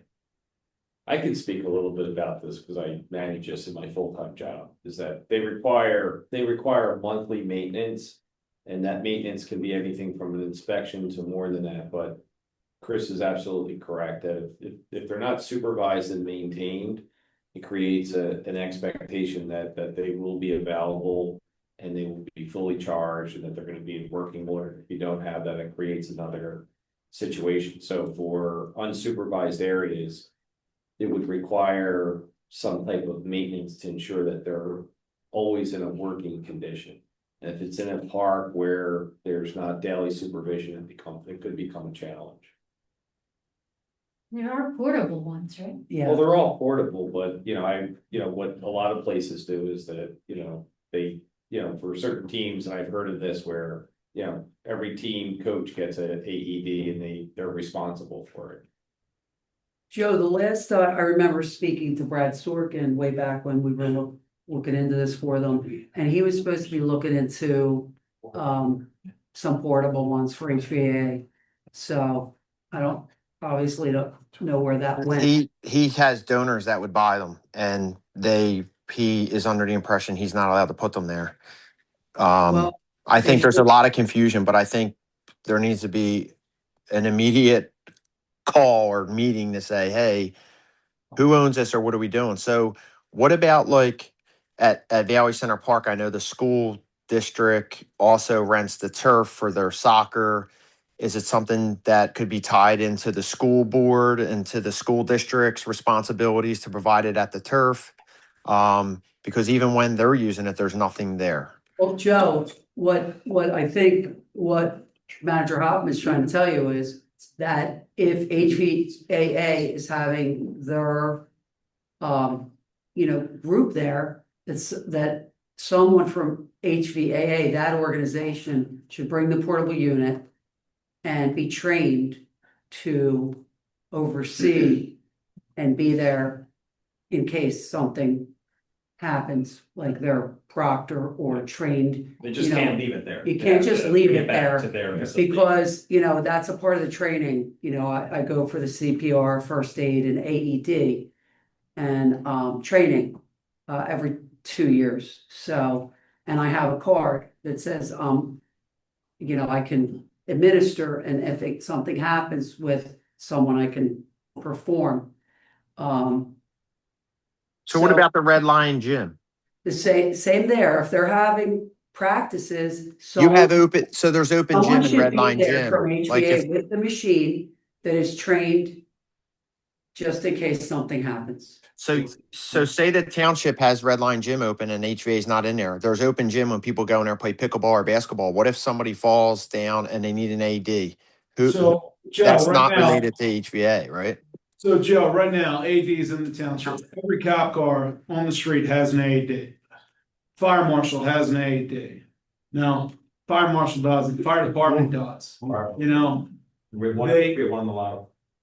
have them. I believe the library. There's You gotta one in the check on, library. yeah, there's one in the library and so on. But again, what's the average response time to a call in the township, chief? 40 minutes or less. Now, granted, when you go into cardiac arrest, your chance of survival decreases 10% every minute you're in cardiac arrest. Being performed CPR definitely extends that, but our guys are here quick. If they're calling for a cardiac arrest, your guys are hauling, everybody's moving as quick as they can to get there. I believe in more remote places where there's decreased response times and you don't have PD that has AEDs, definitely a lot more beneficial. And I agree with everybody else here, like on the fields, we can't leave an AED outside in a box, even if it's an alarm box. Because they're gonna bake in the sun, they have to be climate controlled, as Dennis said, they have to be checked on a monthly basis or so on, even though they routine self-check themselves. With that being said, I like the idea of the coaches having AEDs. That's a great idea. Bring them there, have them there from open to close. I think they have somebody assigned to open and close every day. Have the AED there for that person, But definitely appreciate the consideration of what you're saying. It's very vital. I'll talk to Ally about it, Joe. You can promise me that. I don't want anything, but I don't think any of us want anything to happen to anybody's children. So like, is it the norm and like, say Lower Moreland Park, say there was no contract for HVA or anyone to use it and it's just a regular Saturday morning in July. There's no sports going on right now for HVA at that park. If I'm aware, I think everything's shut down. Baseball's done. Nothing else started. Say there's 100 kids playing at the playground. Somebody drops down. Is it the norm that these aren't installed or at playgrounds, like in the public area? Is that the norm? I don't know. I'm asking. In this area, yes, that is the norm. 911. Okay, so Bucks County has an advocacy group that has now, the name of it is in, it's called the Community Heartbeat Program. They're affiliated with Penn Medicine Doylestown Health, and it was created to get AEDs in the youth sports, education, and community facilities across And that's Bucks normally County. with the coaches. I'm familiar with the program, Joe. Joe, I think the issue, the issue, I don't think anybody's denying the importance of the issue. I think what the issue is in areas that are unsupervised and just leaving an AED in the middle of Lower Moreland Park is the issue, right? So if it's an area that's supervised, if it's an area that can be controlled, I think that's a different story. But, you know, just placing these things randomly in parks, there's no way to monitor them, there's no way to consistently maintain them, and, you know, they get damaged, lost, walks away, stolen, I mean, that's the issue. And they're expensive machines, they're very. I mean, the prices come down significantly, but the point is that in areas that are unsupervised, it's a challenge to properly maintain them. And they do require a certain amount of maintenance and inspection. Yeah, I'm not familiar with how they work, maintenance and inspections. All right, I just wanted to bring that to light again because I was reading this article, talking to this lady. I'm like, what the hell are we doing here? I don't understand where we're at with not having them. So I guess the school board needs to be notified so that they tell the soccer team to bring them down to the turf field because they don't have them either. So I guess they would have to bring them coaches would have to bring their own outside, bring them down. I have a note, talk to Ellie O'Brien and Brad Storkin. Go, your 3 minutes are up. Who said that? Who was that? Would anyone else like to address the board? I would like to just say one thing real quick. I know it's Chris's last meeting here. I just appreciate everything he's done for the township. I know what he does day in and day out, all the resources and support he gives the staff over there. I know that they all respect him tremendously. And the guiding of the budget each year. I know you do great stuff, Chris. So I just want to thank you for everything you've done. You will be missed. And I'm wishing all the best to EJ filling in. She's going to do great. So good luck to you, Chris, and cheers to you, EJ. Thank you. We couldn't agree more. You can cut me off and go to bed. Put that guy up, really compliment somebody again. I make the motion, we end the meeting. I will make a motion to adjourn gladly. Is there a second? Motion's been moved and second to adjourn. All those in favor, please signify by saying aye. Aye. Any opposed? Good night. Hearing none. Want to end your last meeting, Chris?